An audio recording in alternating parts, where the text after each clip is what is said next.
things are connected by origin and are made of the same essence.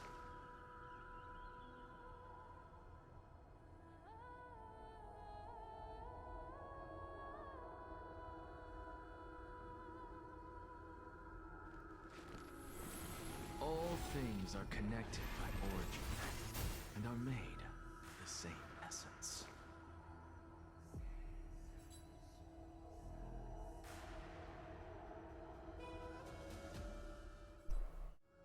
All right. Here we go. I know today, technically, the last couple of variety days I've been playing gacha games. And I know I have a specific day for gacha games, but I realize there's so much content for me to get through with Star Rail, that having one day this week is probably not going to cut it. Plus, there's not really any other games that I really wanted to play. So here we are, and congratulations, Badger, for getting first. Thank you for popping in. Also, and redeeming your daily book as well. Some sauce. And yeah, we'll just pop into the game. I think this is the current quest line. The current patch. So I think we are closer to the end than we were, but I was wanting to get through some of the... All things are connected. Because there's a couple of things that I can't do, The same essence. and or it's going to skip the story on me if I try to do the event stuff, and I want to do the event stuff. So, that's why we're here. So yeah, I need to actually pop in. All things There we are go. But yeah. And I'm gonna chat with Lygus. Unexpected visitor. Welcome once again.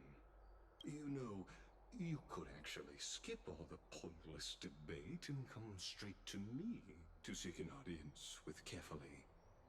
I have no reason to refuse you, do I?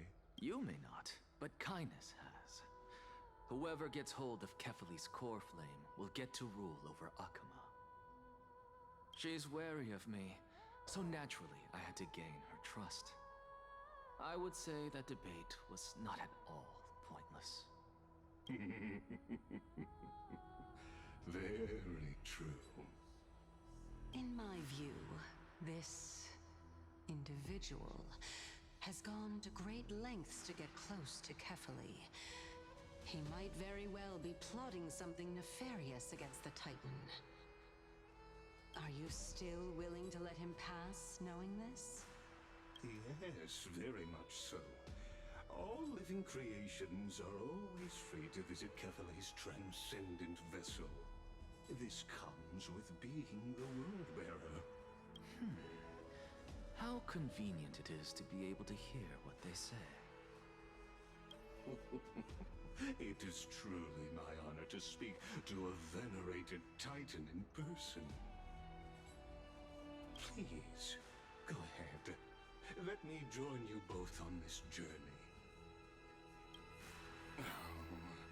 A bygone myth tells of an occasion where Kefali once answered their followers' questions on the peak of the Holy Mountain. Their followers have since believed that scaling this Titan cliff is one way of being with the god. Hear that? It's not every day that you get to climb a mountain with Circes. You should sing me a hymn of praise. Oh, I don't think that's exactly what he was referring to. Titan hymns are beyond me.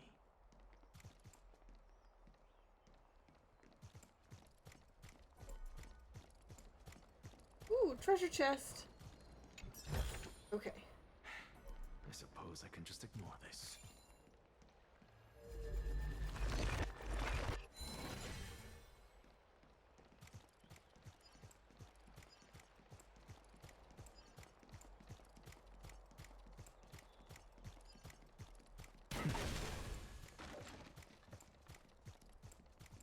Emser's chest. Why have you stopped? Have you stopped? He's not currently stopped. He's fine. ahead. Take this Yanis shortcut, and the long pilgrimage stairway will be waiting for you at its end. I have to admit, I never expected you to not ask me anything. Not even my motive. Because I know very well what it is you are after. As the saying goes, a gentleman helps others achieve their goals. I have a feeling that your theory will be validated at the end of this journey. I believe Kefali will not deprive you of your right to ask your question, especially now that you're on the brink of death. You must be closer to Kefali than anyone else. Wouldn't you agree? I hope things go as you say, then. Putting a child of justice into a farcical world is bound to turn it upside down. It is my hope that you bring a much-needed change to this world which is on the brink of destruction. I just wanted the chest.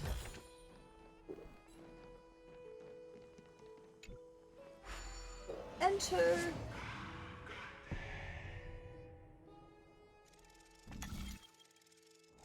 Turret here.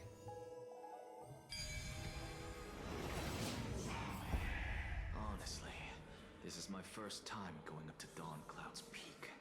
What a splendid view. Isn't it about time you recognize the magnificence of us Titans? Well, I don't see how this place is different from those temples in the city. All they have are magnificent facades. And even though I've come this far, I'm still doubtful about getting useful clues from him. I must be getting ahead of myself to be expecting to hear something nice from you. Oh? Haven't you been in my head for some time now? It's high time you get used to how I feel about things. Lordy. Alright, we're just a short hike away from Kefali. No time to waste here. So the intellectual debate from earlier was too draining for you, huh? If Amphorius gets a new lease on life, you should focus on strengthening your body and stop shirking social interactions. I don't know how those two pieces correlate together. You can work on your body without social interactions. Thank you. Save your concern. The Titan is in sight. Can you make it? Why? Are you going to carry me up if I were to fall now? I know how far I can go, so just hold your tongue and come along. Fine then. I guess I won't say any more. I'll just wait till your soul dissipates completely to gain control over your body. Wait. Is that... Cersei's? Hey, look at that. Huh? What should I be looking at?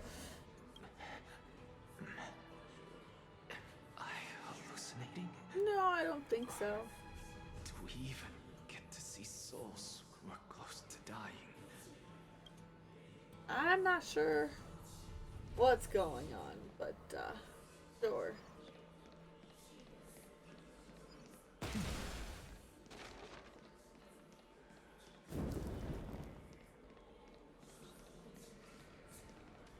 Oh? Why didn't you bring your favorite spear with you on this trip, Nias? Nias. I know I've heard this name somewhere. It's unfortunate. The Black Tide destroyed every last inch of my calyx. How could that be? Even a creation of Georios, from their prized ores and molten fire, couldn't escape the fate of destruction? Hey, Cersei's. Do you know a certain Nias? Nias? No, not that I remember. How did you even think up such a strange name? I just saw him. Nias. A warrior-like figure who was just chatting with you here. How would you No, I have no such memory. Could you be hallucinating? Oh. You can't see them? Is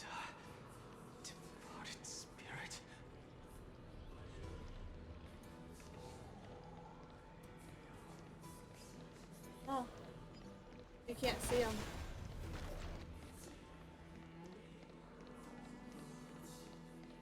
Fascinating.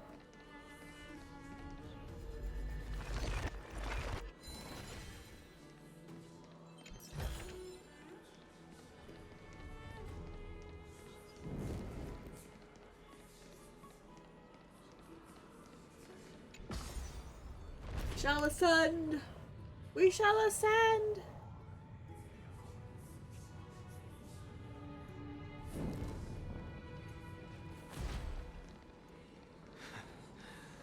You two again. Enough about me. Did Kaos ever reply to you? Well, regrettably. Seems like the price of becoming a demigod is a lot heftier than we thought.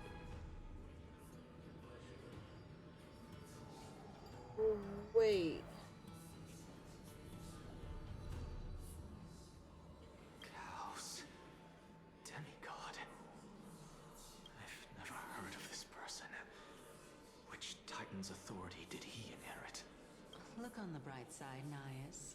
Since we've come all this way, I doubt he'd snub his old friends, would he? I've got some sneaky suspicions.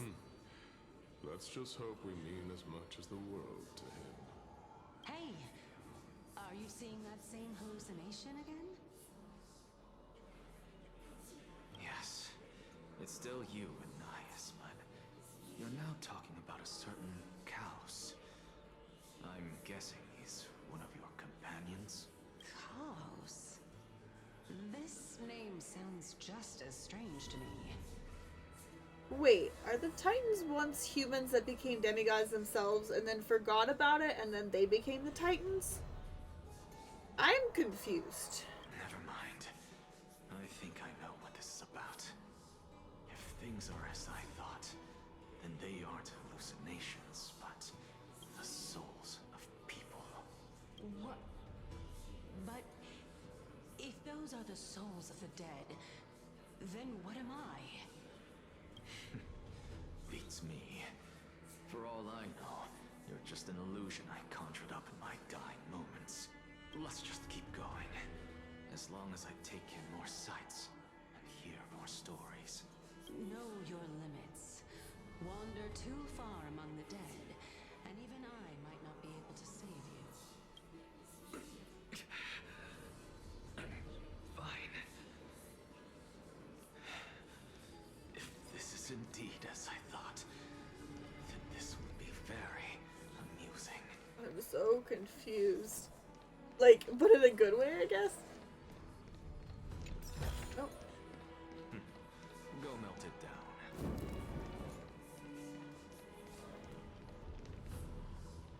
Yeah, we're not touching that puzzle yet. We'll do those later. So,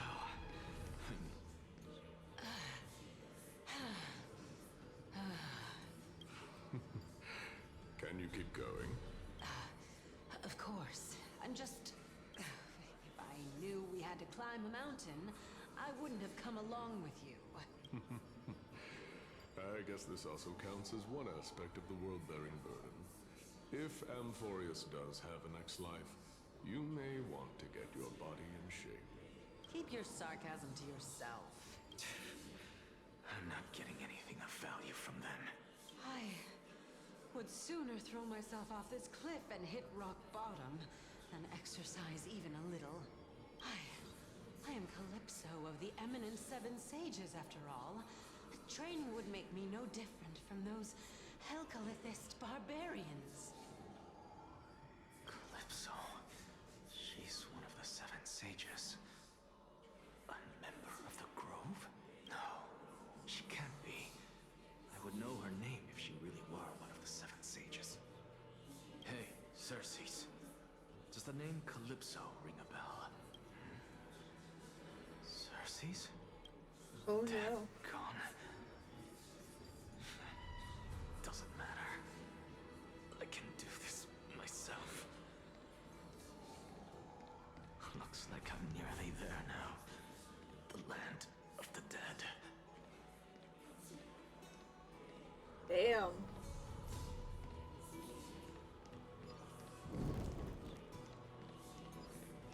Oh, beautiful old world, where are you now? Oh, legendary era Chrysia, return to the mortal realm. Splendid gods once walked the paths we walk. Alas, all that's left of that warmth is a hazy mirage. Why are you chanting that too?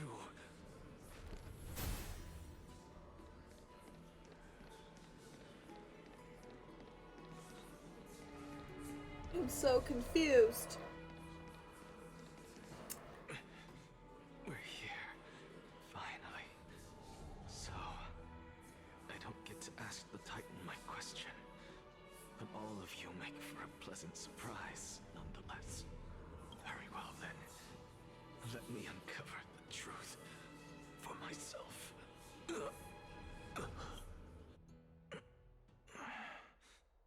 Did I still fail to make it in time? Huh? So, I'm back here again. Oh, this one. This one. Oh, I forgot to turn that on anyway.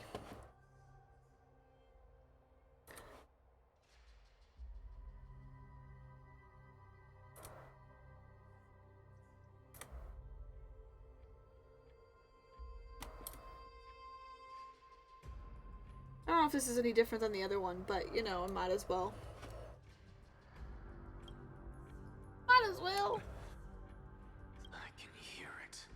I hear it from the depths of the tides, behind the closed doors of the void world. A voice ready to tell me something. This time, the voice is a lot clearer than before.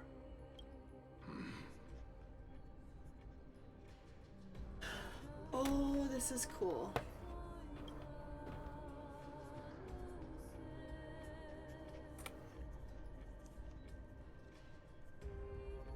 It's pretty, not gonna lie. Since we've come this far, let's just wait.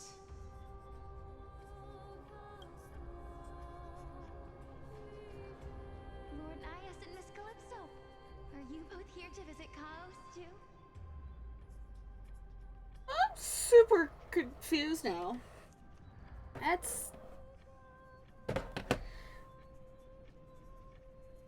super confused.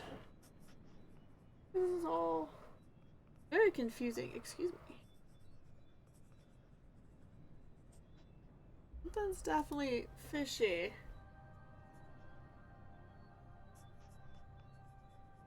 Something's definitely fishy. Yes, and we've been waiting for quite some time now. Regrettably, he hasn't answered us. The worst case scenario is that he's already been overwhelmed and crushed by the world-bearing burden. My God. You're overthinking, Lord Nias. I can still sense Chaos' soul in the area. And besides, we both know Chaos' nature. A deliverer like him wouldn't fall so readily, much less give up on all that he holds dear. Isn't that so?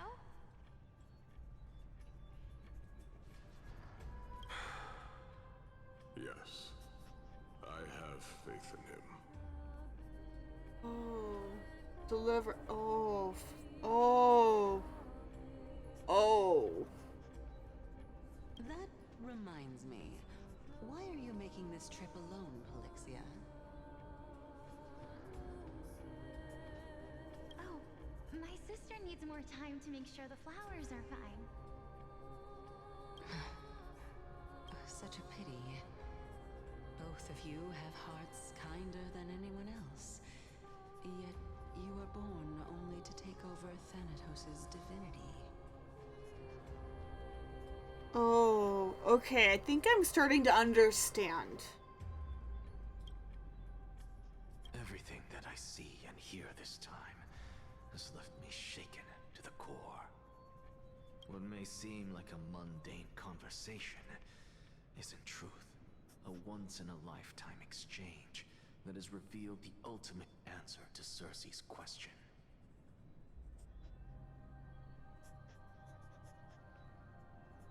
The conjecture has taken shape and must now be solidified into a theorem. Next, I only need to seek verification from Kefali. By doing so, I can answer Cersei's question and reclaim my body. Okay, so I think I'm starting to understand a little bit here. So we've got the Titans, right? The Titans. Okay. Got the Titans. My guess is there are 12, because there's 12 of them, right? The Chrysos heirs. I don't know. I'm formulating thoughts, and it's clearer now, but there's still a few questions we've got to answer. So we gotta keep going. But no, I will not do that. That isn't important, because another one of my conjectures, one that I have always dreamed of proving, has been proved right this very instant. Fusing a mortal soul with that of a Titan to replace said Titan is not a ludicrous idea after all. It's kind of what taking on the core flames is doing. Why are we in Dan Heng's point of view? Okay. What are you thinking about? Just amazed at how this towering tree is Cersei's divine body. It's a majestic sight. Is that so? You don't look the slightest bit amazed, though.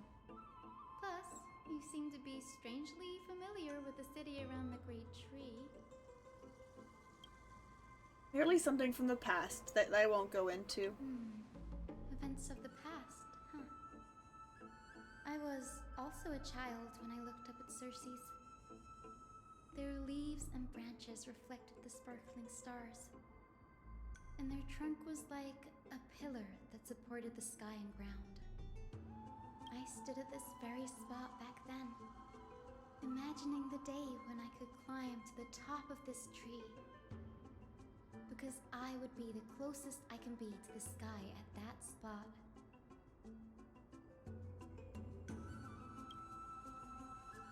You're a sky priest, yet you study at a place that is home to the Reason Titan. That's rather counterintuitive. Don't read too much into it. I mean, can mortals even hope to reach Aquala's realm? They're a strict and draconian god. Nothing like Cersei's. Reason is willing to share what is theirs with others, but Sky only expects people to revere them. You get what I'm saying, right, Denny? After all, the Titan that imprisoned you and Grey here in Amphorius is none other than Aquila themselves. Yes, I didn't count on provoking the ire of a local god. But there will always be people who dream of soaring towards the sky. The Grove has a wealth of research on Aquila, and that is exactly what we are here for. It's just, I never thought Grey would meet with something like that before we set off.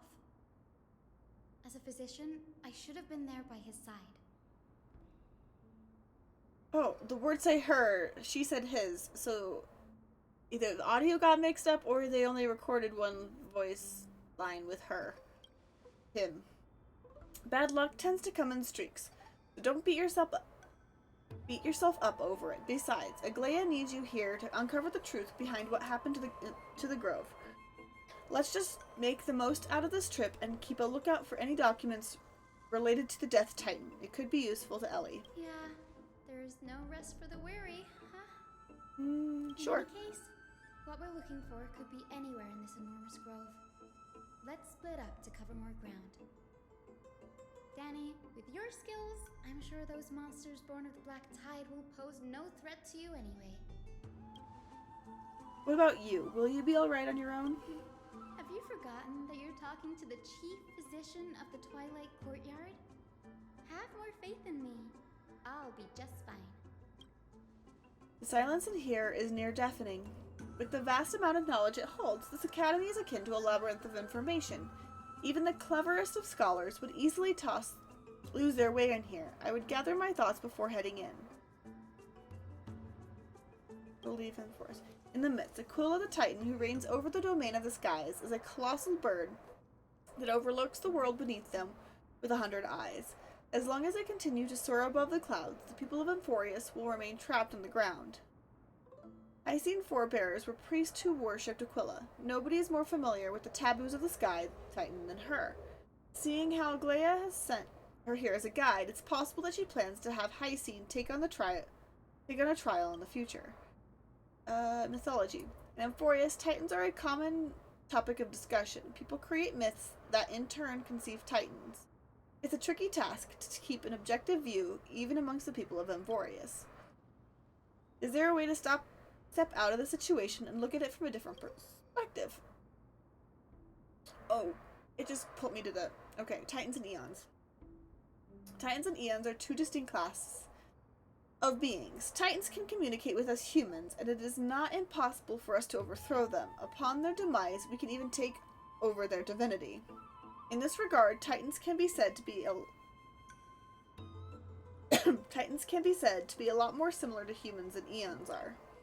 Chrysos heirs are humans who possess heroic qualities, with most of them demonstrating extraordinary combat prowess and strength. On clearing a Cornflame trial, a Chrysos heir can even ascend to a demigod and inherit a Titan's divinity. Wait, something about that feels off. Is this a selection process of some sort? Flame prophecy. Guided by the prophecy, the heroes are on a quest to reclaim core flames and usher in the Era Nova. Their efforts have been gratifying results to date. As I expected, the prophecy is the hardest to make sense of, but with barely any information to go on, no matter how much I ruminate on it, it won't yield any results. I should leave this matter for another time.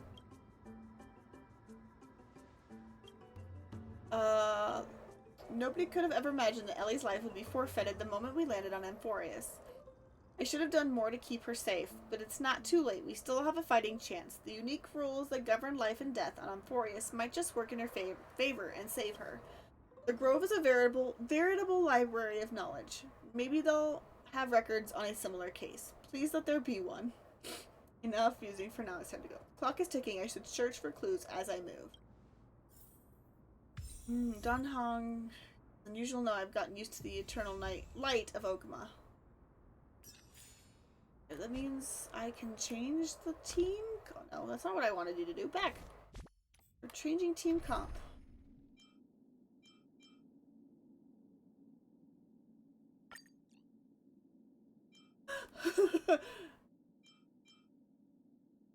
This is a character everybody gets, so I don't understand. Like, I do understand to a point that they would have an option available for people who have not leveled, aka I have not leveled my Danhong. One, I am not the biggest fan of him. But I feel like I'm going to need him on my team. If no. We will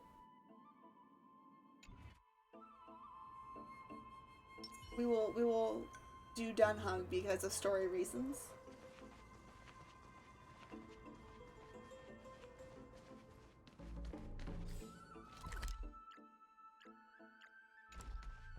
Due to story reasons, we will do Danhong.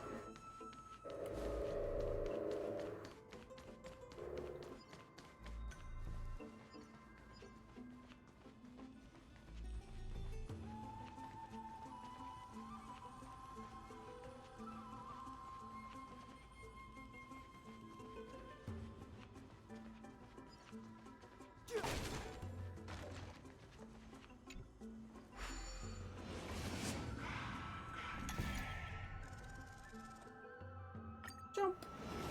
Jump! It is very wet. I am drinking something that is very icy cold, and because it's a little warm in here, the way it's got condensation, it's making my hand wet.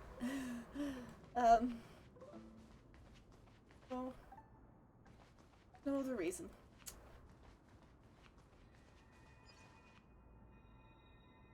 Black monsters are twisted in form, and their life has turned to ash together with their souls. It's impossible to figure out their form when they were still alive. These are the remains of a black tide monster. It does look different from Titankin from up close. What's that underneath it? A scroll? A recorded debate between Venerist and Norseforest scholars. Most of it is illegible, leaving only fragments of dialogue. We all recall that state that dare touch the sky. That dare touch the sky. But what were they really? Just blind masses manipulated by ambitious politicians who dared challenge the Titan's authority. A complete meaningless attempt, an absolute mistake. The Venerists have borrowed out of the Titans for so long. You've forgotten a scholar's true purpose. Making a mistake does not mean the act was meaningless. Even those students new to the Grove understand this from basic logic reasons. The entire city-state, reduced to ashes, proved the skyship's construction was a mistake. To me, that's precisely the meaning they achieved through that sacrifice. Am I hearing this right? Such a statement. Are you converting to Venerism? No, I simply examine the matter from another perspective. Okay, that's it. As I expected, the Grove doesn't forbid discussions about the sky. It's a debate between two scholars about the sky ships. Aglaia also made mention of the ships that she interrogated us, a memory I'd rather forget. I'll hold on to this for now. With any luck, this journey won't leave us empty-handed.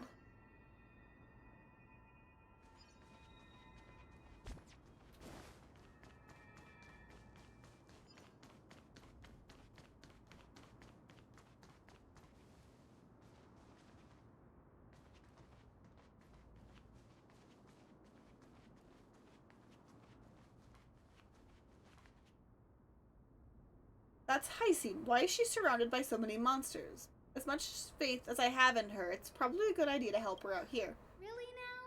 This is way more trouble than I could have asked for. Need a hand? Or you could sit back and watch. I can't tell if you're serious or not, but being hard to read isn't without its perks, I suppose. I'm kidding, Danny. Lend me a hand, pretty please. Alright, now let's get him!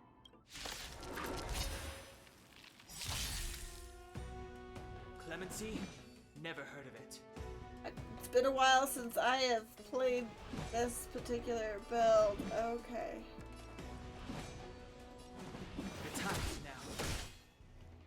Relax.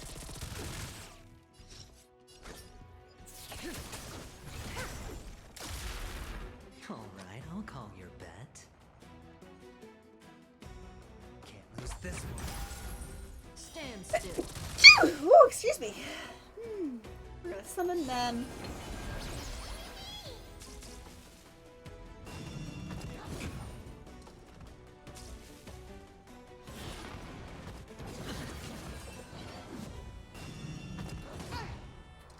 Fighting is meaningless.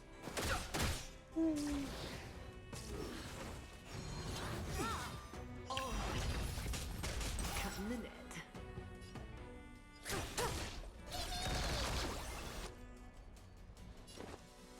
It's on me. Oh, it's fine. It's fine. No interest in conflict. Say bye to breathing. Fighting is meaningless. Stand still. Cool. This place is practically in ruins. What happened? There shouldn't be this many monsters here.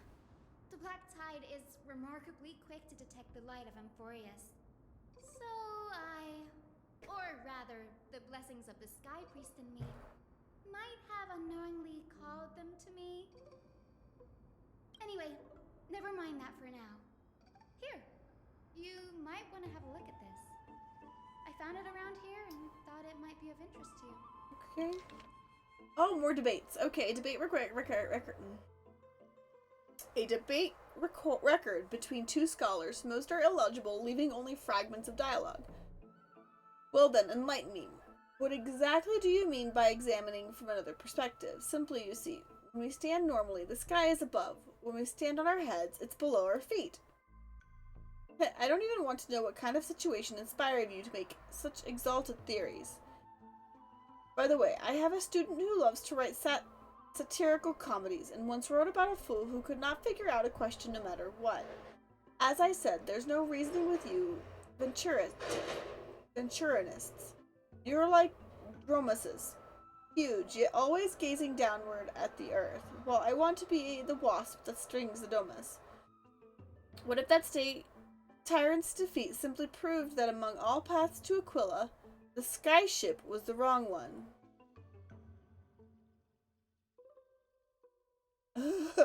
Anaxagoras, you impious blasphemer, mark my words. You will eventually answer for your sacrilege. I doubt your students, or that young teaching assistant girl, have any idea what secret research you're truly conducting.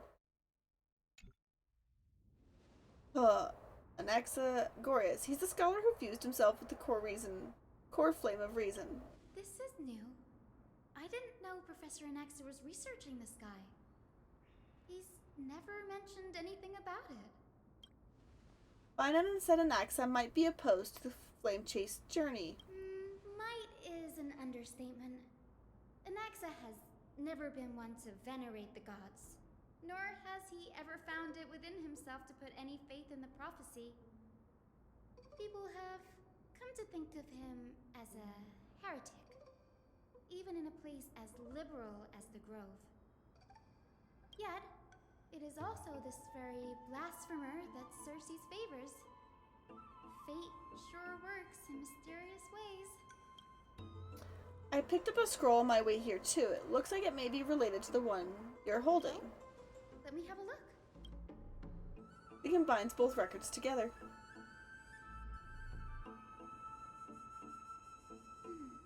By the looks of them, these scrolls are records of two conversations that took place in the same setting, one after the other. There is still much I don't know about the Grove. Do you mind if I ask you a few questions? Go ahead. Who are the Venturinists? The Grove of Epiphany is home to 7 schools of thought. While all 7 schools are founded on the ideologies of Thalesis, the first scholar, each is unique in its own way. Among them, the Venerationists revere and worship the Titans the most. As the sage of the Venerationists, Euthyphro has always been at loggerheads with Anaxa. If we were to place the 7 sages on the scales of Talanton, Anaxa and Euthyphro would be placed on opposite sides to achieve balance. A very illustrative explanation, thank you. Was it a mistake to build the skyship? Everyone in Amphorius has heard the story of the skyships by now. Aquila's stature is loftier than the heavens, and their divine retribution is merciless. That's why it's no use building giant skyfaring ships. Oh, but I do wonder if a supercharged mini treaty cannon could slip past their watch. That was a joke, right? What is Anaxa's field of study? Forests primarily study the application of alchemy in soul repair. Everyone considers Anaxa a blasphemer, but that has never stopped him from sharing his ideas, no matter how taboo. If you must say that he's hiding something, then it's likely what lies beneath his eye patch. Anaxa often says that every failure brings us one step closer to the truth. Perhaps, to him, the crash of the skyship carries a different interpretation. The firmament is not impenetrable. On the contrary, it was precisely because the skyship represented the first step toward breaking free from the shackles of the earth that it provoked the wrath of the Sky Titan and brought divine punishment upon itself. It's a shame that the majority of the Grove's research on Aquila was headed by the Venerationists, with sacrificial rituals making up a predominant part of their findings. Discourse about more esoteric subject matters in relation to Aquila dwindled even further after the skyship incident. So much so that even this scroll is completely new to me. Don't worry about it. We'll just collect everything we can find in the Titan for now. There's something else that caught my attention, though. This says that Anaxa is conducting secret experiments of some sort. That's what I'd like to know. What are these experiments he's involved in? Even I, the assistant lecturer, know next to nothing about them. I have a bad feeling about this. Could there be more to what happened at the Grove?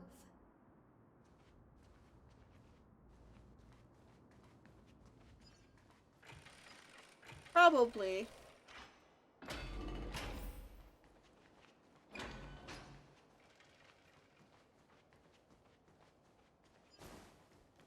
Probably.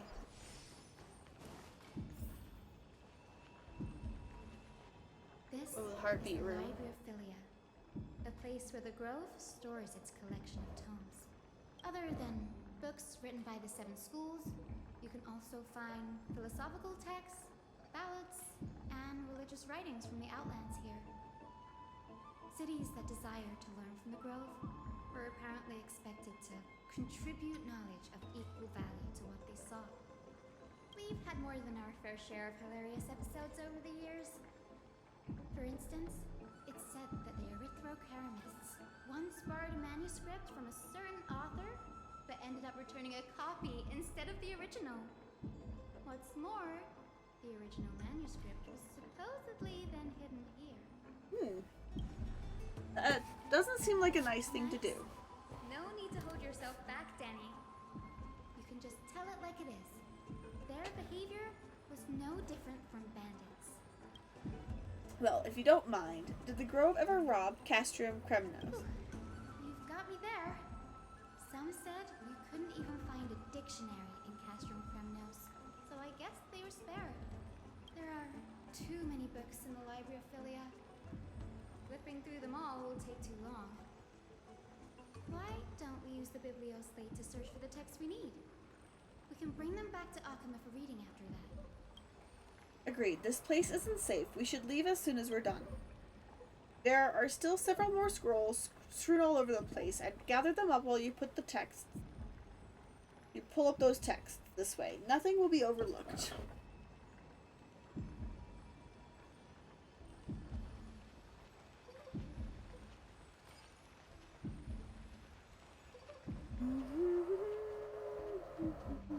Investigate.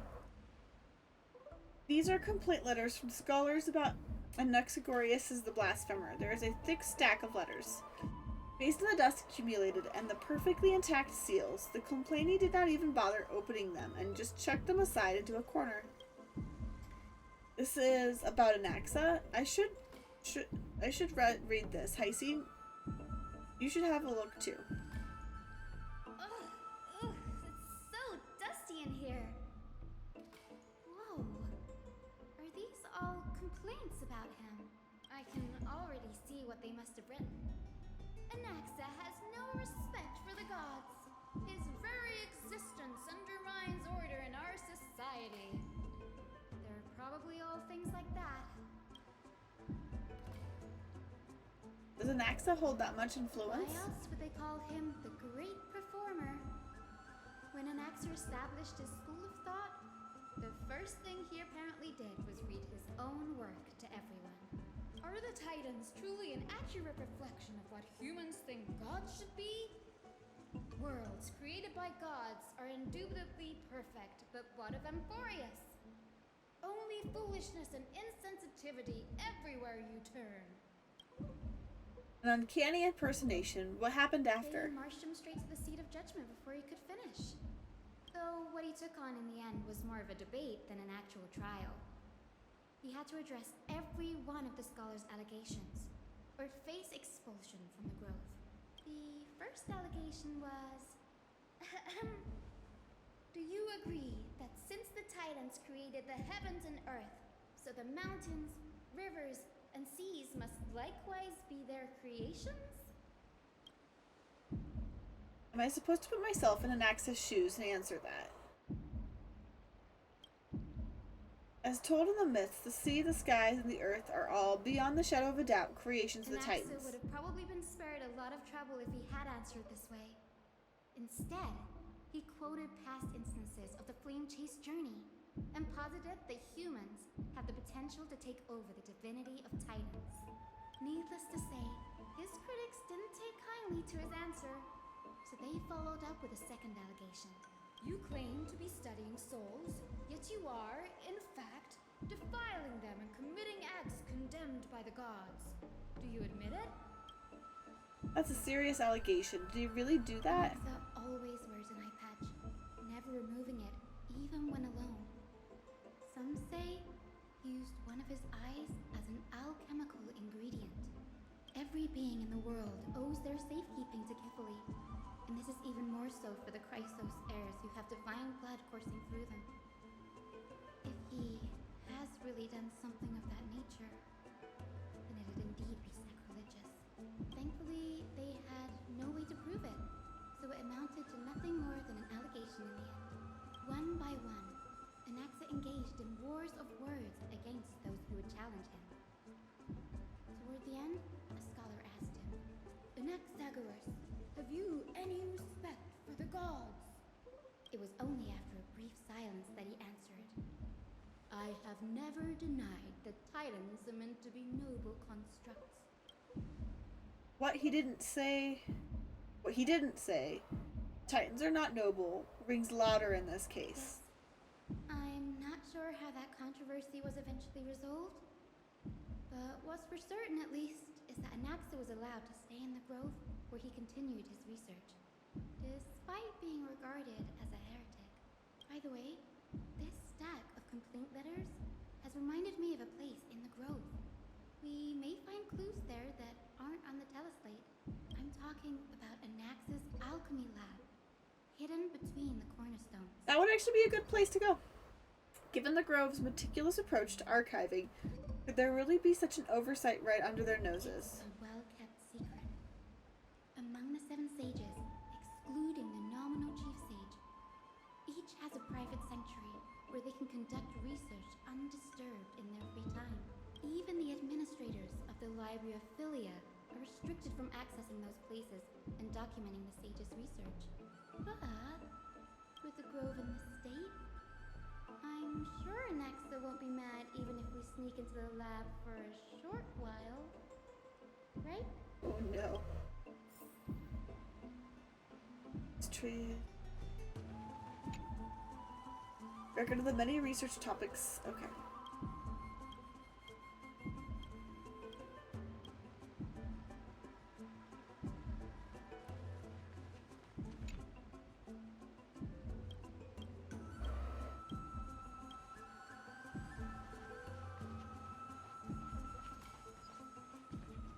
Whee!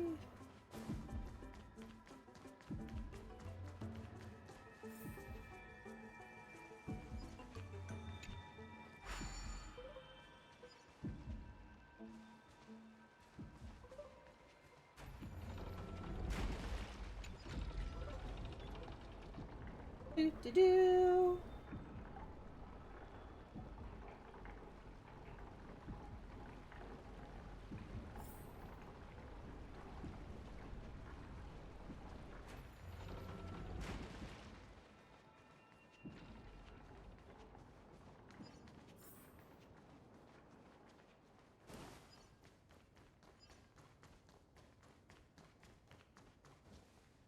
This is the place, but where is everything? Materials for alchemical experiments, matrix diagrams, and even the seal to the lab. They're all gone. Did the Black Tide destroy it all? Like Anaxa wanted. No wonder we didn't see any defense mechanisms along the way. Have you ever been here before? No, not even close. Not only are alchemy experiments high-risk activities, but Professor Anaxa also has a penchant for using bizarre materials. Students often saw him walk in looking right as rain, but come out covered in soot with his hair singed. Naturally, no one dared to come near this place. Huh? That bookshelf over there seems to be the only thing still intact.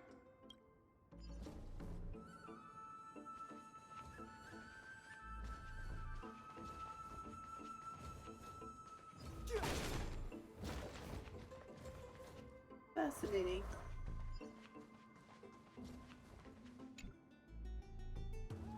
These are the materials requested by Anaxa. Documents from various fields have been compiled in one place, including Titan Creations, the University of the Soul, and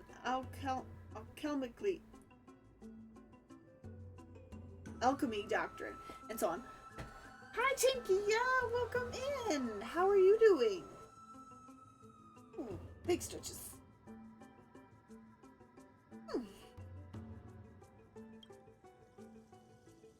Most of the materials look like within the research domain of the Nusporus school of thought. However, a document titled A Study on the Chrysos Heirs background is mixed within. It goes. I'm glad to know that you're doing good. But it goes, it goes. I was feeling a little headachy earlier, but I decided to push through, and so I'm here. And I wanted to play this game. So, here we are. Oh, these appear to be quick notes examining the background of Chrysos Heirs.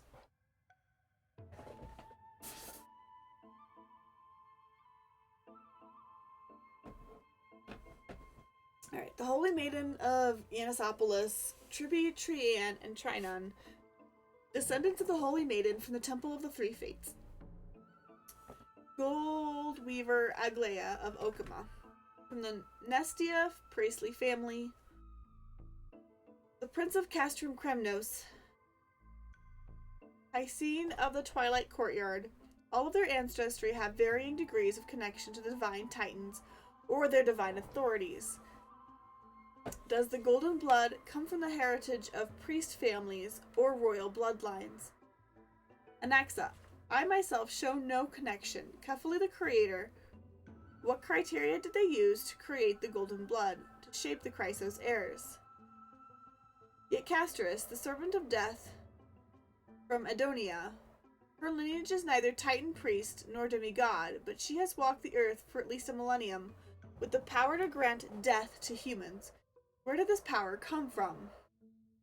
Another test speaks of the dragon legends of Styxia. The alchemical extraction of the soul, ripped from dragon corpses, is intriguing. Dragons appear to be the Titan's creations. Perhaps there's a way to reverse the process, using alchemy to refuse human souls with Titan creations, increasing the purity and divinity of golden blood towards the absolute. Theory must be tested. Experiments to be arranged. What's going on? Anaxa is conducting research on our friends in Okama and me? This journal contains several interesting points. Creation of the Titans.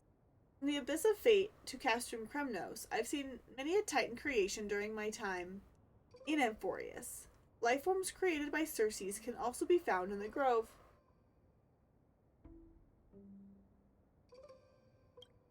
But fusing them with human souls through alchemical means, I can't even begin to imagine.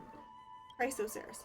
Anaxa seems to hold special interest in the divinity coursing through the Chrysos Heirs' veins, and has even conducted a thorough investigation into the heroes' backgrounds. Wouldn't have been so strange if he had focused only on Cassie, given her own curiosity about her origins. Plus, considering that the Nusporists have crafted omnipotent medicines capable of curing diseases, it also makes sense that he would conduct research on immortal Chrysos heirs. It's Cassie.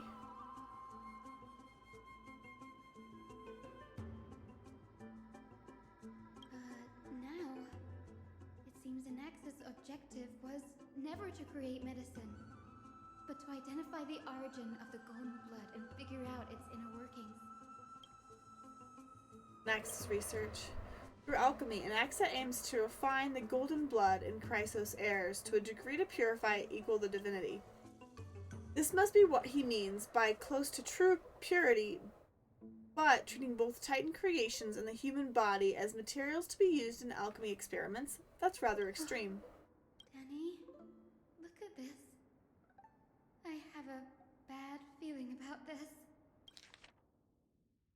These documents appear incomplete. Judging from what's left behind, the important alchemical formula have been taken away. Only the author's reasoning remains. The previous approach has flaws.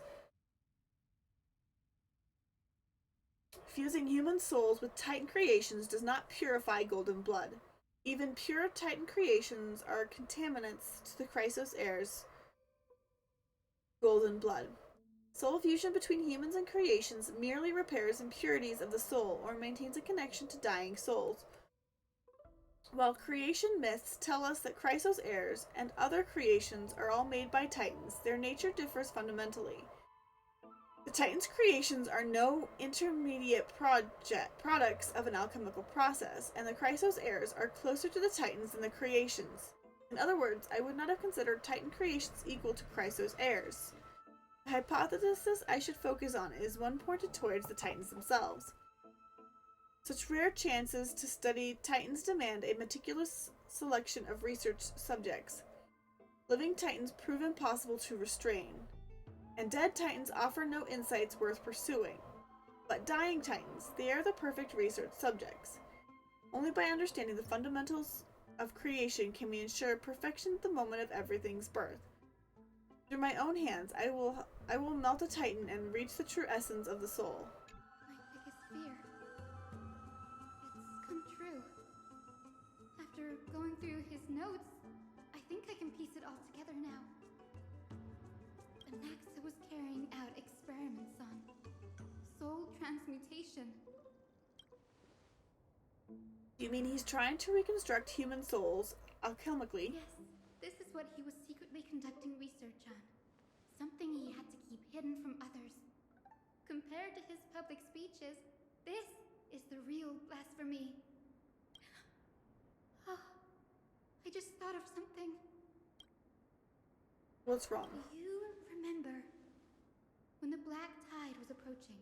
The Grove had planned to send Cersei's Coreflame to a safe place. But an accident happened along the way, and Anaxa lost his life in the process? But Cersei took over his body and resurrected him, which led to the situation we're in now. Right. But what if Professor Anaxa's fusion with the core flame of reason wasn't an accident? What do you mean? Put yourself in his shoes. Knowing that the Black Tide was closing in and your time was running out, what would you have done? I'd put my theories to the test, no matter the cost. When the Black Tide came, the true reason Anaxa headed to the Luminary Throne was to transmute and fuse himself with the Titan's core flame. Did he succeed? Judging from how he reacted after the event, the results came as a surprise. Maybe he failed to consider the possibility that Cersei would make a similar decision. The manuscripts detailing all the alchemical formulae have been taken away. His research is still ongoing. Could he have taken them for other purposes? What? There's only one Titan left in the world now. No way. To conceive an entity of perfection, one must first understand the principles of creation. If Anaxa is in Okama now, then that means... After Kefali. Sir, this sky above us, it's not real, is it? Of course not. This is just an image from a projection device used for educational purposes. A simple trick. The day-night cycle has been lost to this world. So that students like you may still learn about the night sky, astronomers have harnessed the Titan's miraculous power to manipulate the light, projecting the nights of the past here for you. Much like how the sky above the Holy City is also illuminated by Kefali's dawn device. So, the skies of Akama are fake too. You mustn't conclude that, Inoxa. You should know that only a child would expose a trick and be proud of it.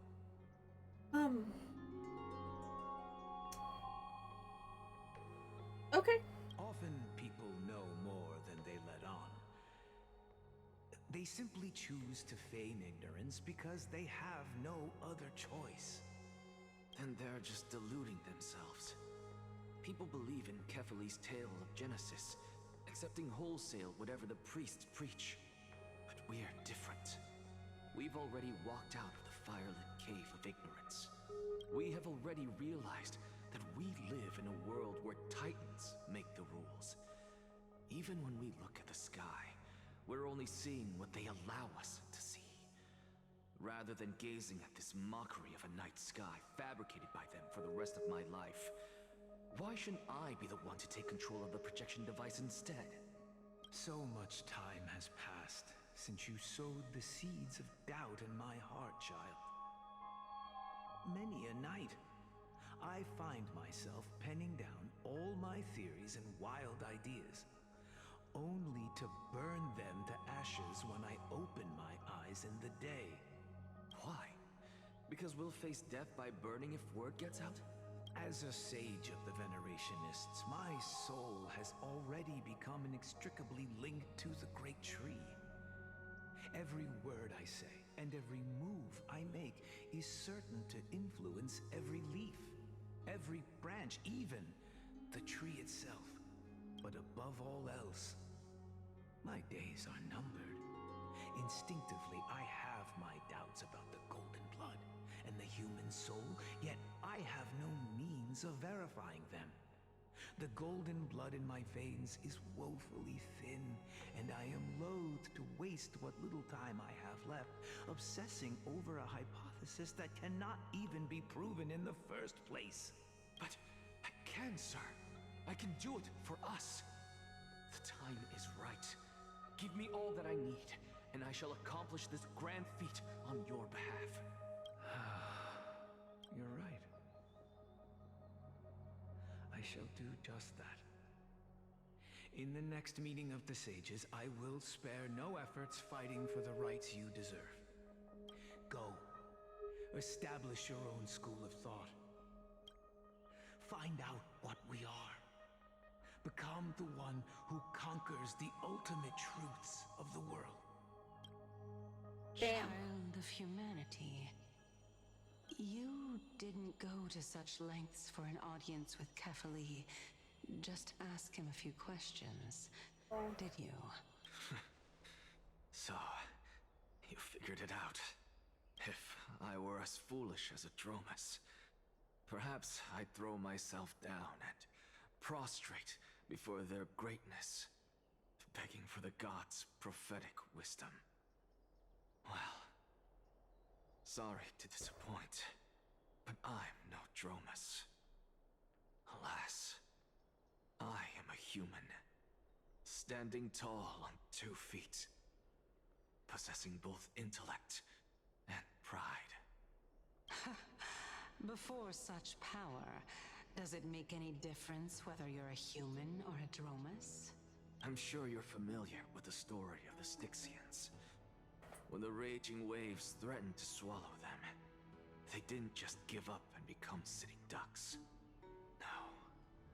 They constructed a dam that kept the roaring tide at bay, chaining down the mad Fagusa. They call me a blasphemer, Xerxes. But that doesn't mean I deny the existence of gods. It's just, as I see it, Titans are simply a force that mankind has yet to find a way to tame. Oh? If power that rivals the Titans is what you crave, why not conform to the prophecy and brave the trial? Why stop at harnessing the power of the Titans when I can do so much more? The source of life is what I wish to grasp, to understand what makes up the soul, and to learn what we really are. That is an age-old question, sir. Thanks to you, I've had the chance to personally verify, in more ways than one, that the soul indeed ceases to exist in death. But where there is death, there is life. And where there is an end, there must also be a beginning. How then is a soul born? That was the only unknown variable left in my calculations. And by the sound of it, you have already formed a conjecture.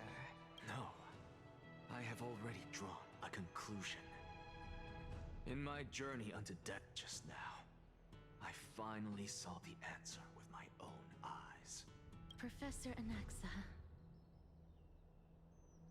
I'm Yes? here.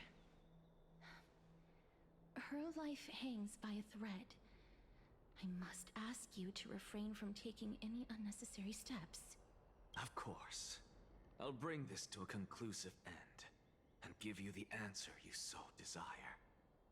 However, in accordance with the principle of equivalent exchange, I must also demand from you what I need.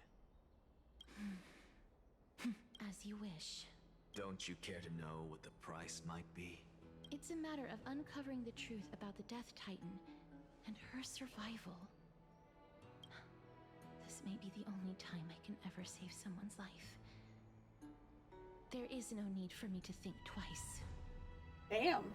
I see. In that case, let the show begin. Indulge me. Am I correct to say that you intend to prove Thanatos' whereabouts and prove the nature of our existence now? Before I begin, I must confess I had been stuck in a cognitive trap all this time. As unrelated as these two propositions may seem at first glance, they are in fact logical equivalents. They are merely two different ways of telling us about what the soul is at its core. The reason I say this is, as I've mentioned earlier, the answer was hidden in my journey unto death. Anaxa, you were in the Netherrealm? Yes, I am but a living dead man now, but that's not important. What truly matters is, I overheard a conversation between heroes. That's not all. Remember how I said you were a part of that conversation too, Circes? And I've told you that I have no recollection of such an event. That was likely just an illusion conjured up by the mind. I don't know, man. Of course you wouldn't remember, because that wasn't you. That was Calypso, one of the 7 sages of the Grove. Calypso? Huh? Oh, that's the name I made up on a whim when speaking to this girl. How do you know of it? And surely you jest. Don't you think I, of all people, would know if that were the name of one of the 7 sages under the shade of my tree? Don't you claim to know the Grove's past like the back of your hand? It seems you've lost even the memories seared into your soul. Use your head, Circes. Since all of this took place in the realm of the dead, it stands to reason their likenesses are of souls from the past. The living cannot step foot into that world, so who could they be? Think about Calypso. Why does she share your likeness, yet you have no idea who she is? The answer is evident, is it not? Those fallen heroes are the mortal incarnations of the Titans before their ascensions to godhood. The gods aren't master creators born out of thin air, and they are no different from humans, because they all evolved from one. Does this answer disappoint you? Yes, because you've answered nothing. If I truly was once human, as you claim, Then where do the children of humanity come from? Even on the off chance that you speak the truth, this brings us no closer to grasping Thanatos' whereabouts. How are we to find them? I knew you would say that, but it matters not. I know what I'm doing. Actually, why don't we have this supreme being standing before us tell us everything? You can revive a Titan? Humans cannot return from the dead. Neither can gods. But all we need to do is look at this from a different perspective, and the problem will resolve itself. The solution is simple. Just like what you did to me. If I'm reborn as Kefali, I can rebuild the world and all within it as they once did. Simple, is it not? You're not destined to be Kefali. The Deliverer is destined to be Kefali. I.e. Finan, Snowy. I have news from Hyacinth and Danhung. Anaxa might be trying to do something with Kefali's divine body. Kefali? But what could Anaxa want? Is the Council of Elders going to sit around and let such a sacrilegious act unfold? That is not possible. He is indeed the great performer, capable of fooling anyone and everyone with his tricks. I'm sorry. No need for guilt, for this is good news to us. The Council of Elders has found themselves a traitorous ally. Anaxa's ambitious desires will be something we can exploit. What we should be doing now is to keep our eyes peeled for whichever trickery Kynes is up to, and react accordingly to thwart her plans. Being Akima's political center, the Demigod Council holds just as much significance as the Vortex of Genesis. Someday, after my duty is over, this site will take the place of the battlefield where you hunt gods. Become the next challenge you ought to overcome. Till then, it's best to get used to this place as soon as possible. We waiting here for greater news. Lordy. Preposterous! The Christos heirs only have their standing because of the Council of Elders. How dare they trample over it? Oh, these people are shooting daggers with their eyes. It's been a while. What is that supposed to mean? Is this really the sort of person that the young lord praised as a ferocious warrior? It has indeed been some time, Lord Crateros. What brings you here in such haste? Shh, keep it down. Be more vigilant. See those duplicitous dogs over there? They do the dirty work for Kynes. I've already ordered my people to hold them back, but we should still lay low. Unless you're itching for a bloody fight to get a workout in. My bad. So, did something happen? Did you hear thunderclaps last night? It'd be hard not to. Thunderclaps are beacon signals of strife. They are a message from the young lord. He threw a spear bearing several words at Akama. Watch out. The Flame Reaver is back. I guessed as much. We didn't actually kill them back at the Kremnos Arena. I figured this is something you would want to know. We Kremnoans never back down from a fight. So if you plan to take that thing down in a battle, reach out to me anytime. You have my gratitude. I will let Aglaya know about this right away. Remind her to be on her toes while you're at it. That vicious Kynes has been unusually active lately. Those lackeys she keeps under cover have been going in and out of the city a lot more frequently these days. Some even seem to be getting Kremnoans to defect to the council. That's her. Looks like you can see it for yourself. We should get back. Thank you for the intel, Lord Crateros. Ooh, my point of view again.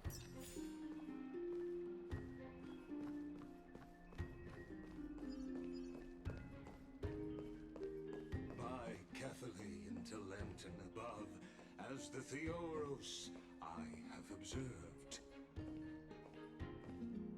Virtuous citizens of Akama, Finan Vides, Elysiae, and the Outlander are heading toward us. Not here to cause trouble unless trouble finds me. Aglaya, what happened here? I know about the poisonous fangs of that king snake through the golden threads.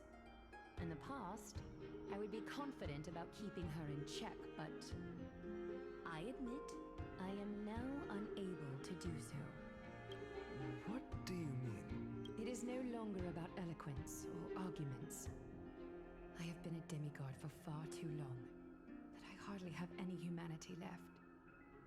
Before I realized it, I have become no different from these hypocrites, no longer capable of relating to the people. This has come a lot sooner than I expected. But perhaps it is time. I need you to step up, Finan, in order for me to retreat behind the scenes. Yes, this is my duty, but... It is far easier for the Council of Elders to fool many than just fool one person. Their so-called more support is no more than a ruse to distribute power using words instead of lances. There is no glory in winning this debate, but that makes having respect for humans so much more priceless. Finan, you are a Chrysos heir without flaw, capable of relating deeply with humans. I appreciate what you've taught me, Aglaya. I hope we'll live up to your expectations and win this debate.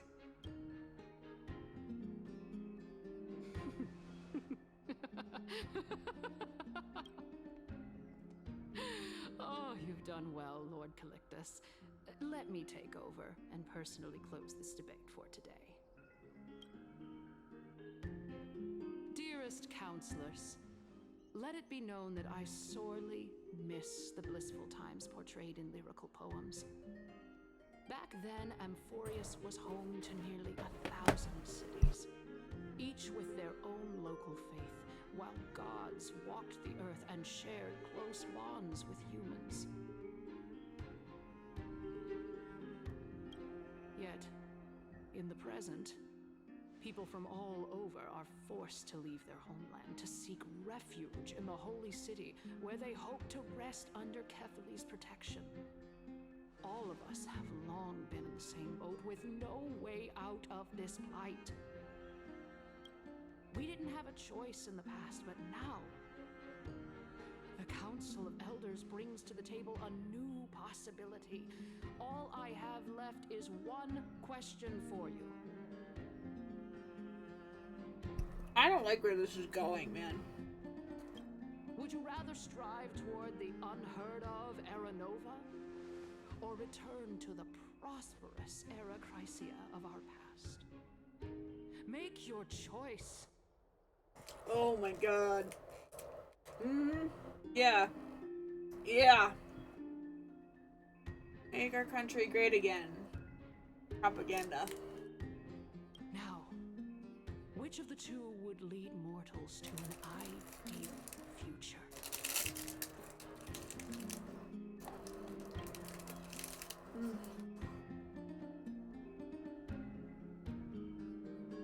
No hesitation.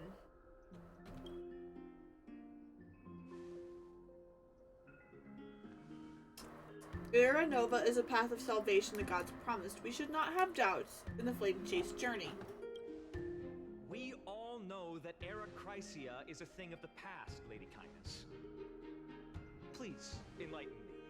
How does the Council of Elders plan to turn back time? Let the three Titans of Calamity be born, and Era Chrysia is nevermore. But bring demise to those Titans, and Era Chrysia will descend upon us again. It seems like a bad idea. Know that the Council of Elders is never one to make empty promises. Look at who we have on our side. Anaxagoras, one of the Grove's 7 sages, and Castorus, Idonia's goddess of death. There's... With the help of these 2 heroes, I can promise all of you that Era Chrysia will exist once more. Aren't they Chrysos heirs? They're supporting the Council of Elders instead? I don't know if that's exactly what they're doing, but sure. It's clear from the start that these heroes do not get along well in their group. What more proof that Aglaia isn't fit to speak on behalf of every Chrysos heir? I am in favor of Era Chrysia. Era Chrysia! Era Chrysia! My bad.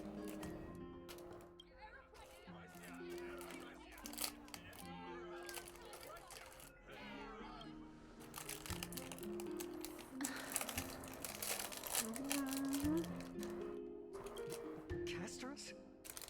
Why are you standing over there? Something's happening that nobody knows behind the scene right now.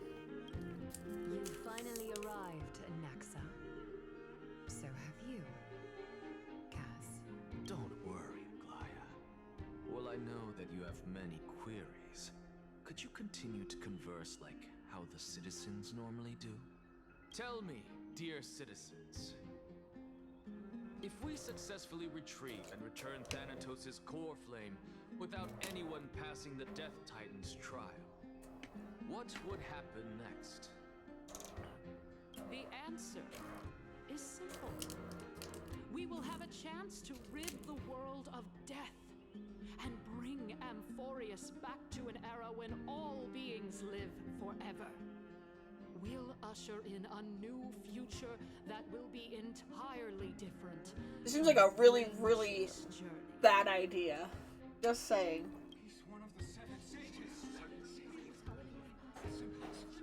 Your proposal is much too idealistic. As long as the Black Tide still exists, how can we go back to the old days? Remember what I previously said?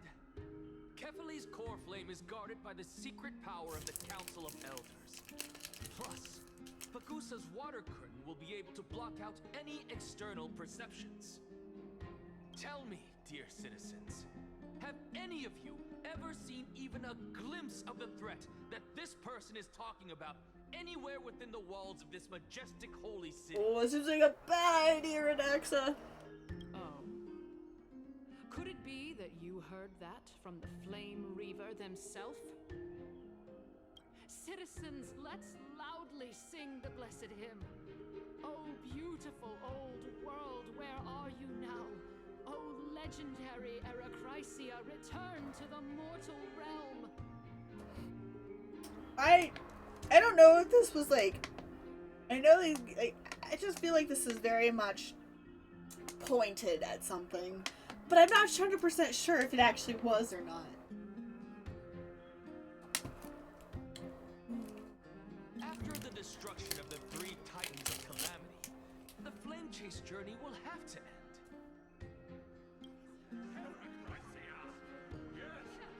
Cheering with excitement. This is bad. The masses are now totally riled up. Anaxa, pray tell. Everything that you've mentioned hinges on the premise that we can find Thanatos' existence, right? Thank you, Lady Aglaia, for still caring about this city. However, dear citizens, we are truly fortunate and blessed. For Castorus, Idonia's goddess of death, will surely find Thanatos under my guidance. What? With that, I solemnly promise that the core flame Lady Castorus brings back will be personally managed by the Council of Elders.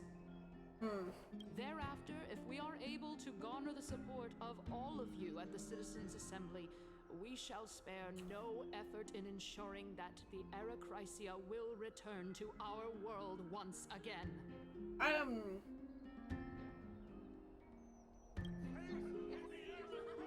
It seems like a bad idea. With the balance shattered, the result is clear. by carefully into Lenten above, as the Theoros I have observed. Akama has chosen her destiny. The issue up for discussion at this Citizens' Assembly shall be modified to the suspension of the Flame Chase journey. This resolution shall be put up on the Wall of Heroes, such that all citizens are aware of the city's way forward. Lordy. Aglaya, dear Aglaya. What has caused your heart to soften? You also don't seem to be as quick-witted as before. Wag your tongue as much as you like. Since the Flame Chase journey has been preordained by the prophecy, our failure has never been on the cards. Well then, I guess we'll find out if that's true at the Citizens' Assembly. Bad idea. But I don't... it seems like...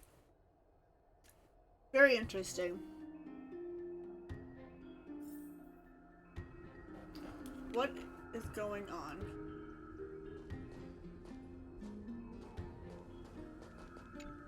Asterisk, I need you... help me understand. Well, it seems that when I sent you to look for Anaxa, I unintentionally facilitated your partnership with him instead. My apologies, everyone. I know that you have many questions to ask me. Yeah. I will answer them to the best of my knowledge. In that case, please tell us as much as you can. What happened when you went to look? In actuality, he showed me a past that was both long and heavy. The reason I say this is as I've mentioned earlier. The answer was hidden in my journey unto death. Anaxa, you were in the Netherrealm? Yes, I am but a living dead man now, but that's not important. What truly matters is, I overheard a conversation between heroes. Oh. This is doing a lot of bouncing in other people's perspectives. Have you heard of this tale before? A tale about the ocean god's treasured pearl, our hometown. It was a seaside town which enjoyed the ocean breeze and glorious, peaceful times, thanks to the wisdom of its ruling queen. Until one day, an evil dragon descended upon the town. Its wings were large enough to blot out the sun, while its claws were sharp enough to rip the waves apart. It barged into the tall tower and devoured the queen's beloved daughter. It even settled itself in her bedroom, like a tyrant king. The queen assembled 300 warriors who managed to subdue the evil dragon by chaining it up. However, when the queen slit open the dragon's belly, she realized that the princess had long since been digested, and all that was left of her was a pile of bones. Devastated, the queen wept for several days. It was then that a devious, smooth-talking scholar arrived at the palace and suggested that the princess could be revived through the use of dragon bone and dragon blood. That liar called this process the secret art of alchemy. The princess was reborn! The queen was overjoyed, blissfully unaware that the evil dragon's soul still lurked within the princess's body. As revenge, the evil dragon swallowed the poor queen, the glib liar, the courageous warriors, and all of the town's innocent civilians in a single gulp. Worse still, the souls of the deceased refused entry to the Netherrealm because they were filled with regret. Forced to roam the mortal realm, these resentful souls ultimately converged into a river of souls that would not retreat for a long time. The terrifying death had consumed all. Thereafter, our hometown fell into ruin as well. Until...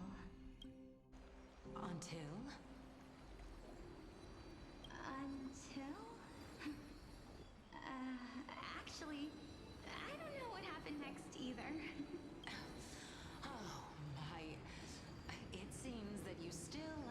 people's appetites even after all this time, Pelixia.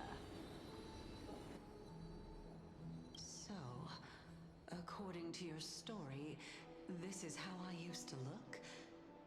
It's practically a mirror image. And yet, what exactly is this? A miracle that I created with alchemy. As for what it is and how I was able to accomplish it, I'll keep the answers to myself for now. Okay. Sure. My goodness, is this cliffhanger really necessary? Quiet, Titan. Continue to enjoy this splendid play, and the truth will naturally reveal itself. Dragon, huh? I've heard this legend before. In that case, what do you think of it? I think that this so-called alchemy was a tenuous analogy added to the story by future generations.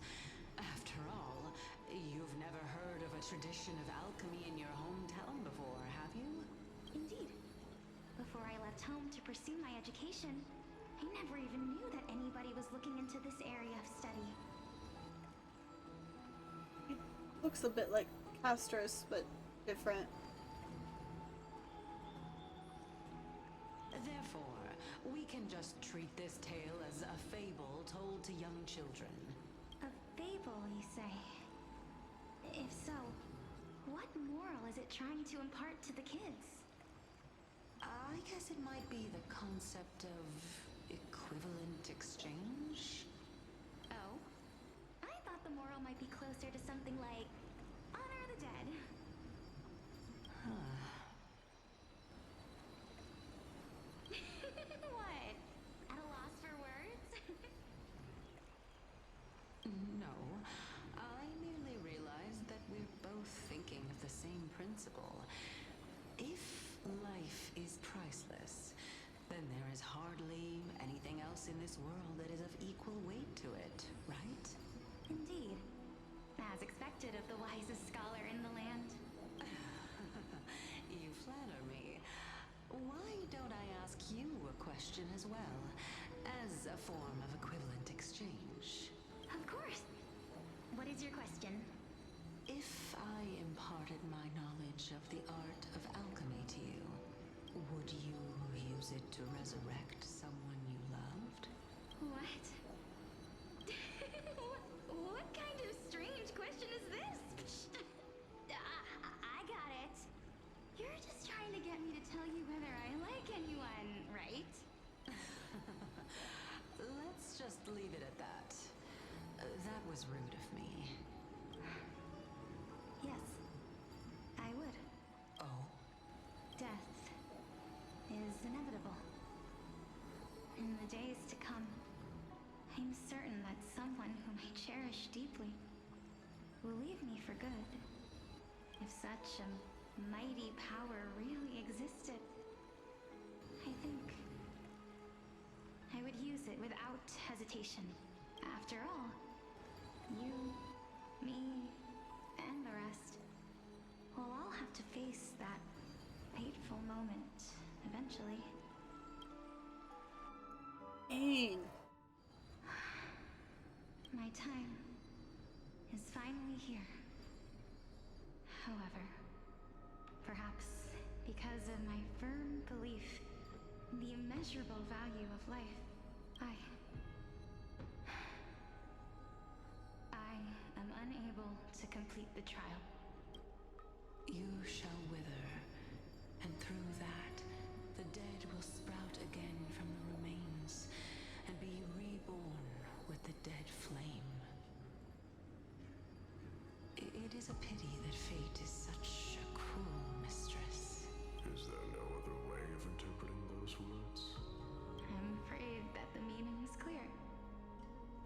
Between my sister and me, one must pay the price. Our trial can only be completed when the one chosen sacrifices her life. I'm afraid that the prophecy might even have selected a pair of twins for this exact purpose. of us all. My sister is prepared to sacrifice herself.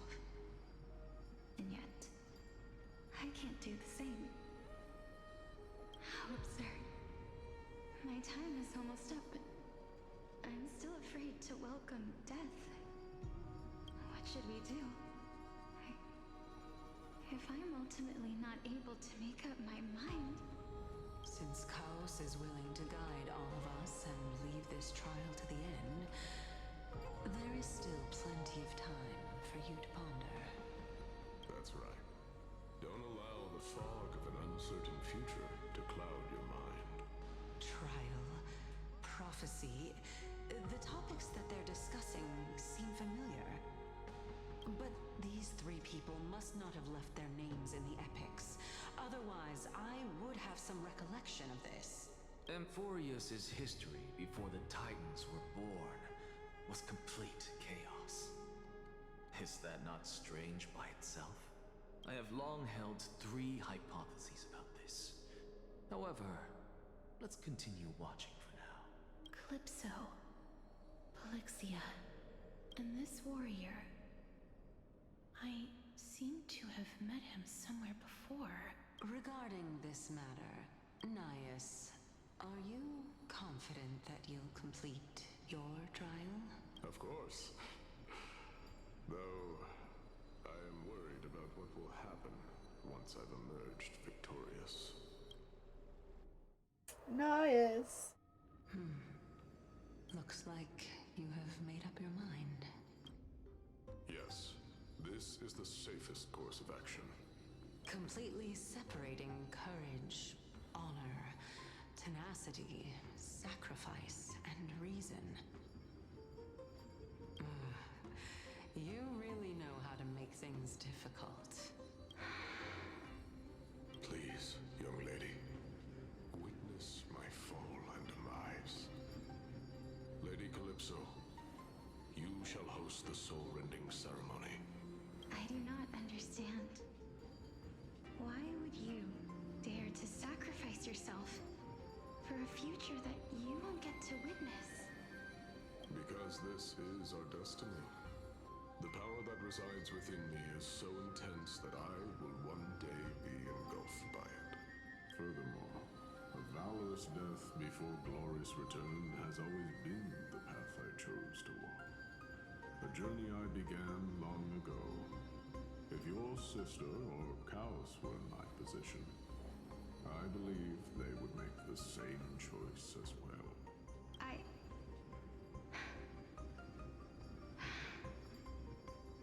I'm not that brave.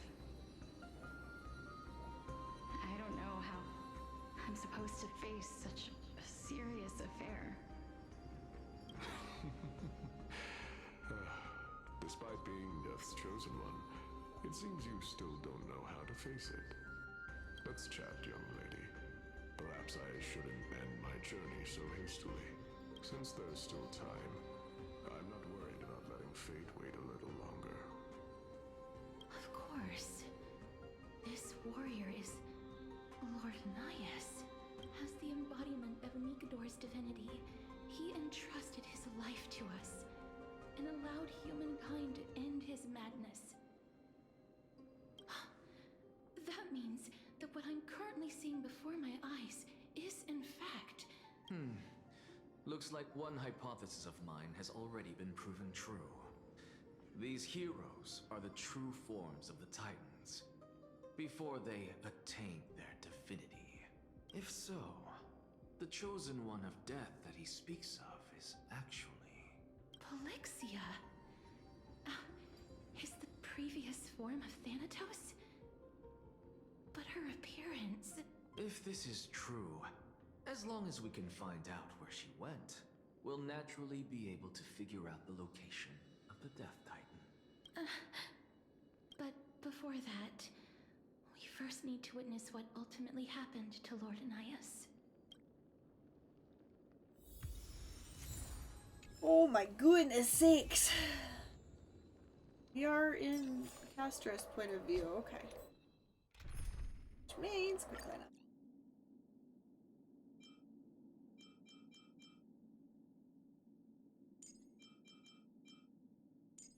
do not have her built yet, so... Oops, excuse me. Arm. Back. Run around as her, I guess. Nikador's courage is a testament that they have never once retreated from a battle.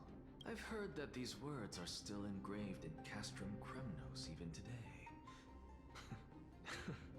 It didn't occur to me that they were actually part of an alchemical formula.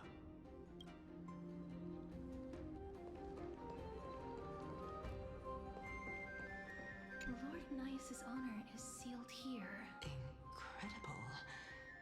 The honor in this child's soul is so light. I believe that his tenacity is sealed within this statue. Before we fought Nikador, we also released it from the stone statue. I want to see everything. I've done that one. That one. That one.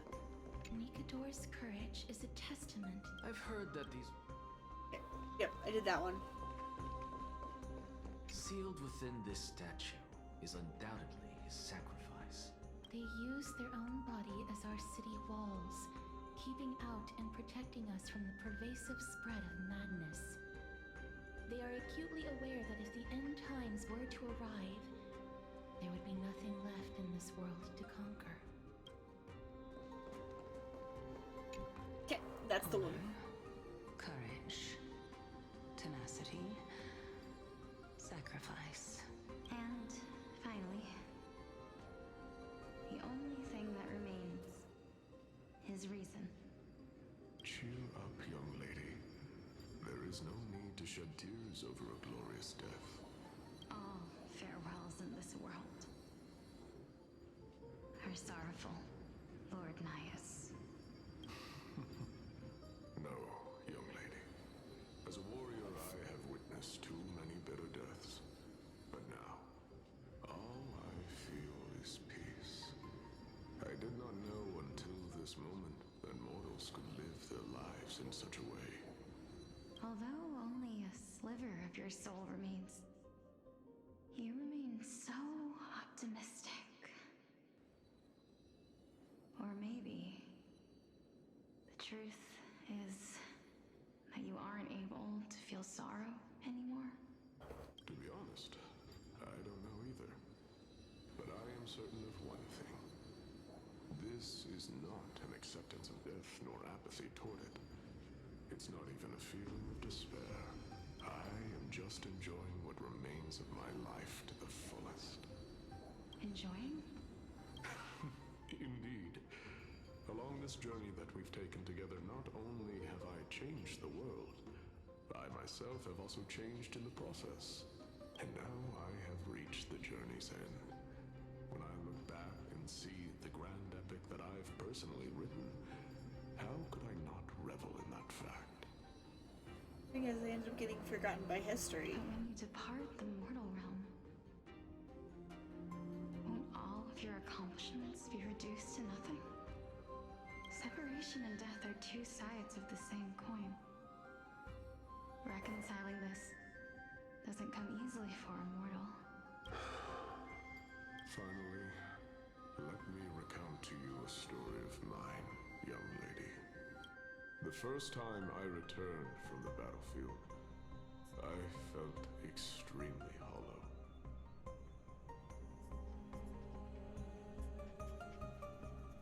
Didn't look like anything like what she does now in this particular photo. The calamity had devoured everybody on the battlefield but me. When I returned to the city alone, the citizens held a banquet for me that was far from pleasant. I felt as though I was still on the battlefield, and the person who had returned was nothing but an empty shell. It was late into the night by the time the banquet ended. My head still reeling, I returned alone to the barracks. On the way back, I encountered someone. It was a crazed scholar looking at the night sky and muttering to himself by the side of the road. Although I tripped over him and fell, I wasn't angry in the slightest. And maybe because I saw myself in him, I inexplicably asked him a question. Fascinating. Do you think that it'd be better if we just died on the roadside like a couple of stray dogs? To my surprise, he shrugged his shoulders and sighed.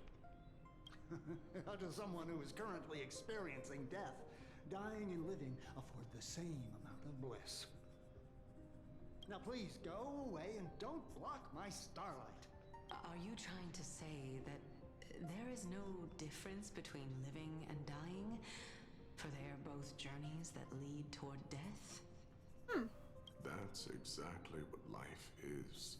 And death is but a scale to measure how valuable the journey was. Journeys and epics are only glorious and magnificent because all things eventually fade to dust. Therefore, young lady, don't detest your fate. Instead, willingly and respectfully embrace it. The embodiment of strife telling me about the majesty of the world. Indeed. I believe that when the fated moment eventually arrives, you will be able to understand my words. It is time for me to knock on death's door. I will set up a long table at the end of the road and humbly await your arrival. When that moment finally comes, let us drink and be merry then.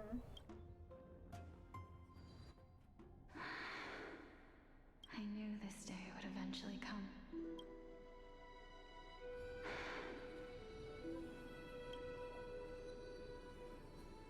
Are the both of you ready? Polixia. I'm here. What? This... It's you, girl? Oh, maybe you in the past life? This is quite interesting indeed. Is this... Polixia's sister? Is it... me? Now, it's time for us to fulfill our promises. Are you afraid? What are you afraid of? That I won't be able to do it. You shall wither, and through that, the dead will sprout again from the remains, and be reborn with the dead flame. As foretold in the prophecy, and according to our vows, once it all ends, we must face our fated moment head-on. Even if it was prophesized, do we have no say in the matter? It's so unfair. Why are we the only ones who are forced into mutual destruction? Let me do it, sister. Let me be death's sacrifice. I was never long for this world anyway. But you're different. I was the one who wasted your life after all.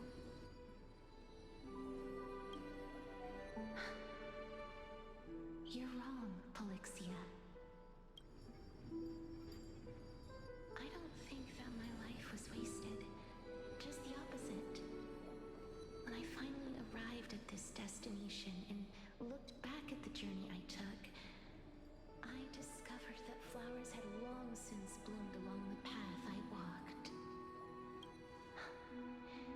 It was you who sowed the seeds for this sea of flowers, one that is more beautiful than the promised land at the end of the world. Besides, I have lived a fulfilling life. Even though I was fated for sacrifice, none of the things that I've experienced will dissipate. Instead, they'll forever live on as memories inside your head. Will they not? How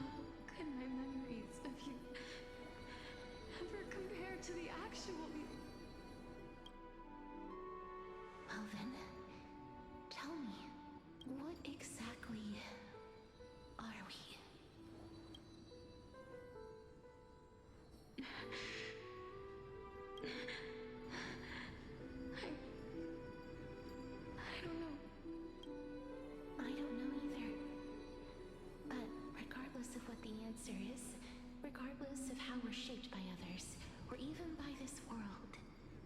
Ever since we were born, the fact that we existed was predestined, and nothing could erase it.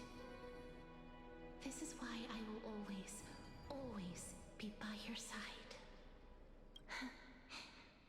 We're twins, after all.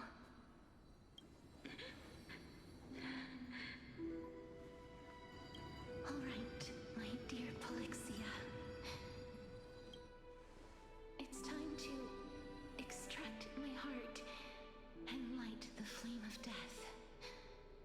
After that, use it to plant the first bud in the prophesied new world.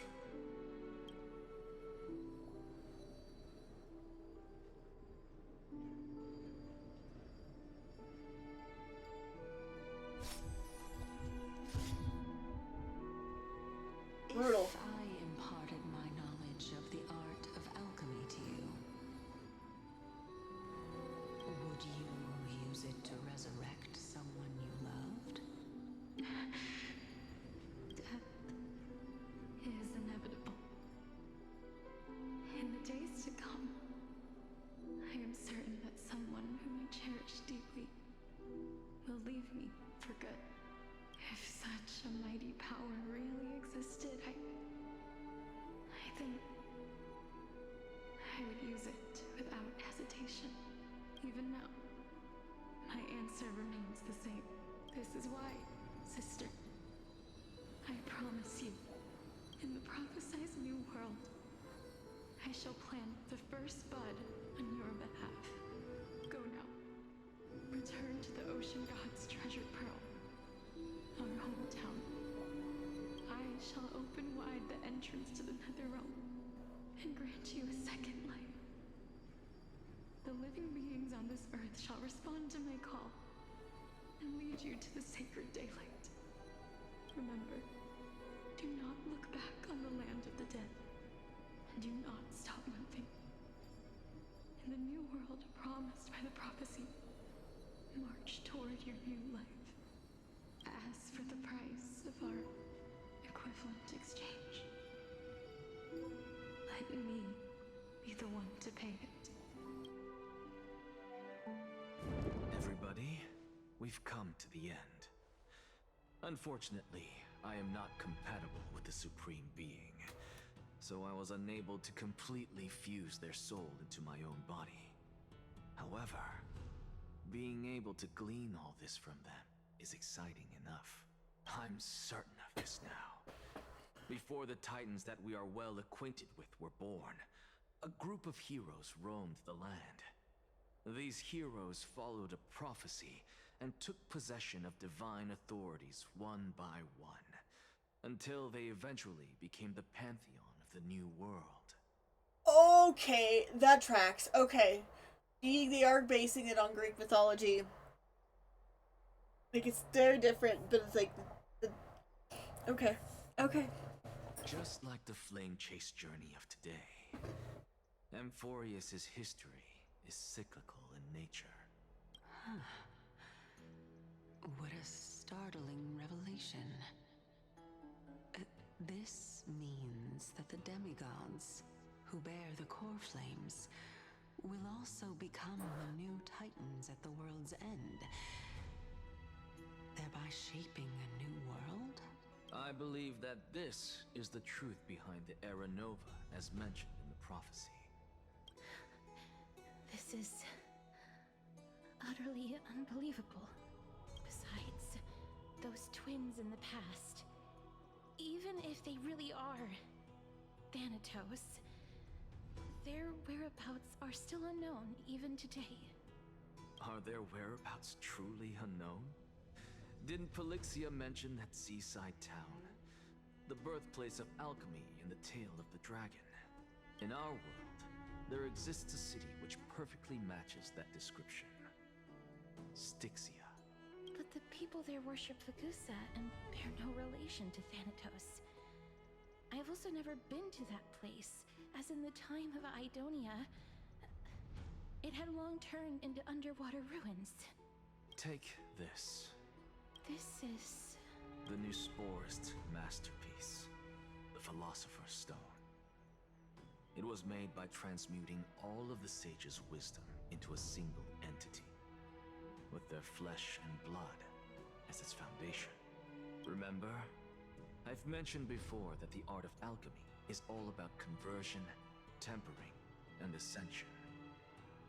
This process also applies to the pursuit of truth. Regardless of how unbelievable this sounds, the truths of the world have been refined from the impurities. Think about the story of the dragon.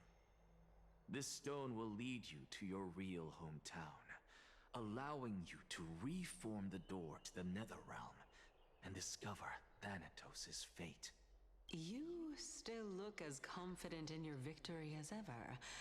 But what if your conjecture is wrong? Simple. I shall merely admit to the entire world that my experiment was a failure. However, my line of thinking will not fail because I have already planted the seeds of doubt into the hearts of the masses. Actions speak louder than words, Castoris. With the assembly about to begin, don't forget the promise you've made.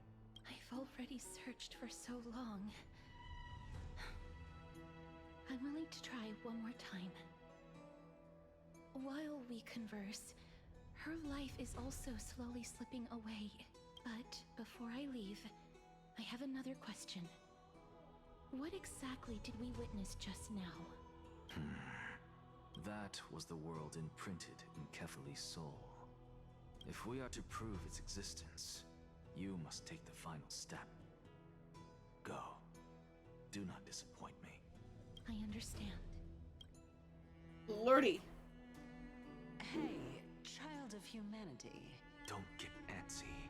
I still remember the question you posed to me. As a scholar, I do not wish to offer up ambiguous conclusions. Let's discuss this topic again when she manages to find the evidence. I merely wanted to ask, was that stone transmuted from your heart? If so, rebirth is no longer an option for you. Why not? When I was a child, I lost someone dear to me. When I was a teenager, I lost my faith. A while back, although you saved my life, I also lost my soul in the process. Now I'm merely forsaking my body. What's the big deal? Why are you always finding ways to die? Isn't it good to be alive? This is but a necessary sacrifice on my path to transform into the purest of them all. Can someone who's dead even claim to be the purest of them all? Furthermore, if your hypothesis is proven correct, does it not just confirm that the myths are true, and thereby invalidate all your theories? No, it's just the opposite. If my hypothesis is correct, it means that I can actually ascend to godhood and reshape this absurd world that you all have created. I'm sorry to tell you this, but you won't be Kefali. You're going to be Xerxes. I'm just saying.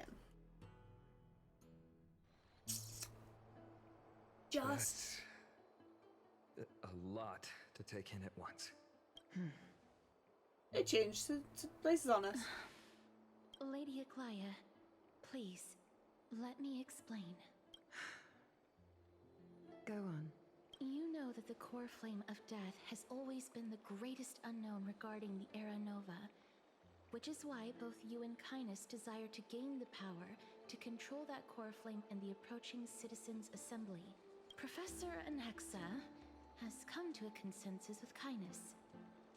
They want to suspend the trial once Thanatos' core flame is reclaimed, hoping thus to eradicate death from this world. If they're successful, then the flame chase journey will cease, and Akama can enjoy everlasting peace. But I know this runs counter to your wishes. So long as we do not usher in Era Nova, the Black Tide will never be eradicated. Even with Lord Mighty on the front line, and the Black Tide not posing an immediate risk, the danger nevertheless remains. Yeah. Honestly, it's difficult for me to assess the pros and cons in this decision. But someone must bring the core flame before we can begin negotiations over it. The Titan could be very near. I cannot let this chance slip by. Besides, someone has to make this trip to bring back Mrs. Soul. Well said. You already had every reason to seek an audience with Thanatos. It's that great performer who has weaponized your wishes and placed us in this difficult situation. A world without death. Do you desire that too? If fate dictates that my path must oppose yours, I will do all I can to resist it and protect what I aspire to achieve. Lord Mighty showed me that without taking the first step, all talk of what follows is moot. You've changed. Have mercy, Aglaia. Stay your threads. I have always hoped to hear you speak your mind, Cass. And I am glad to have heard your true thoughts. Styxia. I visited that place in the past. Though it is now an island surrounded by the river of Soul's torrents, it's not hard to see its former splendor. Go. I will not stand in your way. As for you, you are someone who has cheated death. I believe you have more than enough reason to make the trip with Casterus and meet the god of death himself. Casterus, I too look forward to your journey. I wonder what kinds of new interpretations your completed story will bring to the Flame Chase journey. Thank you, Lady Aglaia. I hate to put a damper on this heartwarming moment, but if Styxia is now an island surrounded by the river of Soul's torrents, then how do we find a way in? We need to find. Is probably. We need to find the ferryman. The answer is quite simple. In the Mids, Zagreus once made the domain of the dead their treasure vault. That is to say, they could enter and leave the Netherrealm as they pleased. And if they could do that, then it follows that the demigod who inherited their divinity must be capable of the same. I'll see you at Memorial Palace at Action Hour tomorrow. Cypher shall be your guide to finding that. Oh my god, we get to finally meet Cypher! Then it comes to an end, everyone disperses, each lost in their own thoughts. I'm excited to meet Cypher though. Oh, isn't back yet, huh?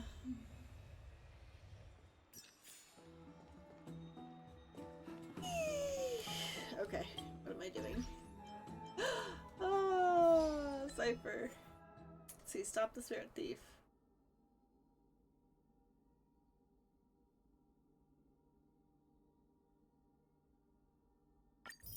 I'll claim that one, but okay. I have 10 days to do these. I want to do them, but I have to do that quest line right there, so. Gotta push through. Gotta push through. Friend, is the debate finally over? Did you win?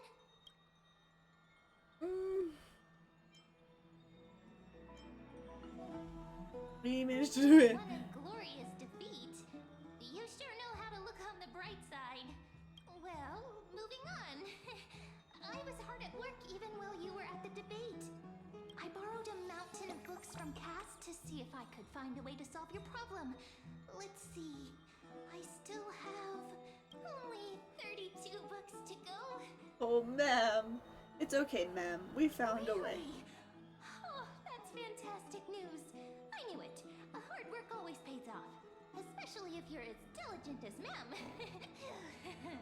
I feel like a huge burden has finally been lifted off my shoulders. Why are my eyelids so heavy all of a sudden? Because you're working yourself, girl. There's nothing more we can do now. Let's get some rest. You're right. Then I'll go back to... As was their custom, men with astonishing dexterity slipped back into their secret little hideaway. Good night, men. Good night, Okuma. Huh. It is nighttime now, right? Fair point. Later somewhere in Okuma.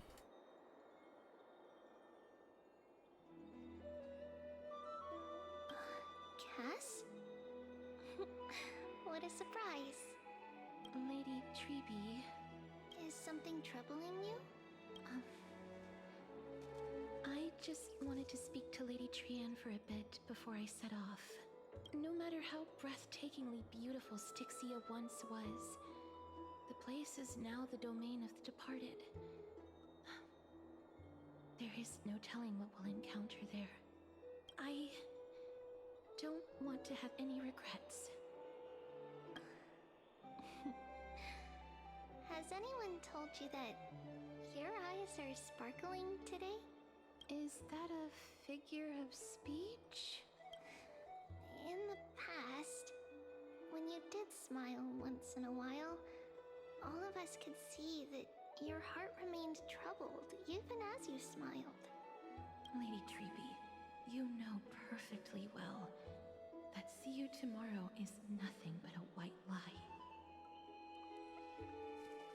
I hope your toughness is not a mask hiding a lonely heart. Cass, you hardly ever talked of your past. None of us knows what you went through, apart from Maggie. But we know it must have been filled with pain and hardships, as it is the fate every Chrysosaur is destined to live out. We are just happy for you that the core flame you're meant to inherit has finally surfaced. Isn't it a little too soon to say that? But you already know where tomorrow is, don't you? There is no need to rely on anyone else. Just give it your all and leave no regrets. We have always believed that your embrace is just as warm as everyone else's, because we embrace others to comfort them. And Cass, you're the kindest Chrysosaur we know. Oh, thank you, Lady Treby. So sweet. This feeling, it's hard to put into words. I suddenly found myself with so many wishes. So much I want to accomplish before setting off. Then go do it, Cass. Trian was actually working on a surprise gift for you. It's a pity she didn't get to finish it. But now Trinan and I are working on it.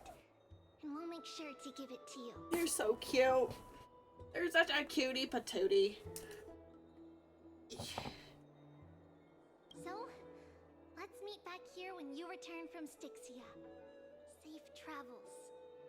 See you tomorrow. You're so precious. I can't sleep. Huh? Who could it be? Guess we'll go open the door. How is that at the same time?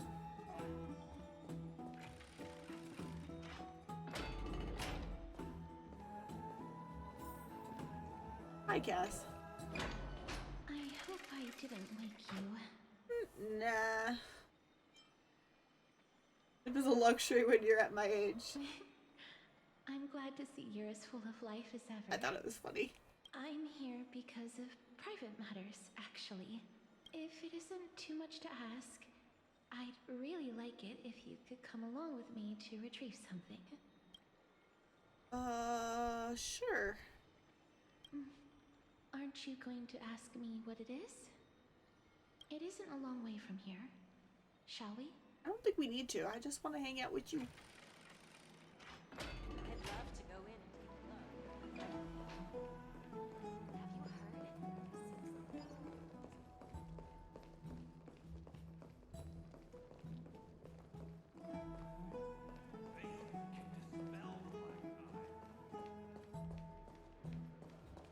The streets are packed. journey has begun.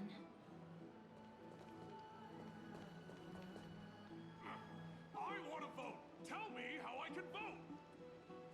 Take your ceramic shard engraved with the Kefali rune, select the Council of Elders in your heart, and pray silently until the shard registers your choice. Then toss it into the Dolium. The Council of Elders? More like the Council of Buffoons? The Black Tide took my hometown long ago! Who are they kidding with bringing back Erechrysia? It's all a sham to create their own Erechrysia in Akama! The Titans are just. So long as we do not overstep our bounds again, we will not incur divine wrath. Oh, please. The time when these deranged Titans should have vacated their spot to the demigods is long overdue. You'll see soon enough, you old bogey. Lori. And I pray that Talantans smack some sense into you with their scales. We shall see how this turns out. That was quite a spectacle. Just another peaceful day in Okama. I suppose peaceful is technically correct if no actual violence happened. To this day, I still find it almost unreal that Akama is the only place illuminated by light amidst the crumbling ruins of Emporius. And its people are even holding votes to reconcile differing opinions. It is fascinating. This peaceful sight is making me forget that this is the end times. This is what the flame chase.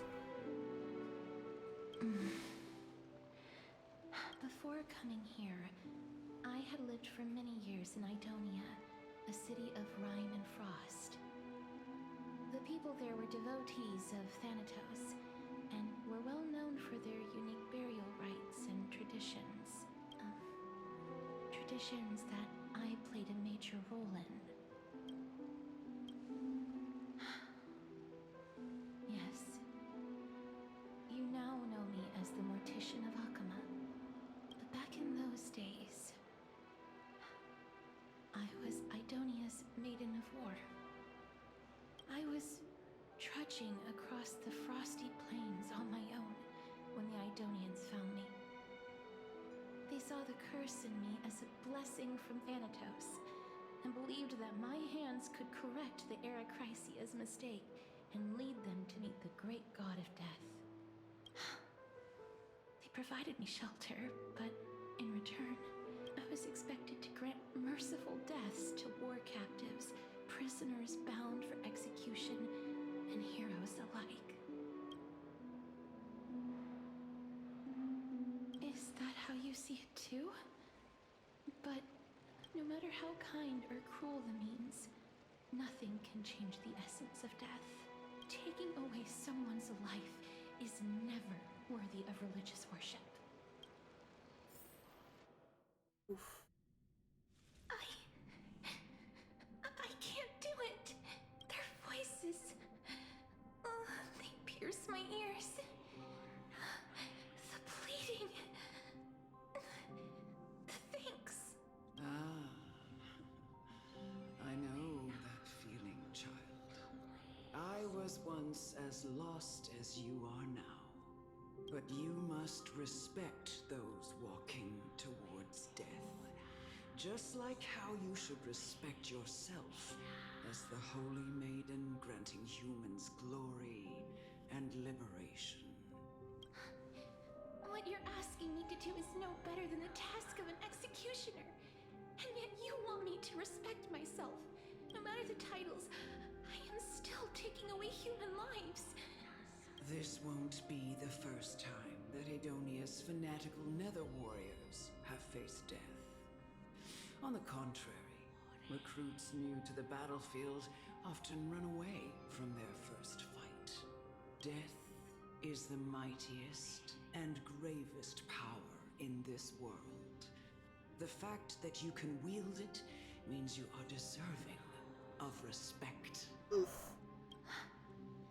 That's such a twisted reason. Then let me tell you a story. In Idonia, the great swords commonly used by executioners are called Draconian, in memory of Drakon, an elderly executioner. The sword has 3 air holes along its body. If the sword is swung down swiftly and accurately, the holes would make no sound, and the executed would also depart this world quickly and painlessly. But should the executioner have any hesitation, the holes would produce a piercing whistle. On that cue, the screams of the executed are sure to follow. Every executioner after Dracon is to hone their sword skills every day in preparation of future executions. Every swing of their blade must be more resolute than the last, for failing to do so will bring pain. Pain for the dying, as well as pain for themselves. No. I can never get used to this. You misunderstand, child. I am not telling you to get used to it. Welcome in, Amelia. Welcome in. How are you doing? I'm asking you to consider the source of the dead's suffering and use that knowledge to fortify your future touches with more and more determination.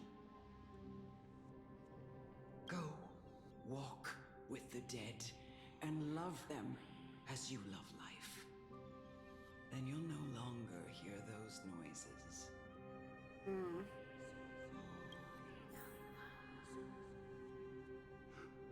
Please, don't kill me. I don't want to die.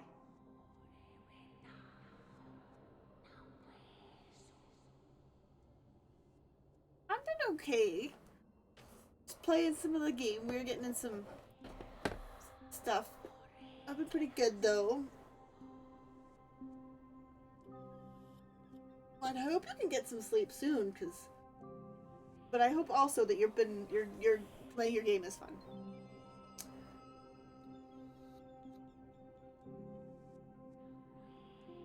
Going to just... This is your duty. Remember, consider the source of the dead's suffering, then give them the respect they deserve. Thank you. I beg you, don't listen to her. Wonder how long I can go with I can't do it. If you cannot learn to accept death, then Idonia has no place for you. This is your last chance. Do it. No, please. I don't want to die. Please, I'm begging you. Forced into it. I'm kind of glad I didn't force it right away. No.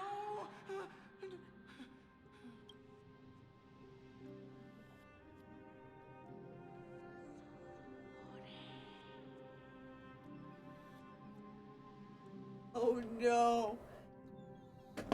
Unfortunately, that is pretty unfortunate for some games that they just don't age well. But I'm glad I'm glad it was still awesome though.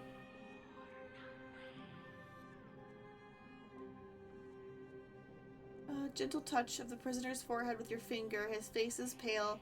His eyes flicker with fear, and his body trembles uncontrollably. Also, thank you for redeeming your daily book. We've got The Selection by Kira Cass.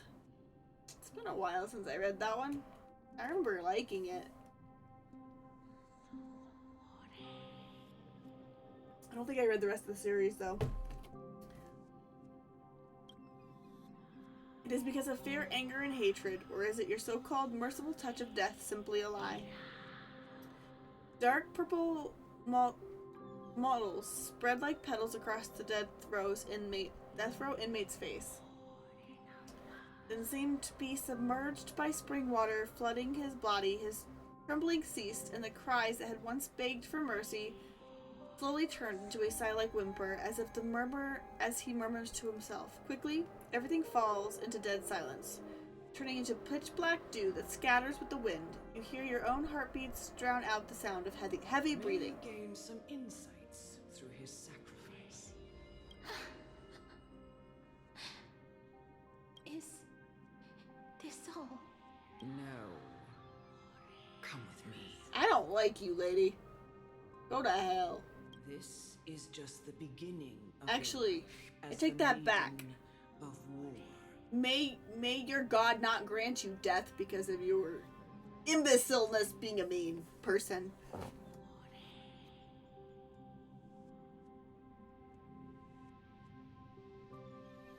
That's fair. To be fair,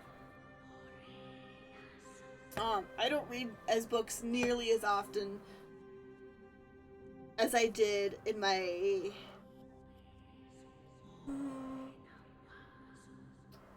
childhood, you could say. I think I was still reading them pretty regularly in my early 20s as well.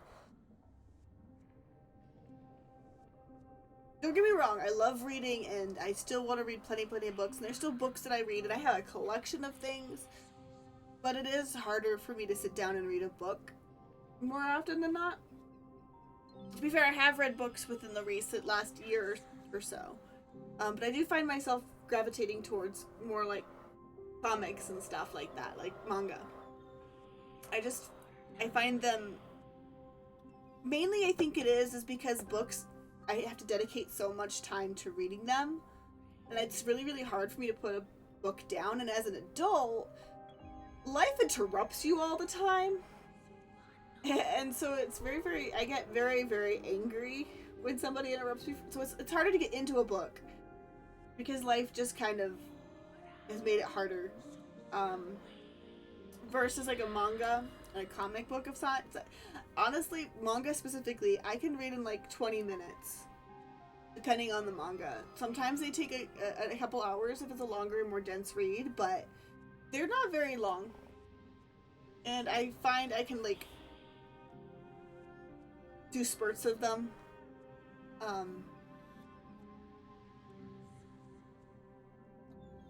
And that's part of why I have not fully read an actual book in a little while. That's just, I love them, and I do want to read more. And I have so many, and I have like books that just came out and books that are coming out that are on my TBR, and I'm like, I must have. But maybe that'll, I don't know. That's an idea. You executioner! Ooh. Okay.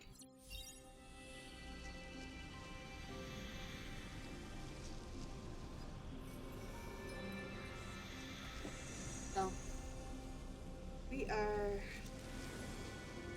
Cool. Hubby is headed home. Hee.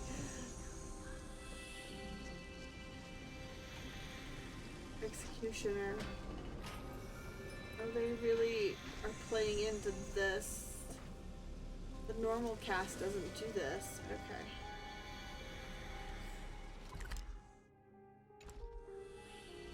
A door? We cannot go through this door. Cannot go through this door.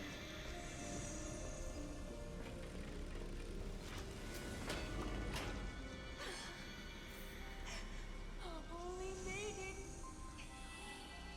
Go. Grant her glorious death. But he.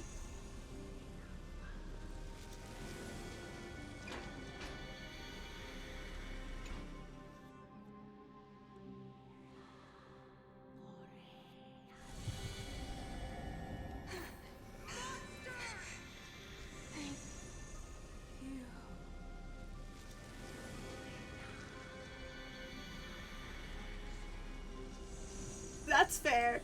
That's fair. I think I did that with the Thorn of Court and Roses. I bought the entire series before I read the first one. I have read the first one. And then I got part of through the second one, and I just haven't been able to pick it back up. And I own the whole series. Yeah.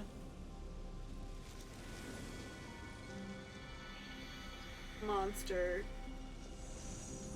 Everybody's. Executioner.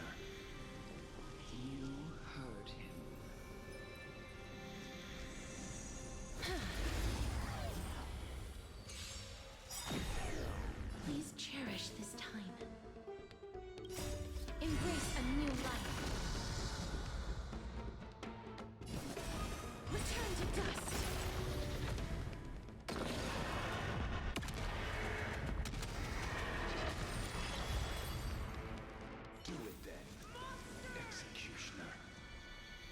do have that Rebecca Yarrow's book, the Dragon book. I did pick up the first one on that one too, and I have not read it. So.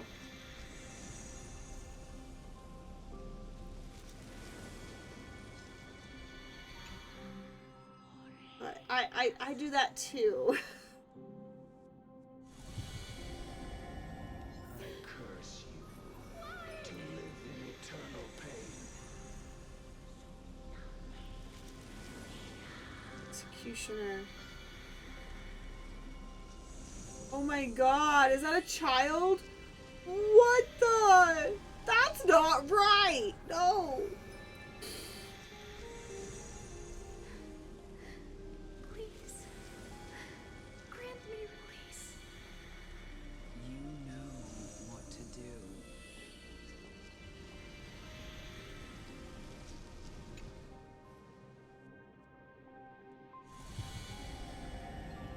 When will this ever end? What? That's not the. Oh no. Yeah. Yes, they all do look really pretty on my shelves. One of these days, I should probably post a picture of my shelves. They're very dusty though, so I don't know if I want to take a picture of my shelves.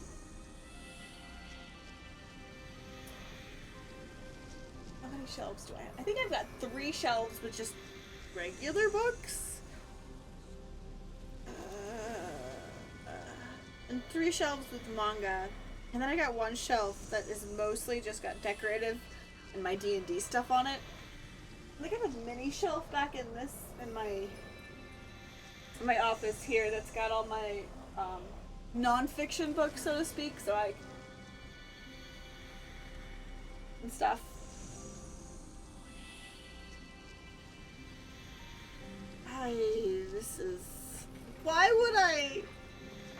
Why a child? How many more no, poor Cass. Feel for this girl.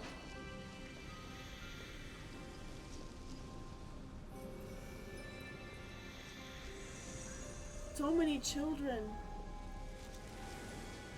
And so much pain. Fulfill your duty.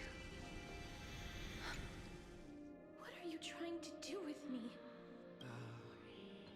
I have aged.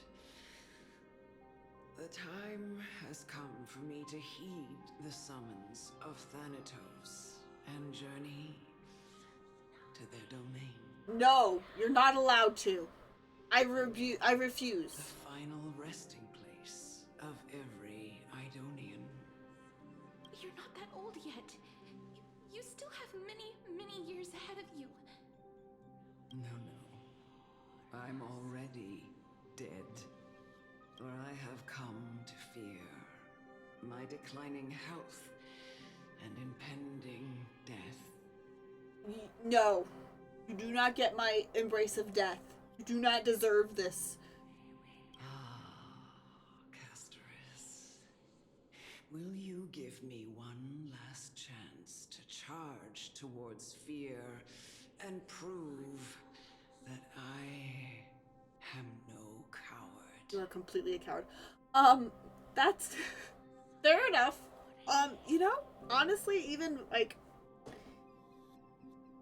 the Twilight books, okay, I'm gonna make a confession here, but it should come to no surprise. I have not read the Twilight series, nor have I read the Harry Potter series.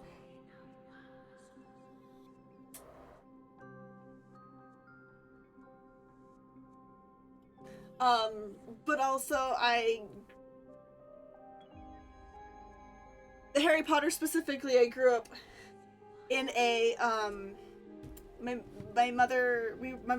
parents were religious growing up, and I was homeschooled, and thus Harry Potter was on a banned book situation. And to be fair, considering some of the ideologies of the person herself, I'm kind of glad I never jumped into that, even as much into fantasy as I am, and I love fantasy. As far as the Twilight series, as far as the and by the time I got into an adulthood and could read the books by myself, I was working in a library too. I had access to them. I had my coworkers really liked Harry Potter, and they were trying to convince me to read them at every turn, and I was like, it was, I don't know if it was like PDA, like pathical demand avoidance situation, but the more somebody told me to read those, the more I was like, no, I'm not going to read those. So that was also at play, specifically for the Harry Potters. For Twilight, they just never really... Honestly, the minute they came out on the scene, they were very heavily memed. Sparkly vampires was not something in my early adulthood to teenagehood, late teenagehood, that I really wanted to read about. I was like, vampires are bloodsuckers. They should not sparkle in the sunlight. They are not fey creatures. And thus, I never read Twilight. I have seen the movies of Twilight, though. Not because I wanted to, but I was sat through and forced to watch them because my sister was watching them. And I have seen a couple of the, Harry Potter books. Not books, the movies.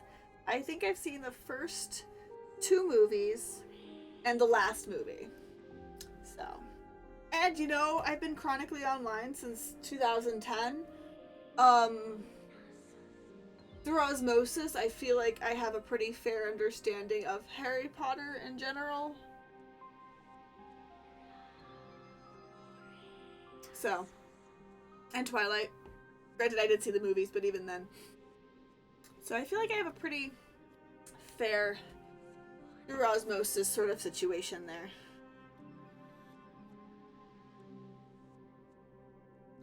To be fair, also, the time period that I would have read Twilight, I was more into dystopians, like Hunger Games, Divergent, things of that nature. Hi, baby girl. Why are you in here? So.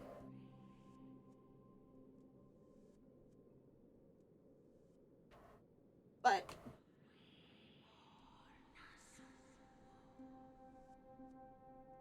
Yeah.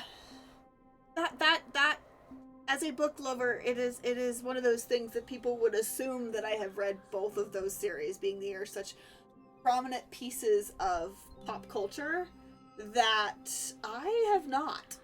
I have not. I've read the original Hunger Games trilogy.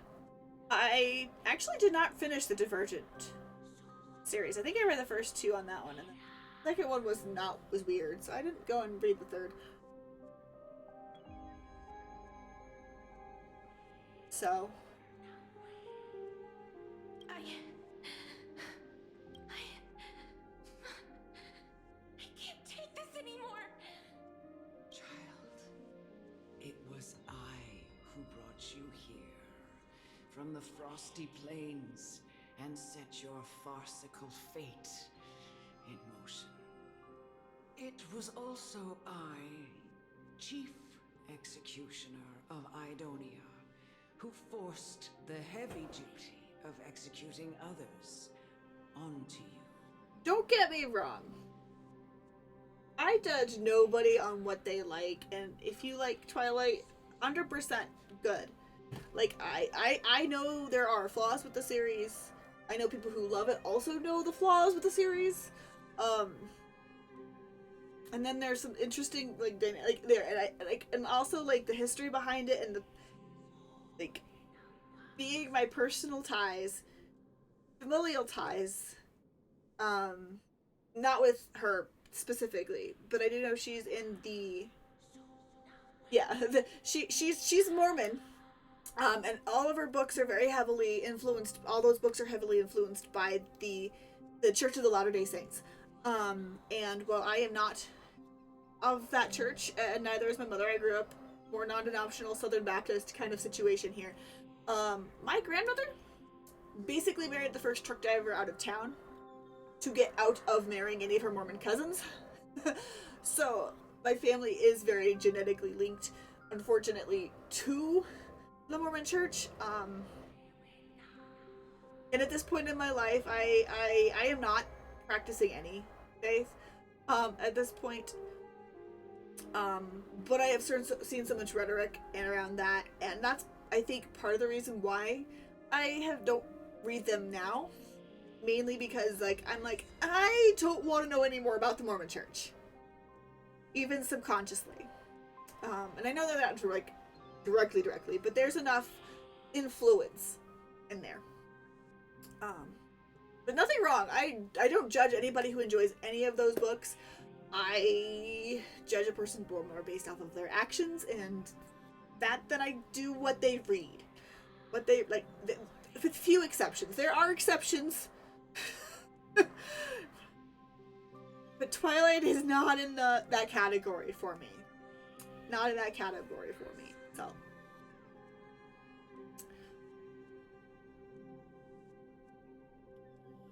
And yeah. And you know, to also say, like, those are not the only books with flaws. Any media, any love of anything we consume has flaws. Some are just more prominent than others.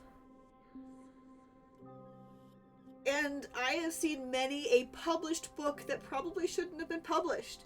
And I have seen many a fanfic that I'm like, oh my god, why don't they just make an original story so they can publish this? So it's one of those things, is everybody has what they enjoy. I ain't going to judge somebody based on what they enjoy outside of a, like, certain select group of things.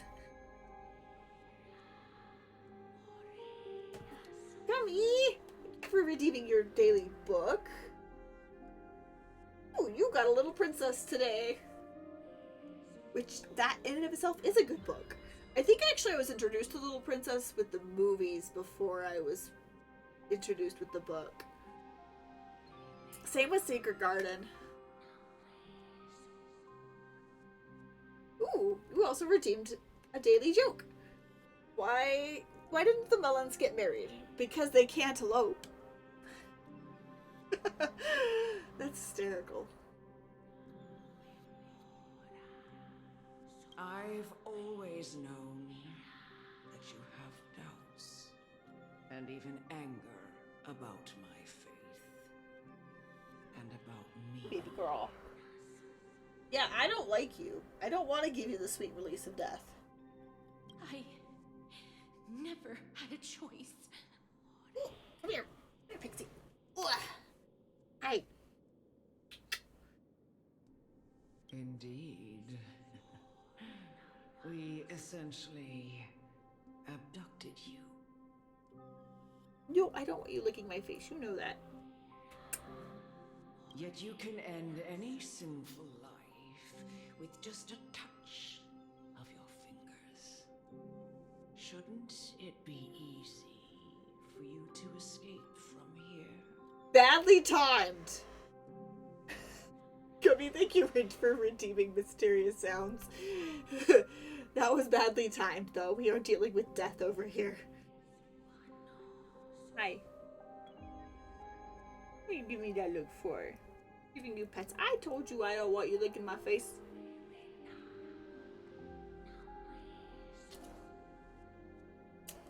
Here we go.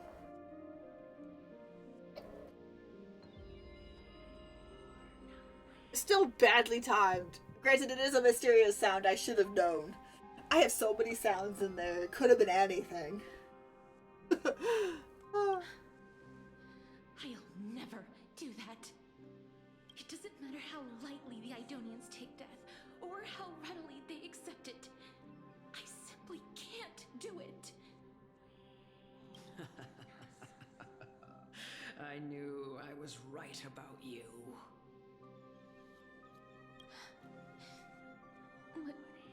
What do you mean?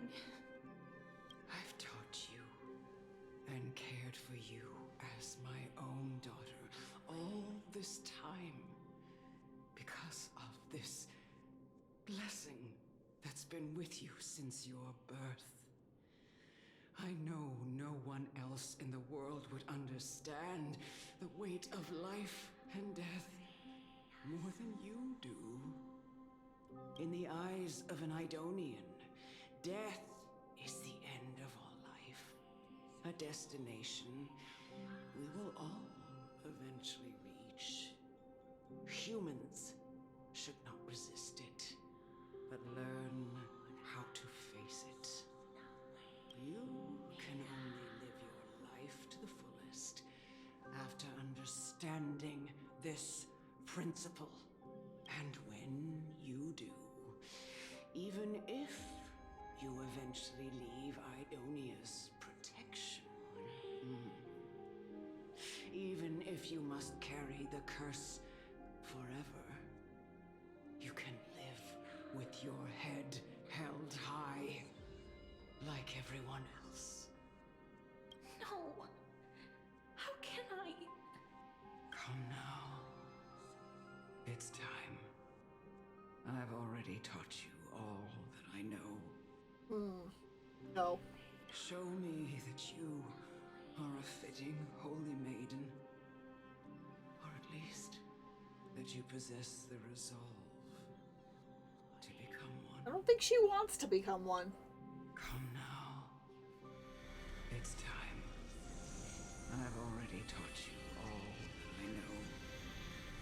Show me that you are a fitting holy maiden.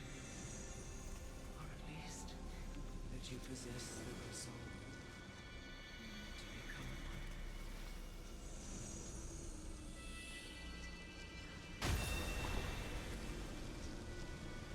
Emerge from your cocoon.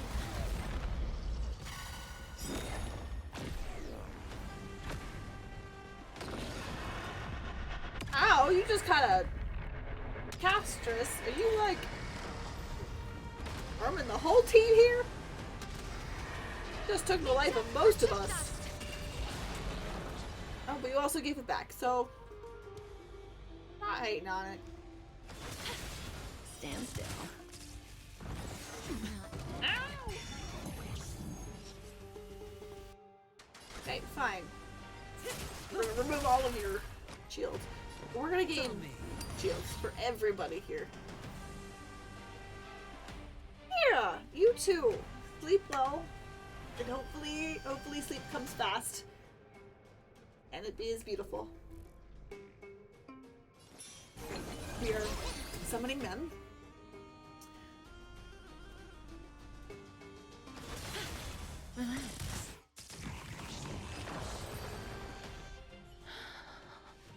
Oh my word, how pretty is that?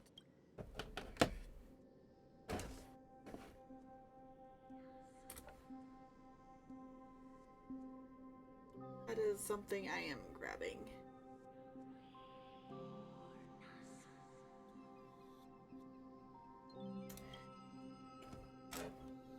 This was the last time I followed her command. I gently touched the elderly woman before me. The executioner, who had seen too much death, died the same way as everyone else. A gasp for air, a wistful look in her eyes, and a barely perceptible tremor in her fingertips. Elder Amunet, the person who tried to teach me about death, ultimately vanished like dew in the morning mist. She spent her life embodying the beliefs of the Idonians, and when death finally came, she embraced it exactly as their doctrine had taught. I have nothing but respect for her. Okay, fair. I erected a cenotaph in her honor in the marshes outside Idonia's city walls with the others I had laid to rest. Then, I set out once more in search of Thanatos. It was a long, long journey. I heard so many discussions about death along the way. Life finds meaning in death. The world improves because there is an end. It seems the most terrible darkness in this world. Everyone Everyone talks about its heavy weight. Some resist it, some worship it, and some even revere it. How did a disappeared titan become the deepest fear of humankind? And why do they haunt my dreams? I continued my travels to seek an answer. Initially, I was running away. Then, I started searching for it. And now, at the end, I just want to know if my touch, if my embrace, can do more than taking things away. Can I make anything? Can I leave anything behind? I don't want to die. Please, I'm begging you, just let me go. I don't want to die, please. I don't want mercy like this. Just let me go. I need it. I don't. This is the preview for Castris, isn't it? I hate these icy hands. We're seeing the 2D animation be in the game itself.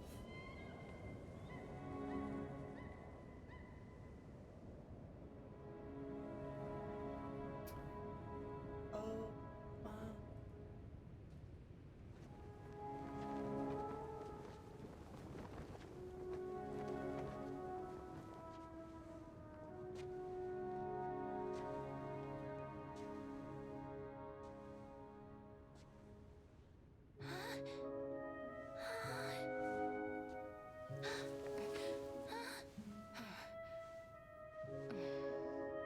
I wasn't expecting this.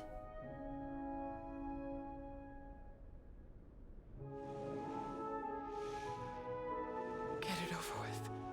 End its suffering.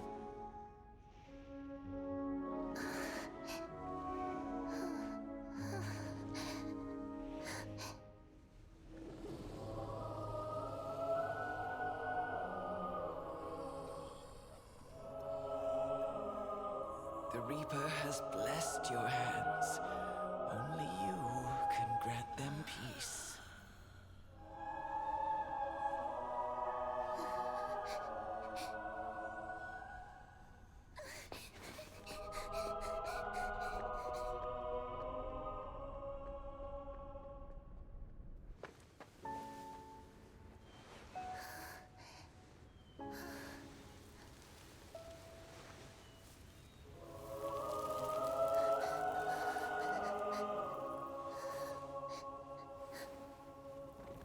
Embrace death. Walk alongside it.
Is that you, Castoris?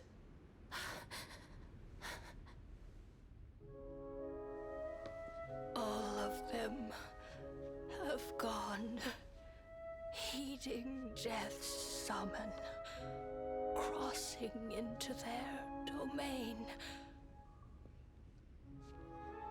I must go too.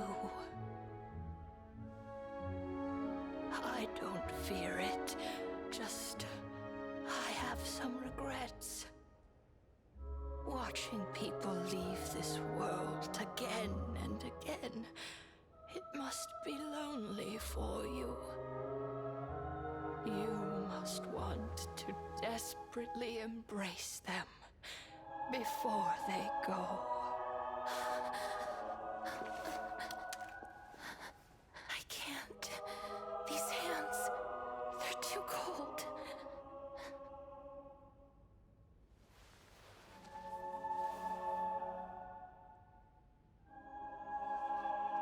But Big Sister Castoris, your hands are so warm.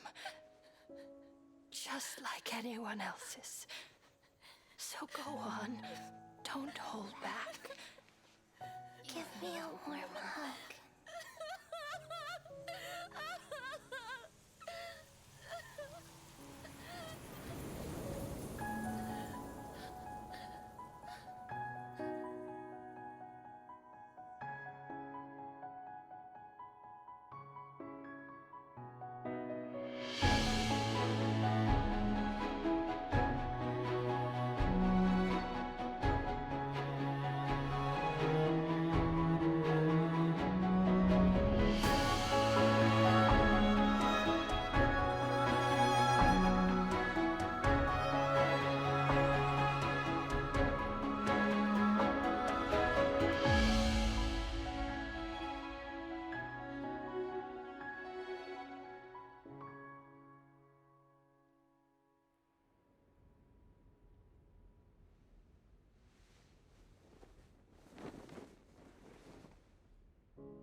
Can hands like these really be warm?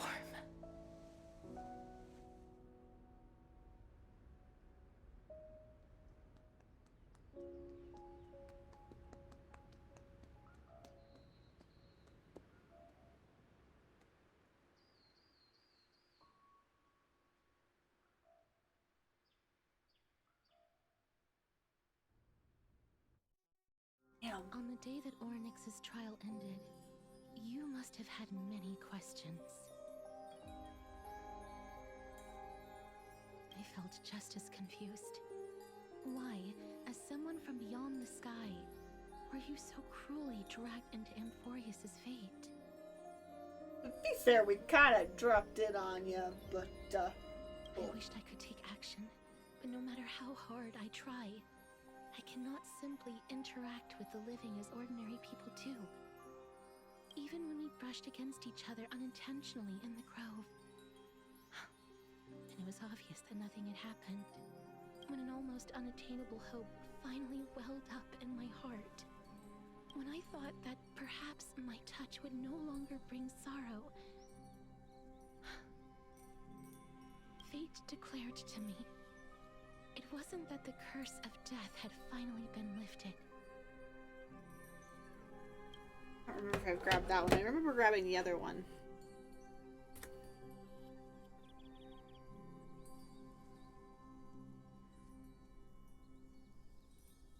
No, not what I wanted, but okay. Not what I wanted. Okay. Okay. That. Go! That your soul no longer belonged to this world. And there was nothing left for my hands to take. And did I really think this time would be any different? It's not that I don't understand this reality. Just that I'm unwilling to accept it. Having walked such a long road, I am still unable to find the answer to life and death. I am resigned to eternal despair. All Alright, does look like we do have ads coming in, so I'm going to go ahead and take a quick break. I have not had one yet, so I think it is time, and I will be back shortly after break. Be right back.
holy moly. Hi guys, welcome in.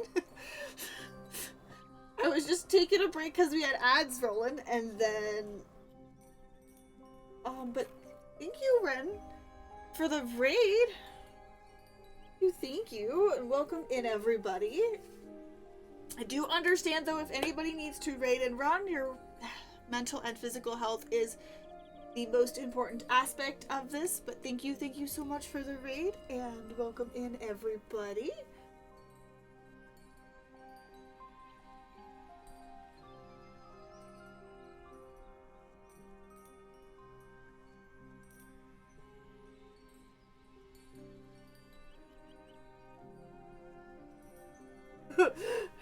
Right? That is pretty good timing.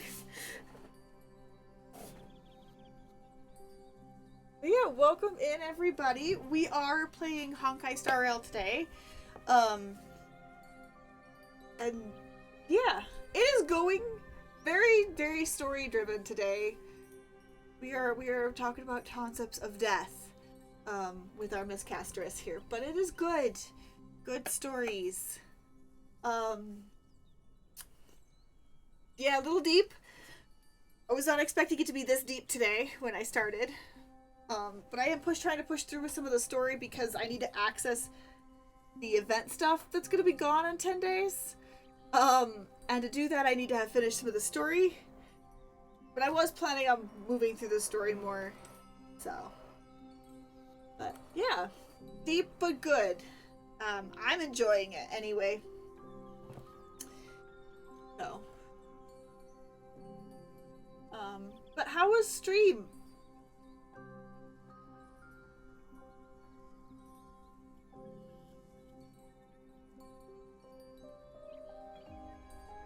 Anything I wish to hold on to, death will inevitably wrest from my grasp. From that moment on, I lacked the courage to confirm it again. Until Ornyx laid bare the cruel truth before us. What I like about Star Rail, because this world in particular too, is based around Greek mythology. Nice! Nice! A good old Civ game. They're great.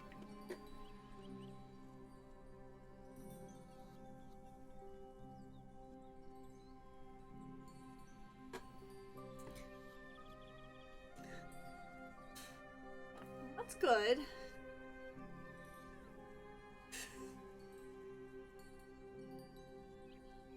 Ah.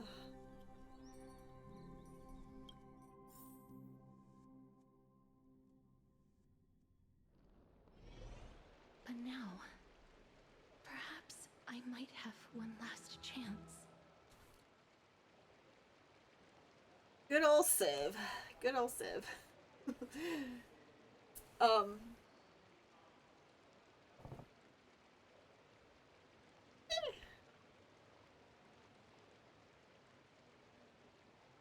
Also, for whatever reason, yeah, I don't know.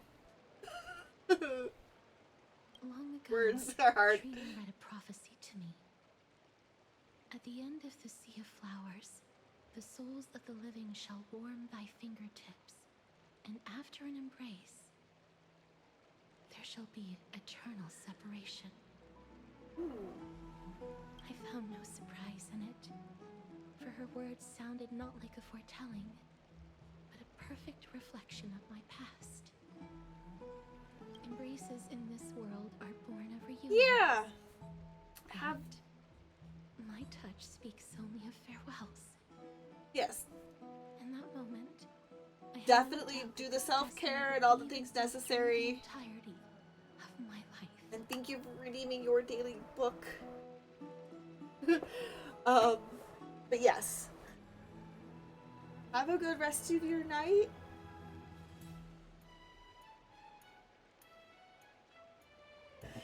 And sleep well.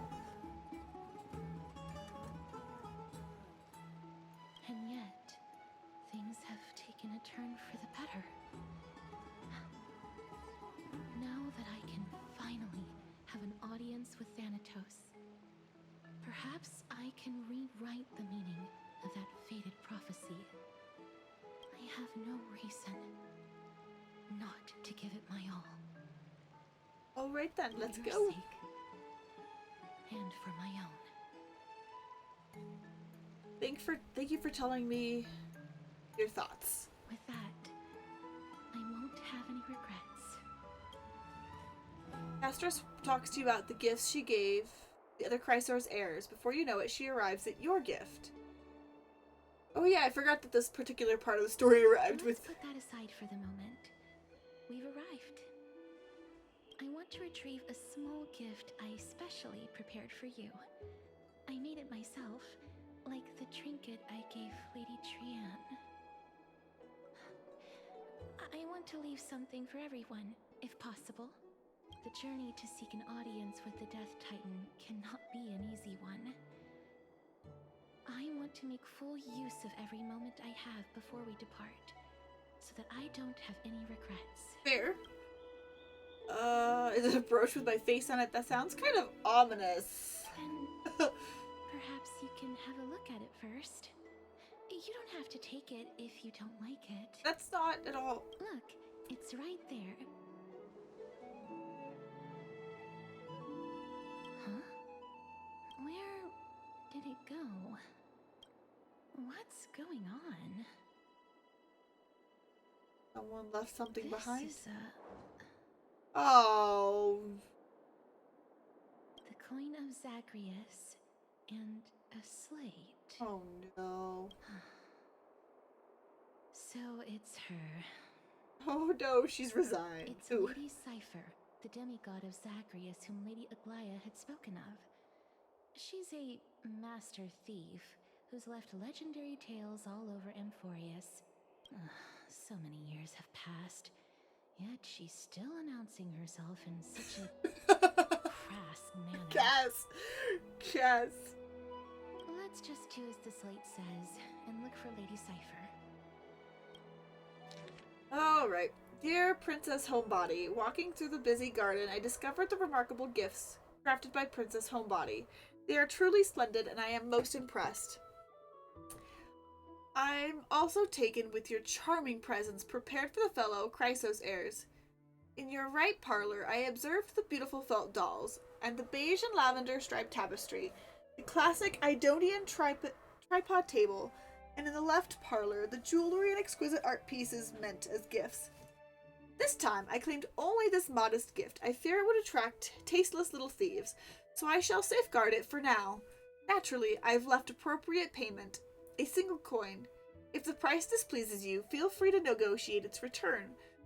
Though should that happen, I won't be satisfied with merely one coin. Should you wish to find me, visit the Memorial Market. There lies a golden short spear I've left. You know what to do. It shall guide you to me. And before you ask, I won't accept any questions. Please forgive this small intrusion. Accept my highest regards. P.S. Who displays biological specimens at home? They're quite unsettling. You might want to store them away when entertaining guests. P.P.S. Despite your considerable investment in the Idonian ossuary hanging in your parlor, I regret to inform you it's a fake. The original was craftily switched by those cunning scholars in the Grove of Epiphany. The full story can be found in the yet unpublished memoirs of Saphira. Sincerely, Kitty Phantom Thief. Retrieve the gift and teach Kitty Phantom Thief a lesson. You head to the market and find the short spear she left behind. Look, it's right there. The golden short spear mentioned in the letter. There seems to be a new show at the Bats today. Must pursue her.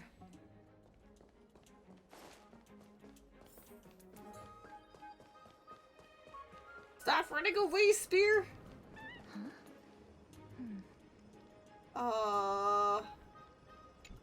Now there's two of them. This is a trick she left for us.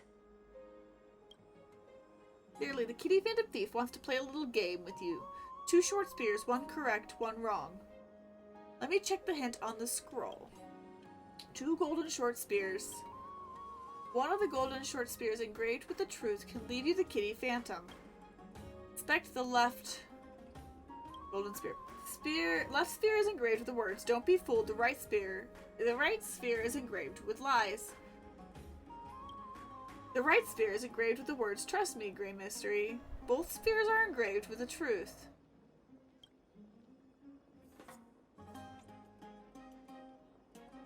I don't get it. The words on the scroll should be true, so which short spear do you want to repair? Repair the right spear. She's incorrigible. Follow me. Did I happen to get the right one? No.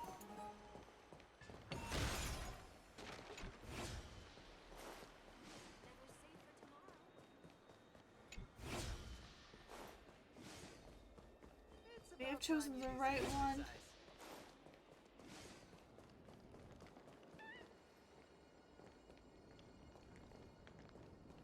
Got it. The short spear flew in a circle and returned to its original spot, nonchalantly pretending to be a new puzzle. Exactly the kind of thing she would do. I guess we'll repair the This is how it should be. left one. You notice Castros doesn't want to waste time, so you immediately repair the left spear. Spear. We must pursue her.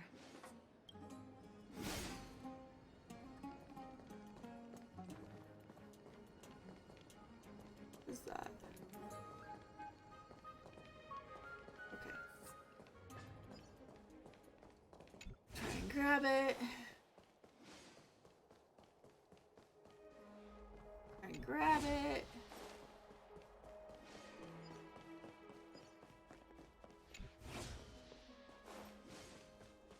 Grab it. Hi.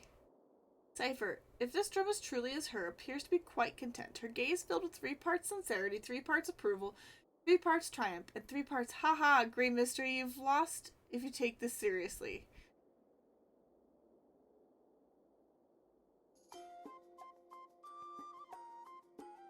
What did you just call me?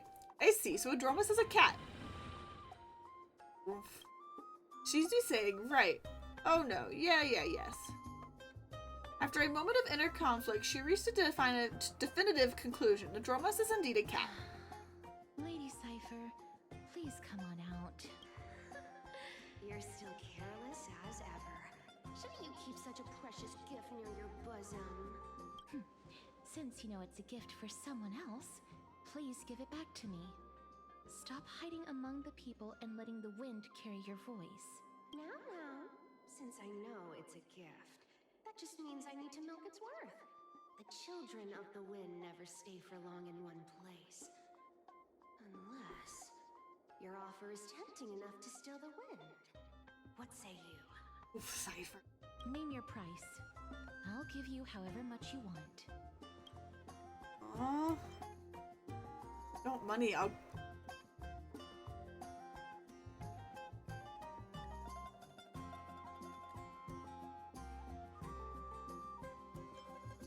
Huh? What's wrong?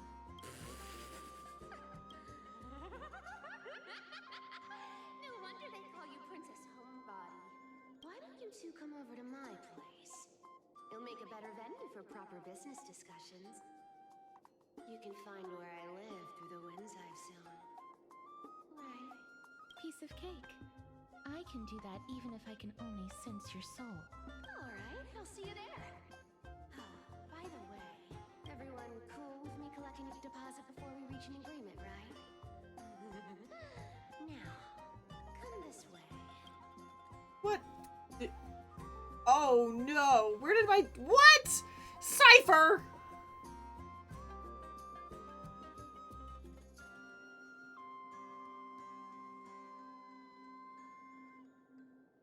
Cypher. She's incorrigible.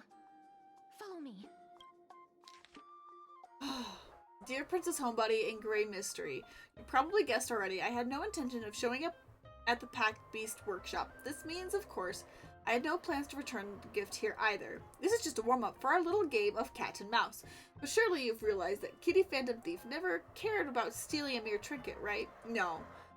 What I'm really after is your hearts. Just kidding. I have no interest in your hearts. If Princess Homebody can track my path, then I'll by all means try. I'll be waiting at the end, and rest assured, we'll meet face to face this time. Yes. Free mystery. Where did you get that dew of divine blood? Don't tell me it's a gift from the seamstress. I'll taste it for you. Hey, you little stinker butt. I want it back.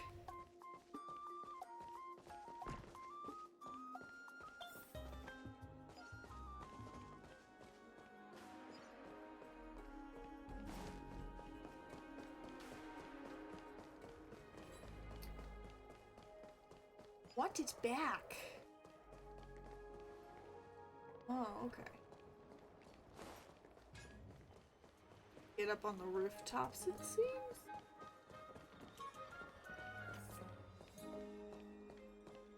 Or did I do that last time?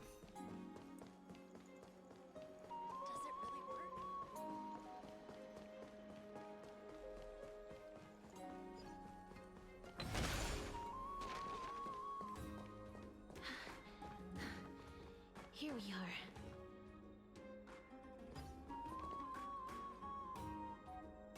Over here! Over here! No, not that way! This way! Come on. If I really wanted to hide, you'd never find me. So relax, you two. No need to get your hackles up. I'm not that scary, am I? She is so pretty. At least a character that meows has appeared. At last, a character that meows has appeared. No way. Some people might have been into that a millennium ago, but it's long since gone out of style. Loosen up, buddy. Shall we get down to business? Give me the jewelry piece first, or everything's off the table. Hey. Oh, come now. Don't be so upset. Relax. Relax. No, don't tell me that, but oh my god, I love her design. Look, isn't the view here just great? You can see what everyone is doing and where they're going, and they won't even know you're here. Now that we've broken the ice, let's get to the point. Everything I've said so far has been a joke. I'm inviting you two here for 3 things. 1. The seamstress found me and wants me to take you to Styxia to look for the Death Titan. Well, yes, that. 2. The Council of Elders also found me and wants me to make sure the core flame of Thanatos ends up in their hands. Look at you, having a finger in both pies. Last, but not least, I'm telling you that I'm not interested in doing either of those things. Don't go look for the Death Titan. The end. What? Cypher. You can't tell us what to do. Wow, this is some high quality stuff. Oh my god, this is cute.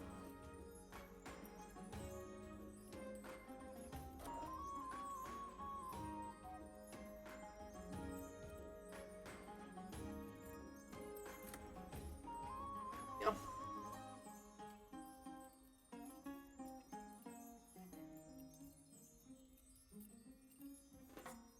She is cute. Okay. I do like I do like her design. We'll see if she pisses me off. This room is full of it. How much are these worth, Did you get all this through that Aranova gimmick? Some of it is family fortune, while the rest came from my business as a dressmaster.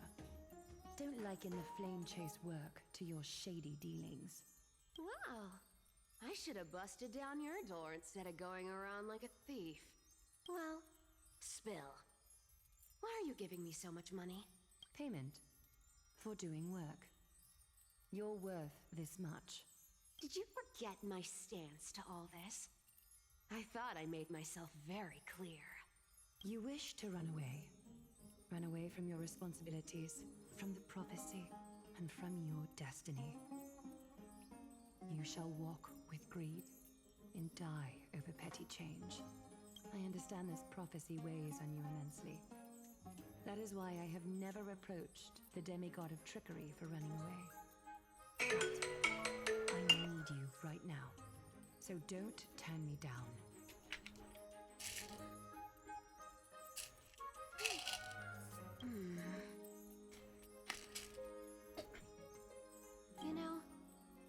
gods got your tongue with their golden threads, Aglaya. I'm not hearing any sincerity in your words. Give me a reason why you're bowing your noble head to me. We lost Trian. Oh.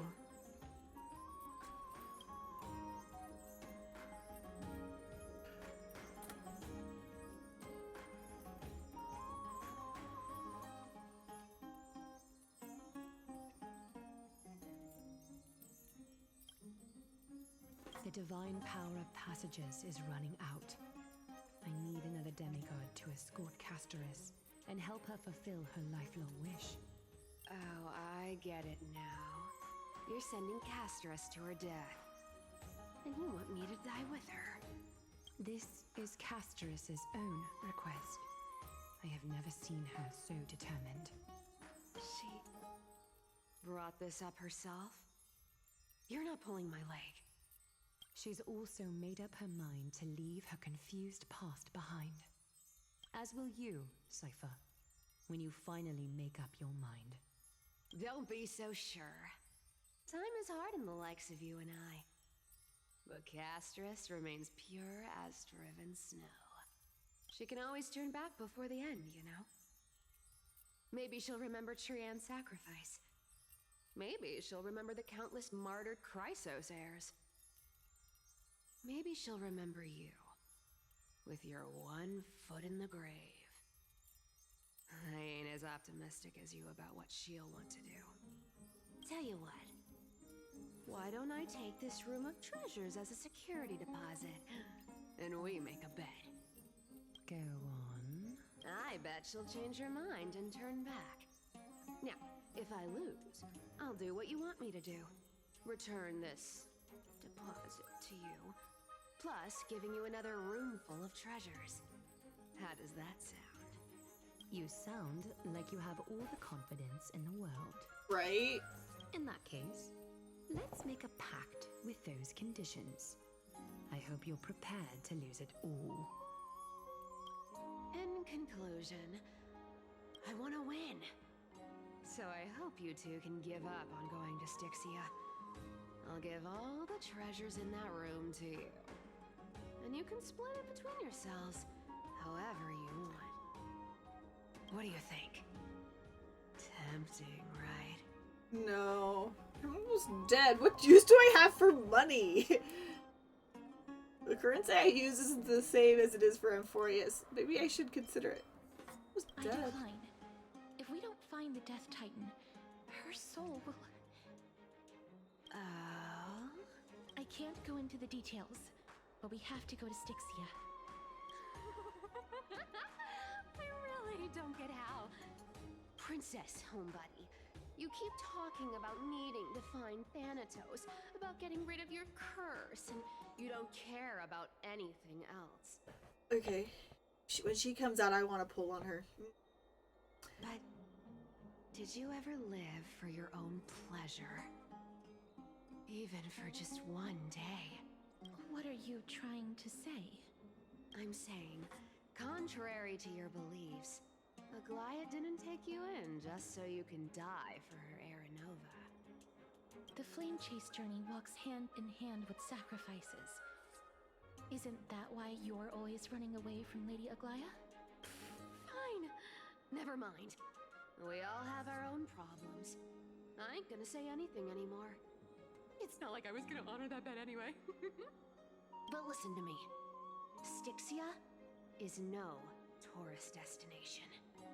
Sure, the treasures buried in there are 10, no, 50 times richer than Aglaya's vault. Yet, I've never been there. And I never plan to. Because even a demigod can't be sure they can walk out of that place alive. And now I'm supposed to escort you to Styxia. Sure. Pay up.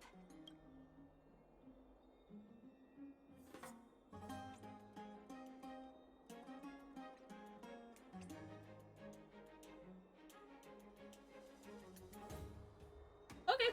Me too. I have lived a longer life than most people. Though I'm not as good at doing business as Lady Aglaya, I still have some savings. I can give them all to you. Then how are you going to live the rest of your life? Then I'll give you 90. No, 80%. Well, don't mind if I do. 80% of Castrus's savings and a bottle of dew of divine blood. Not a bad trade. Don't forget to give Castrus's... Okay. I didn't know you hold grudges. Gray mystery. Here! Catch. Be careful with that! Oh, it's so pretty. A minor change in plans, though. Don't go to the bath tomorrow. Come look for me at Akama's city gates instead. So, why are you changing the meeting place? Oh, nothing really. Just a bit scared of the seamstress's frosty face. I wouldn't stay a second longer in Akama if it were up to me. Oh, lordy. Well, now that we've struck a deal, why don't I give you guys a lift back? It's gonna be a long ride. So have a good rest. What? Next day in Okama. Next day. Where am I? Is this my room? How did I get back here? This is a coin? Is it Cypher? And she even tucked me in. Never mind. It's getting late. I better get going. Great mystery. These formal addresses at the start of letters are such a hassle. And you're already read 3 useless Phantom Thief letters. I've left Princess Homebody's gift here. Take good care of it. Remember, skip the bath and come straight to Okama City Gate to find me. I know I have little patience. Come late and I'll leave without you. Clear? Yes, I'm the one who tucked you in. You're welcome. Sincerely, Kitty Phantom Thief. Oh. Gave me back the dew of the divine blood. Nice. Alright. Let's go. On there. Excuse me.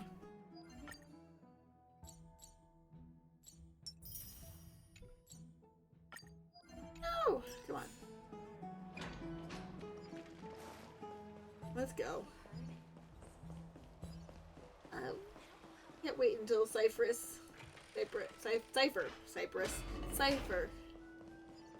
gets the banner, because I don't want to pull on her. I also want to pull on Hycine too. It's kind of a like, oh my god. I guess I gotta work on grinding out the Stellar Jades. Or whatever those are. Okay. Can't remember what they're called right now. Yeah, I don't want to open up the menu to see.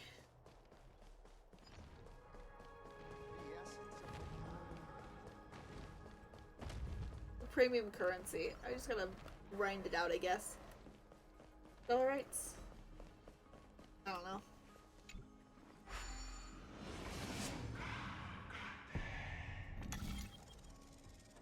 Jump.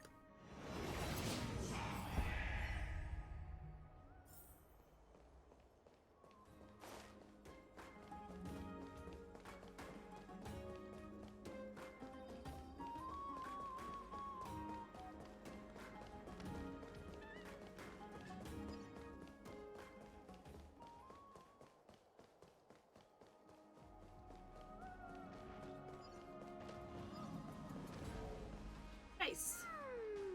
Bright and sunny. Just the weather for farewells. You're here? Really? Just 3 of us? I'll go give Gliggly a heads up. I already told her. She's fine with it. Uh-huh. You sure know how to put me in a spot, Casterus. I need to travel with you, but I can't touch you. What a bother. Sorry. Aw, I was just teasing. Don't take it to heart. Did you know that the legends say you have to put an obol into the mouth of the dead or over their eyes if you want them to successfully cross the River of Souls and enter the Netherrealm? That's the fairy fare for entering the Netherrealm. However, I honestly won't ask you to pay this time. I'll pay. And then we'll just have to go through the motions. Yep, there it is, the ferryman jokes. The ferryman stuff.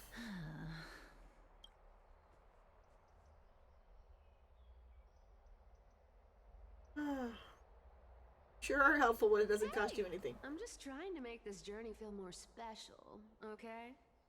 Don't read too much into it. All right, pass me the coin. It's time to get the gods' powers going. A fleet-footed trip to the Netherrealm. Here we come. Oh, one last thing before we go. I gotta give you this piece of advice. Especially to you, Princess Homebody. They all like to give me nicknames You as can't well. catch the wind by waiting. You only live once. So make the most of every moment you have. Get ready. Be steady. Hi, your turn. Don't be nervous. After all, it'll be gone in the blink of an eye.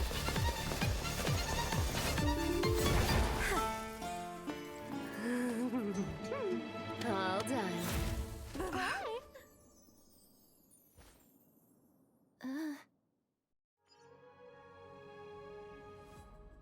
Are you feeling all right?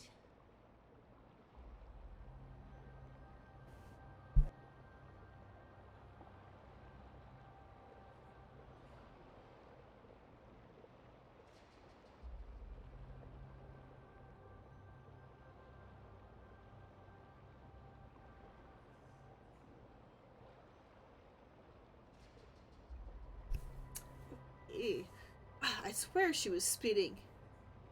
She's the demigod of trickery. When she flips the coin of whimsy into the air, she gains incredible speed that lets her travel anywhere in an instant.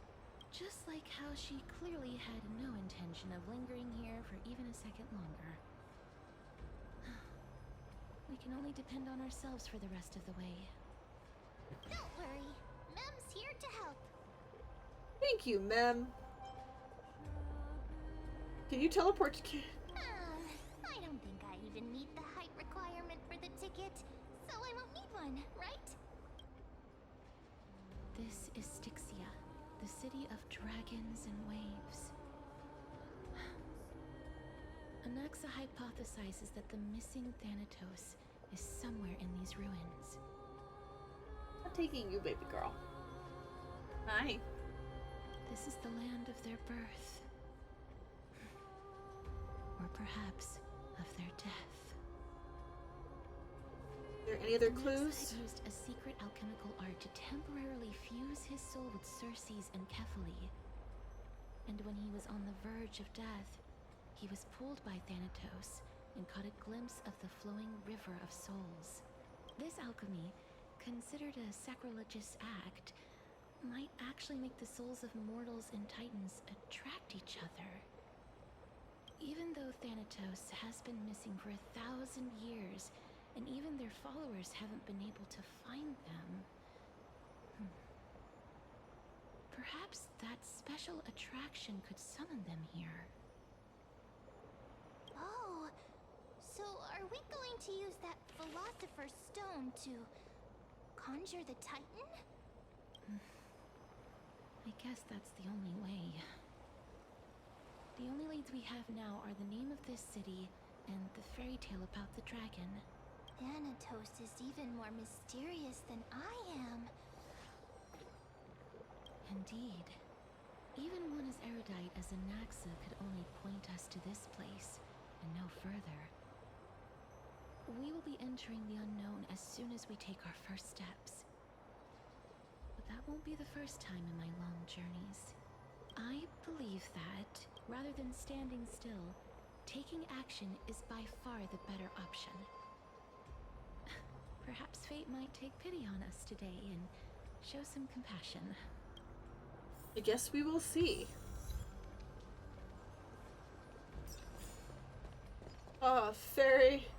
Ferry me across the stream of soul. Yep. Cool, but we did unlock another area, and oh my god, we have a lot of. Oops, no, thank you. Chests. Go back whence you came. Go back. It was like Palaxia's voice. Ahead lies the realm of the dead.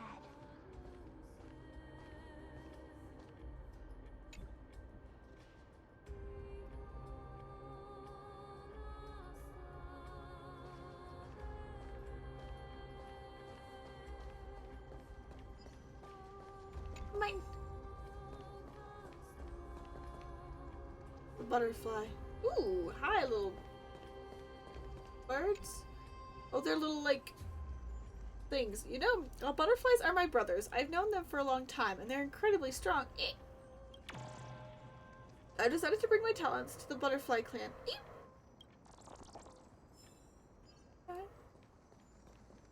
go into story here. What a beautiful butterfly. Is it talking to us? This is a eulogistic butterfly. They are found in places where many have met their demise. In Idonia, some think of them as manifestations of Thanatos' benevolence. By turning the lingering obsessions of the deceased into these creatures, it is as if the Titan has made life into a specimen.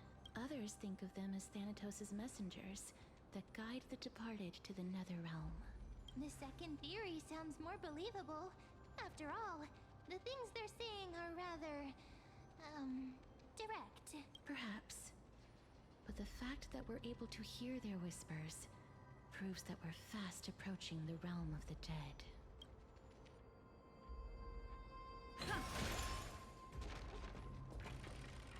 Are we? Well, quick lineup. Yeah, no.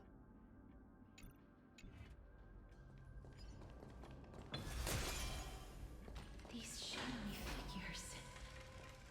Are they illusions reflected by the River of Souls?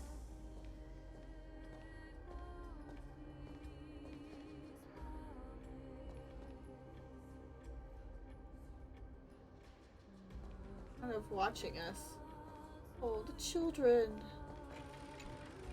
Mommy told us to go ahead first, but she's still not here yet. 1, 2, 3. I don't even know how many days have passed since then. Perhaps Mommy will be back once you finish counting the days on all 10 fingers. 1, 2, 3.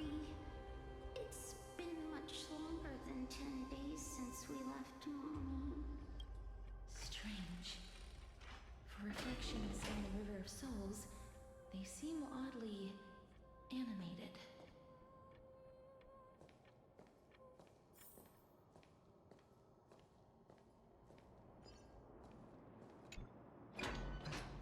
Master, did that lady really lie to us?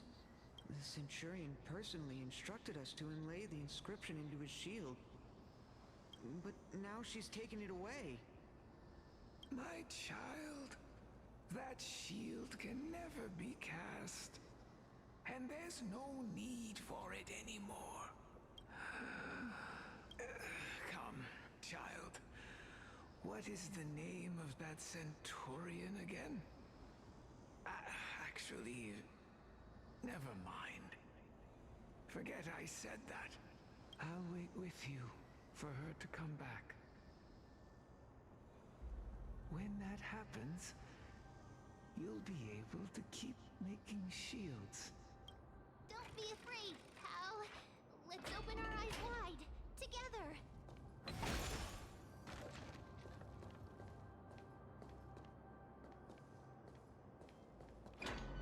Do you want to buy any fish? Huh? He can see us? Well, yeah, they keep looking at us. Wait.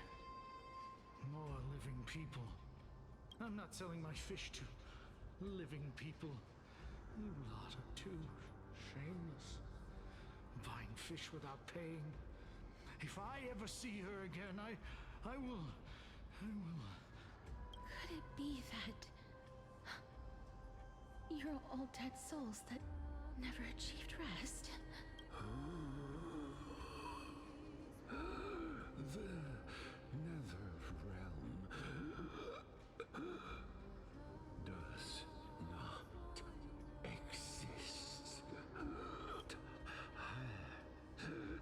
Titan rejects you. Me. So, do you want to buy any fish? But there aren't any fish nearby. Other fish gone. The people are gone too. I can only keep selling fish. So, do you want to buy any fish? Apologies. I don't have much in the way of savings, but perhaps there's another way for me to release you from your suffering. Please relax. May you fall asleep peacefully amid a gentle field of flowers. This. I knew it. These people aren't illusions. They're the souls of the deceased. They're supposed to reach the end of the West Wind by floating down the River of Souls. Yet, they have floundered upon the shoals of the stream, unable to move forward. Did Thanatos reject them? Or perhaps they didn't really die at all? Are they in the same situations as I have me? no idea. This circumstance is completely unprecedented. We gotta find mine Hang then. on. Didn't he say more living people? So that means he's seen other members of the living apart from us? Could it be that these souls are stuck here due to someone's deceit? If something is done out of goodwill, are you really gonna call it deceit? Goodwill? I can't see anything good out of... Wait a minute. Lady Cypher? That's me. What are you doing here? Could it be that you are the living being that those souls met? Ugh, I couldn't take their behavior anymore. So I stole some things here and made up some lies there. Just trying to give them something to look forward to, you know? It's because of vile living creatures like you that we're being misunderstood by all of them. What else am I supposed to do? You can see the mess this place is in. These poor souls are denied by the Netherrealm. So now they're stuck in a few brief moments of their life. Unable to move forward or back. Did you see those two blacksmiths on the way? They've been here for as long as the sun's been around, wailing over and over about casting a shield. Styxia is so freaky. Then why have you come back, Lady Cypher? Hey, I'm not here to aid your adventure. I hate water more than anything else in this world. Especially that stinky river of souls. But, I just discovered some stuff before I left. And I reckon you should know about it. It's kind of been your base of operations, hasn't it been? It's about that boy who defied death. I found traces of him here. By death. Lord Mighty? Oh, right! That's his name. Well, now you know. As for whether that info is actually useful, that's for you lot to figure out. Cypher. So long, Princess Homebody. So long, Grey Mystery. Huh? She disappeared just like that? Lady Cypher has always been a free spirit. In any case, she has brought us some valuable information. To be fair, yeah, that's fairly valuable, I guess. I just don't know. If Lord Mighty is also somewhere along the river shoals right now, then he will certainly become our signpost. After all, he's different from those wandering souls. He will find his way, even in the realm of the dead. Speaking of... Don't worry. It's time for me to shine. Ornix's Rune of Recollection is nearby. Use prayers to return the river to before it got flooded. Look, there's also a coin. A Zygos coin. Hey, over here!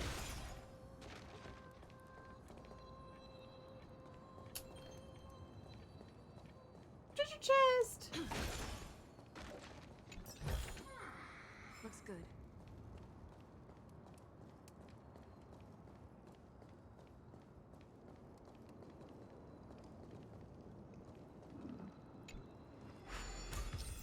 Ooh, okay. Wait. Rune of Recollection. Interact with the rune base to obtain the Rune of Recollection. With the rune in possession, the Miracle's Orb's illumination radius moves with your character and reverses the surrounding space-time. With the Rune of Recollection in possession, interact with the rune's base to drop the rune, and the Miracle Orb's illumination radius will stop following your character.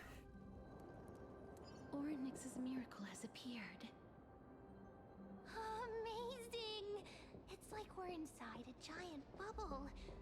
Even the river got parted. That was...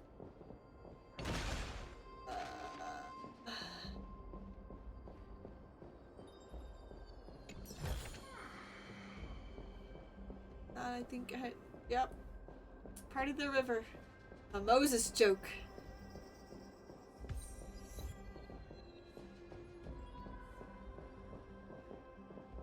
I want the treasure chest. How do I get the treasure chest?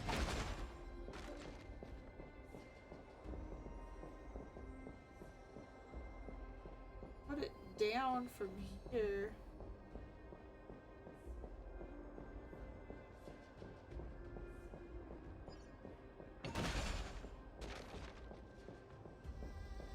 Huh.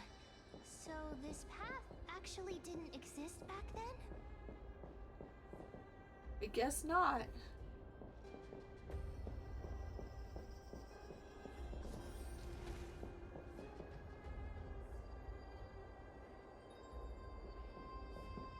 There are wandering souls of the deceased here as well. We must first return to the present before we can communicate with them.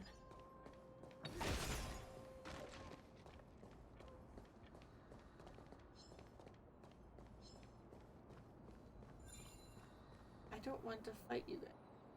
Just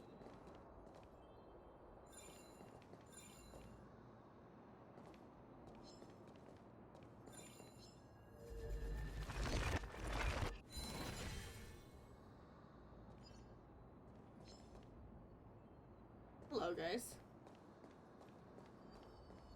Just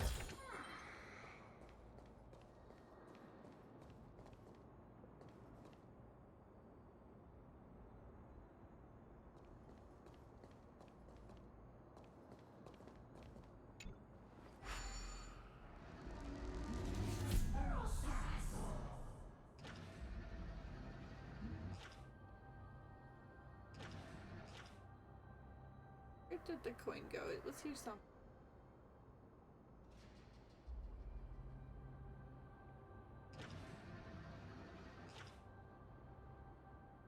Oh, I can go down to get the chest from there. Okay.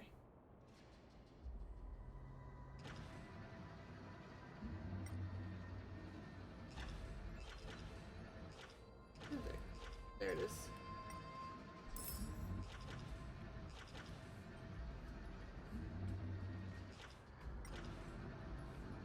Their coin up there.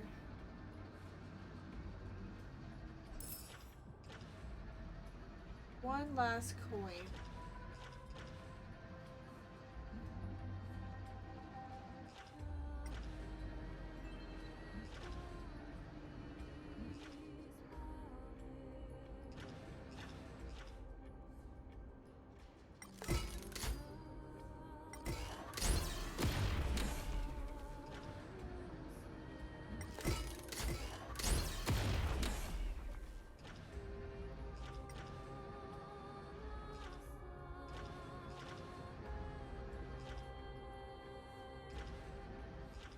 There should be. Oh, there it is.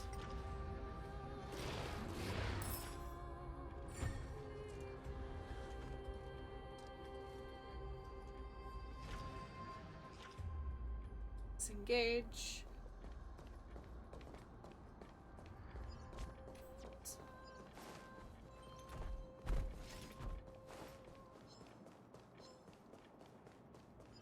Hands, boy.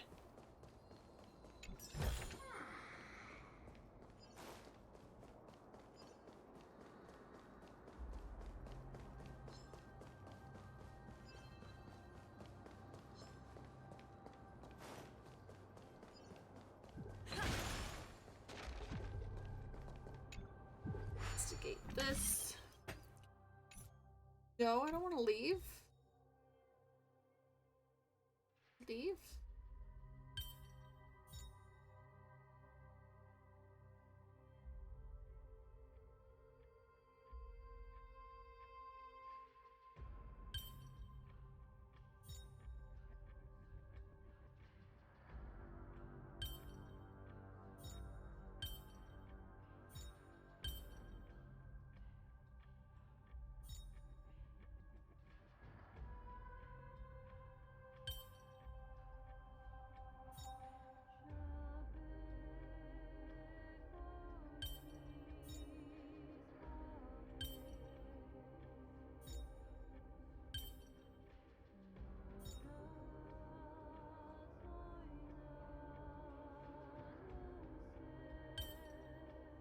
Ad break happening. Okay, I am going to take a hint.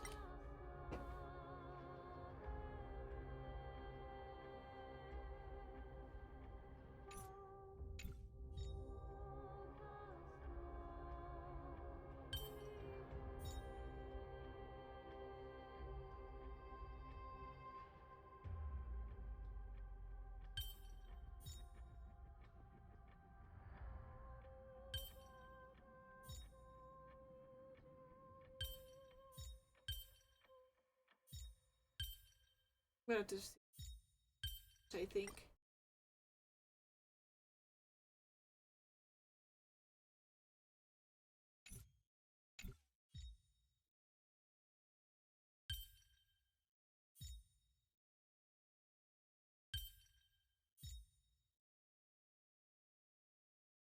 There it is.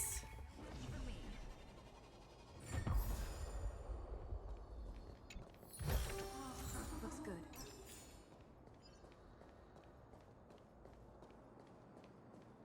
All of the chests hiding in there.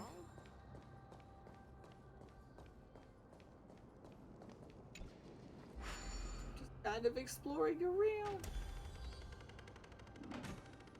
Oh, I guess that's what that is.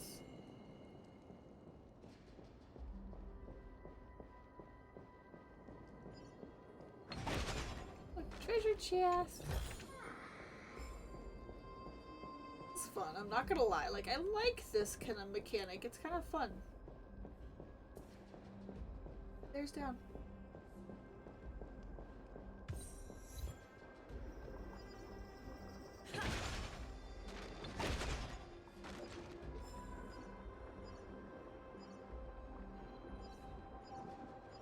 Ooh.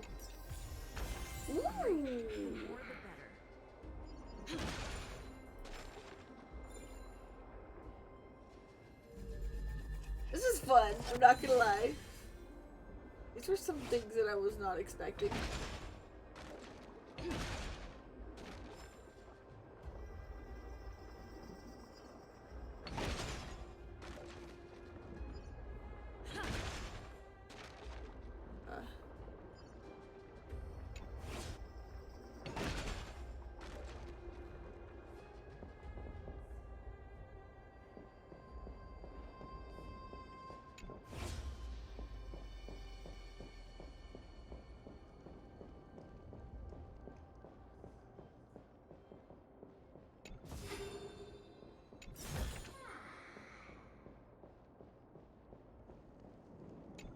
Back.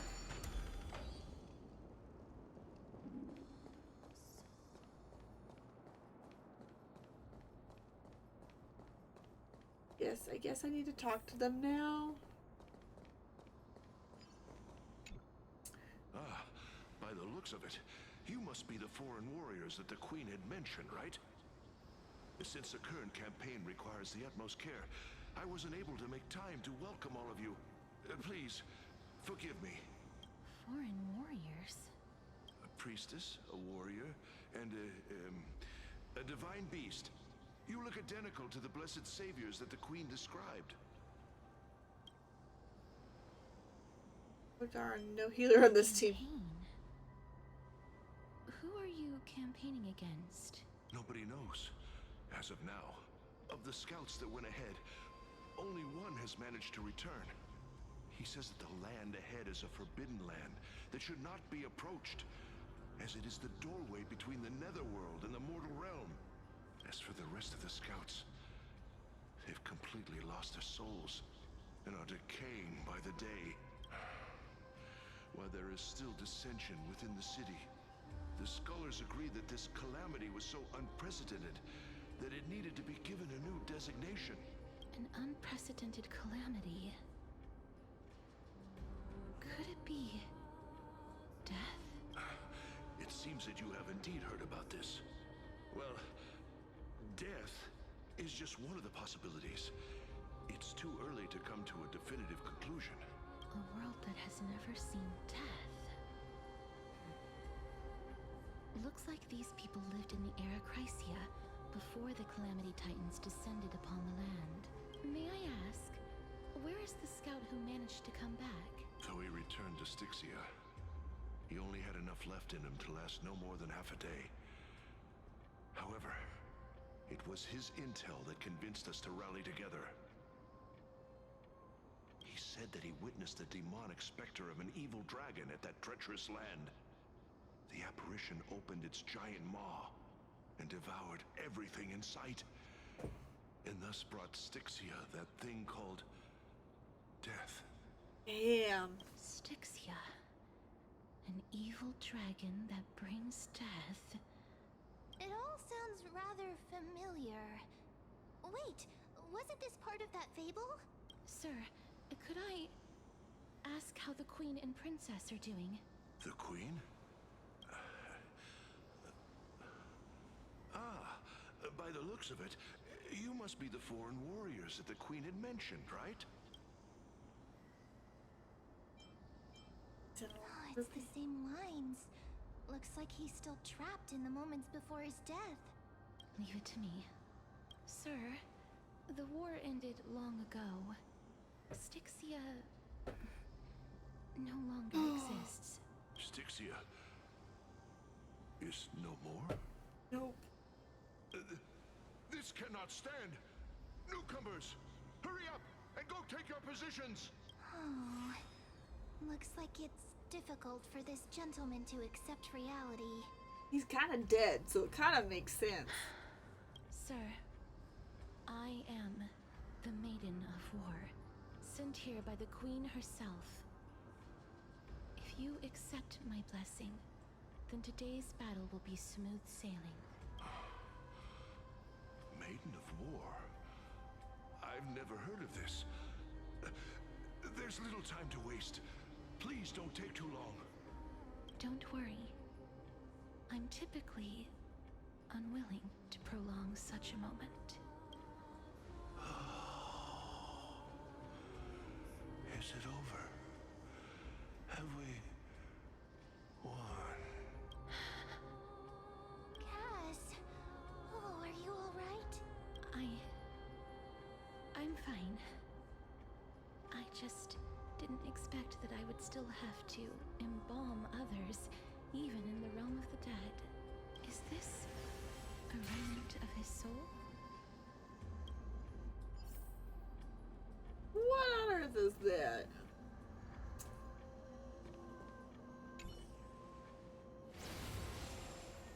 Well then, why should I place my trust in you?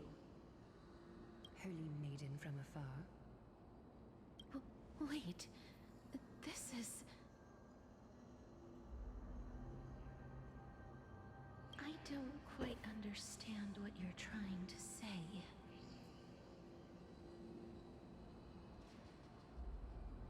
French fries! Oh. Thank you, honey.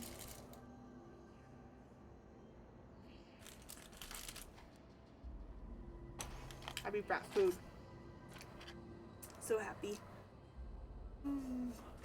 Since the prophecy has already pronounced your name as Chrysos heir of death, Akima ought to treat you as an esteemed guest. However, you seem to have no intentions of concealing your involvement with the Council of Elders, while most likely being aware of my issues against them. I cannot deny your claim. It was the council that offered this room to me, and they had only one request.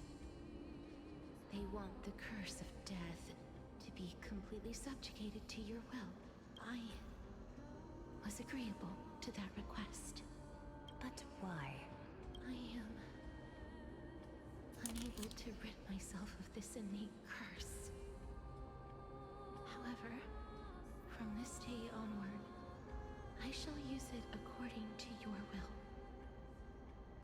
I will never make any superfluous moves on my own. I see. So that is how they plan to control the Flame Chase Journey. Let's see. Those pickles out of my burger. Bastard pickles.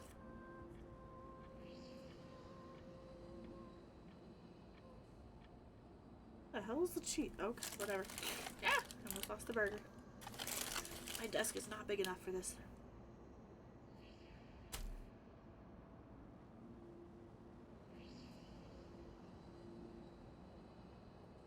They have shifted the heavy responsibility of granting death over to me. If I ever become obsessed with executing people, they will then have ample reason to terminate the Chrysos Heir's journey. And yet, you seem to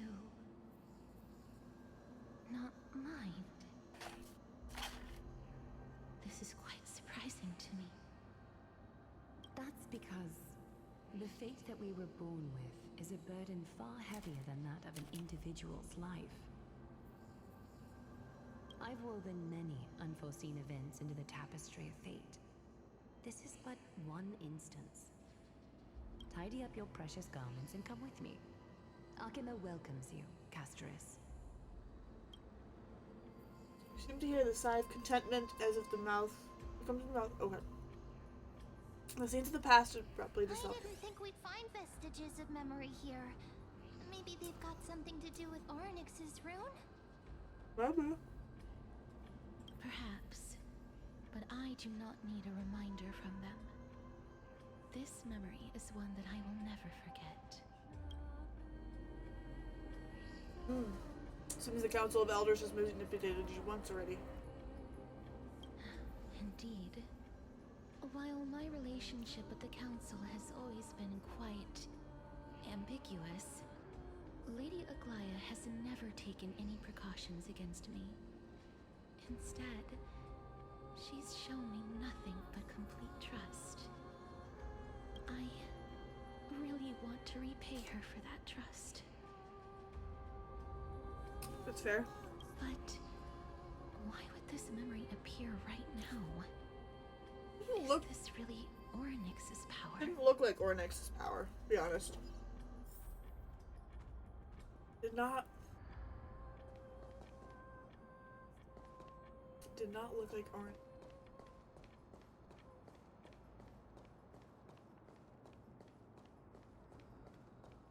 Some of these were here, some of these are not.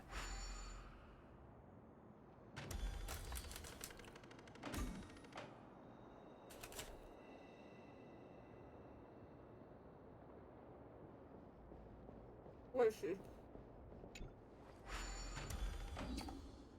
Gotta put back the rune.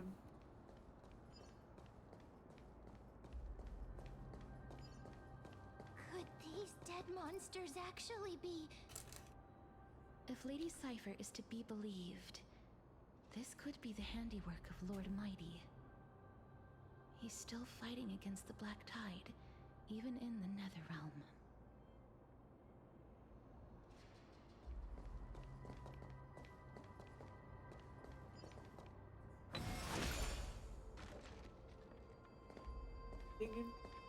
Nope. Why are the Black Tide monsters here too? Can they swim in the River of Souls? I don't think so. Even Thanatos wouldn't be able to accept Black Tide monsters into their realm. These traces seem to suggest that anybody who trespasses upon death will pay a heavy price. Will we suffer the same fate? Since the realm of the dead must remain peaceful, it's imperative that we rid the place of such discordant noise. Please Oh. stay back. Let me deal with these enemies. Okay, we're getting into a fight of some kind. Okay. Yep.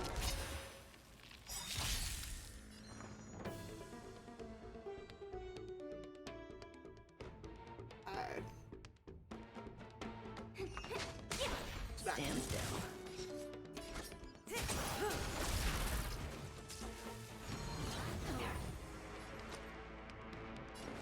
Spend freely. Not that we need much.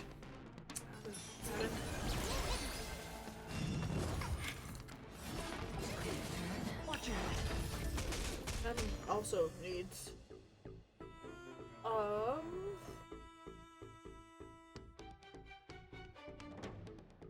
That's fine.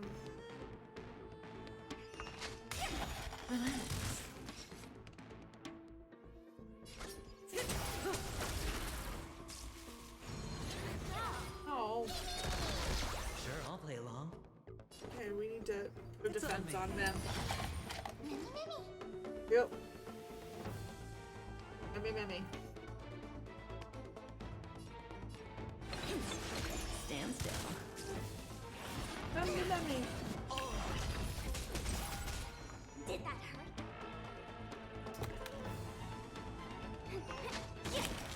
Move the battlefield. No, shouldn't go target you. Hedge your bets. Use it to add anything more. Do that. Reach the end of the story in your own way. Okay, let's see.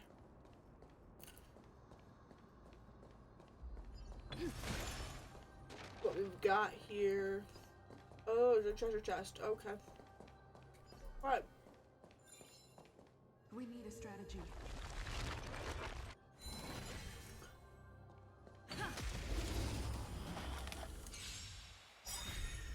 The game is on.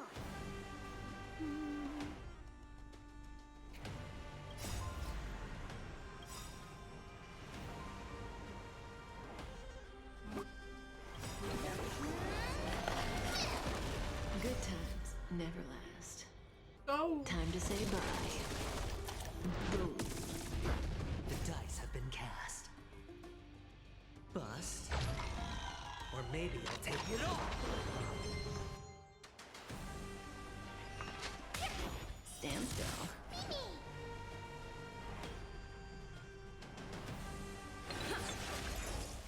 Okay, should have brought. Oh. Watch your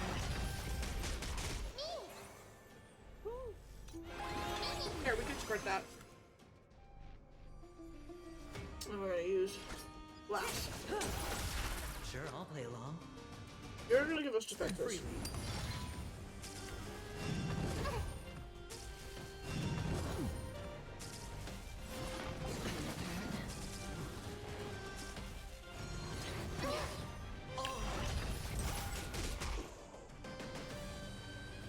Gonna resummon them? Okay. Well, to be fair, this is harder content, so. Let's play for a while.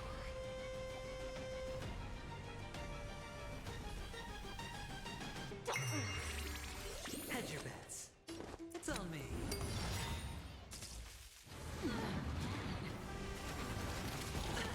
Watch your head. Damn.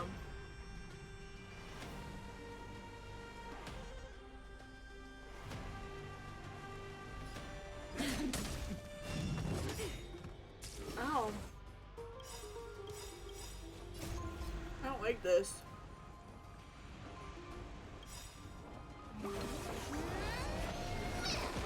Good times never last. Time to say bye. Boom. The dice have been cast.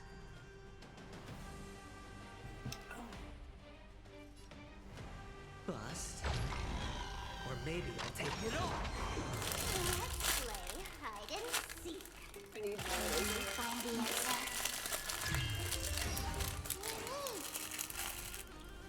Yes, ma'am. That one works.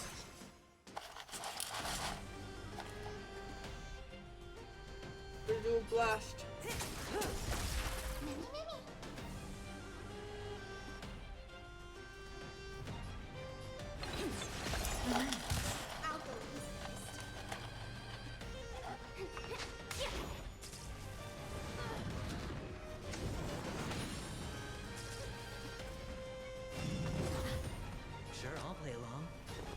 freely. May as well kill them all. Let's play for a while. That one is the playing field.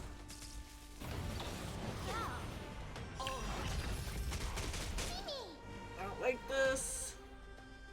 Do not like this Sam I am. Hedge your bets. Do not like these green eggs and ham. Say bye to breathing.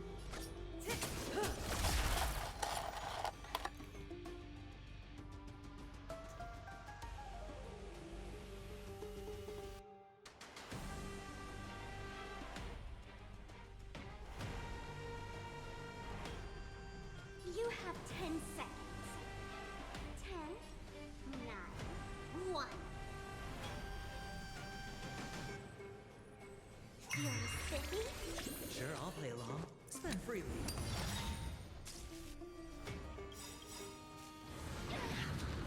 Good times never last. Time to say bye. Boom. The dice have been cast. Bust. Or maybe I'll take it all.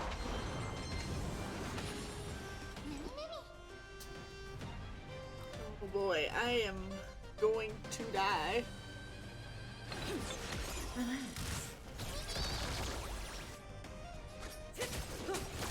I'll go easy. Okay. Thank goodness. We did not. Now we can open this.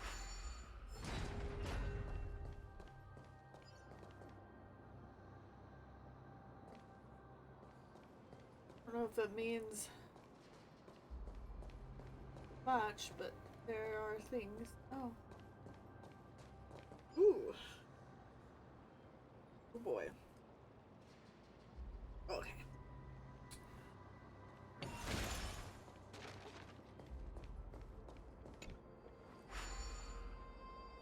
In the room.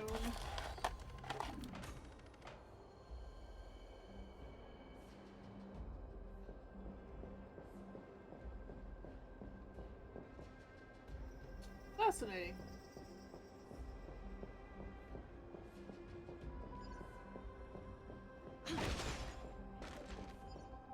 If Don Hall was around, he'd definitely be able to raise the waters of the River of Souls into the sky. If Lady Hycelens was still alive, I think she might be able to do that too. Looks good. The path ahead is blocked by the River of Souls again. In that case, let's go back to the past. This miracle sure is handy. This is yet another aspect of a Titan's divine power.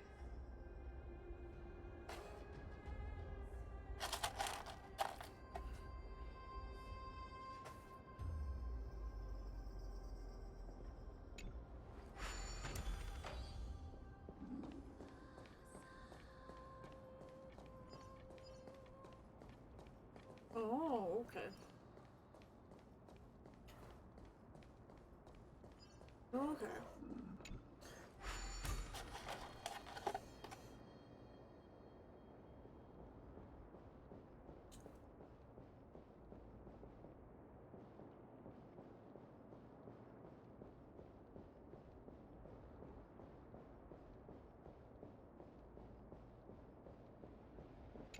Ascend.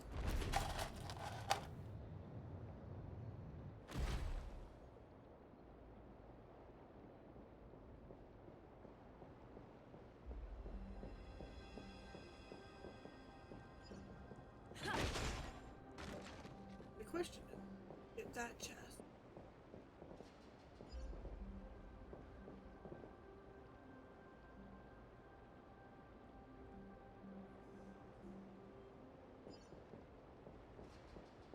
You know how to get that one.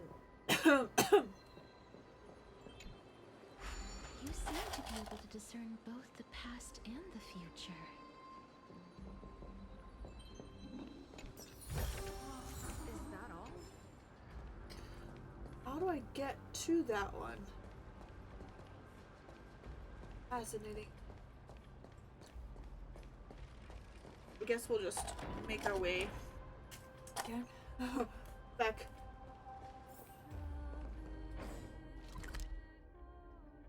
Not what I wanted to open up.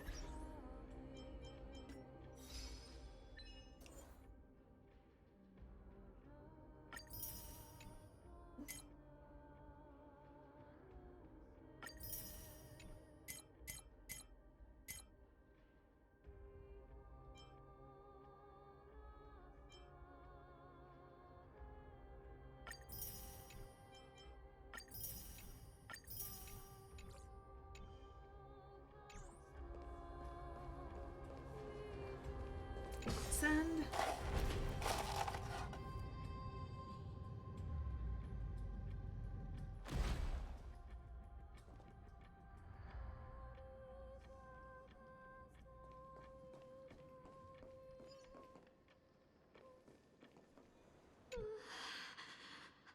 Why isn't there a god yelling in the distance?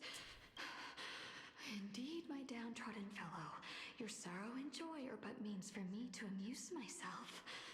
I will at least derive some comfort. If all the tears that I had shed were determined by some mightier being above. It's you people. Oh man, she does not have any love for them. Okay. I don't blame her. I do not blame her. Oh, this place. Must have been a beautiful courtyard in the past.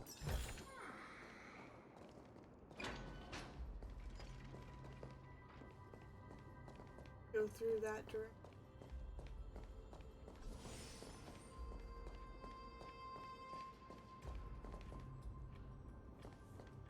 We gotta get up there. Get a butterfly. Look at the origins of the elitistic butterflies, living them away. Places where many people met their demise. The last human can say one last thing before leaving the world, what it would be.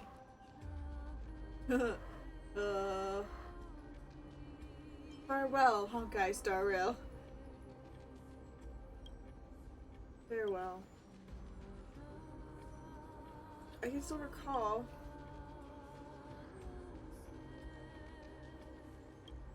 Of course, those words would be like to hear the most.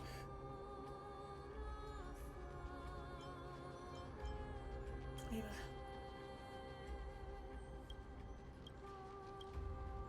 Okay, good. I feel like that'll become. It's just interesting for some lore bits. Please excuse me. I am but a scholar from a distant land who had the misfortune of falling into the River of Souls and turned into a member of the dead. Huh? This one seems to know that she's already dead. Oh, I was merely speculating. But it seems I was right. And you... I recognize you. You're the Holy Maiden of Death from Idonia, right? I'm sorry. I cannot bring you back to life. However, should you desire it, I can end your prolonged limbo. I'm well aware of that. Even if you were able to revive me, I would never choose that option. That's because I didn't fall into the River of Souls by accident.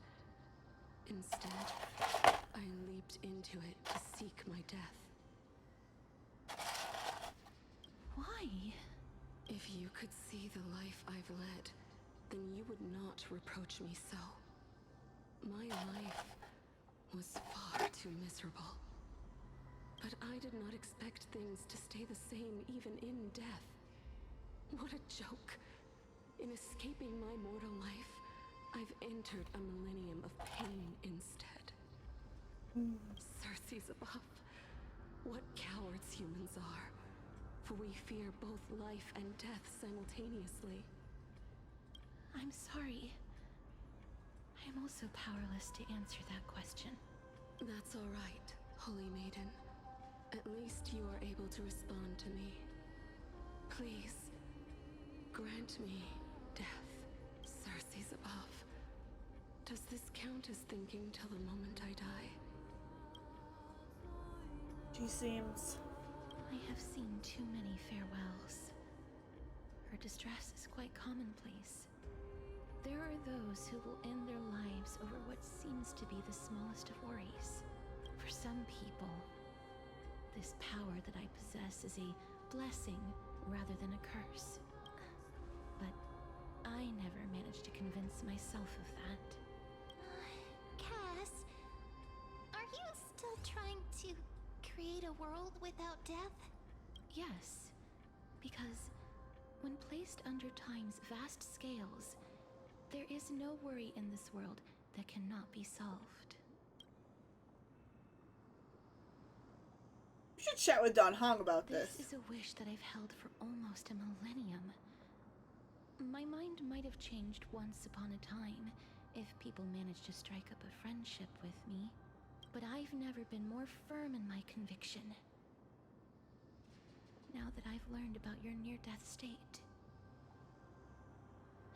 it is my duty to wipe death from the face of this world. Girl, that's not your...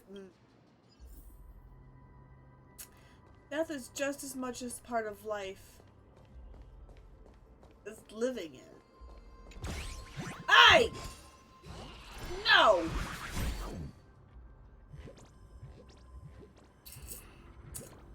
You little bastard. No. No, not happening. Where is it?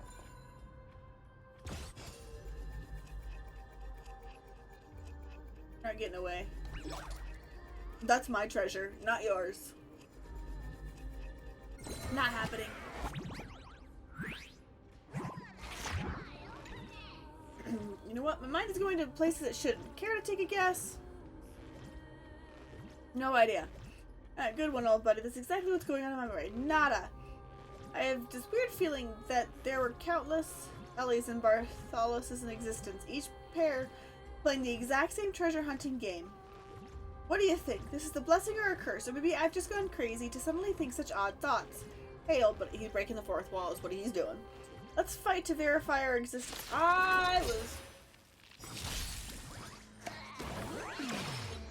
Oh, he wants the skill.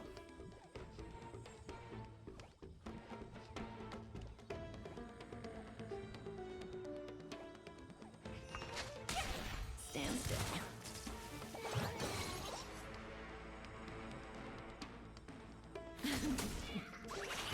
Hedge your bets. Relax.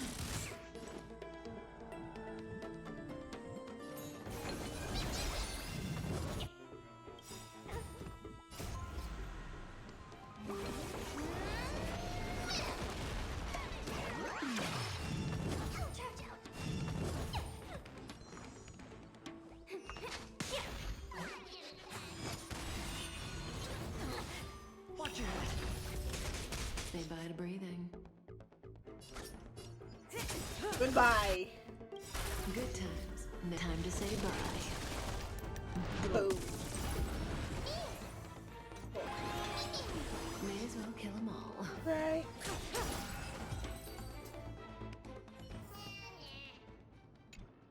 Ooh, there's something oddly satisfying about getting beaten up when feeling empty inside. This used to be a magnificent city-state, right? But with just a turn of the cosmic wheel, it all vanished in a moment. This is maddening. The Nether Realm's foul water is everywhere, making it impossible for me to find any real treasure in here. So what's this all about? Come on now, after all our games together, surely it's not too much to ask you to listen to old Bartholomew's complaints occasionally. What was it that ancestor Zygris used to say? The world is a stack of recurring destinies. Truth is often less fair than trickery. Would they really talk so cohesively like that? Maybe not. It's been so long. I can't remember things clearly anymore. But you're different. I won't forget such a fascinating name. Where's my treasure chest? Give it back. Thank you. It's good.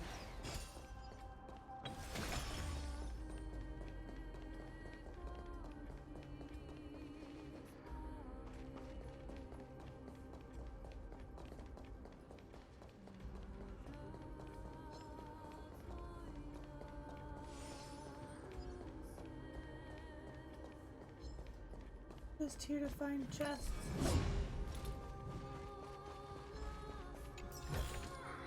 Is that all?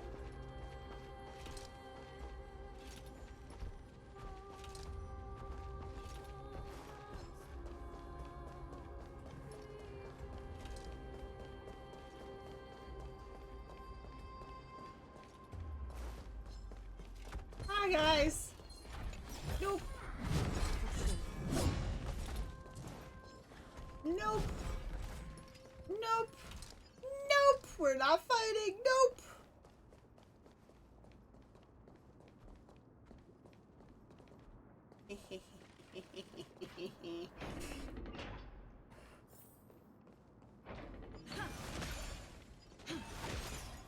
I could probably take those ones on, but I didn't want to. I just wanted the chests. Wow. This place is so spacious. Is this the kingdom's vault? Time. I get scared when I see these vertical structures. It's time to use. Fine and all, but we need to lay down some rules. We're not gonna return to the past to steal things. Do we need to enter that doorway to climb even higher?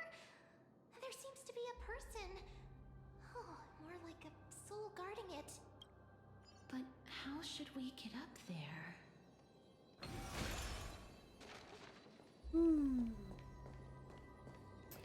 Alright. I just realized how tired I'm starting to get. Alright. Let me check here. Excuse me. Nice.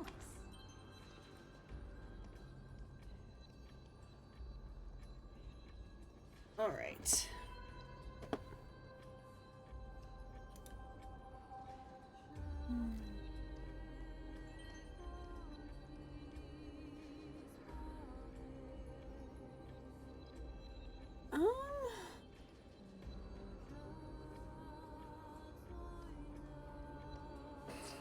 Okay.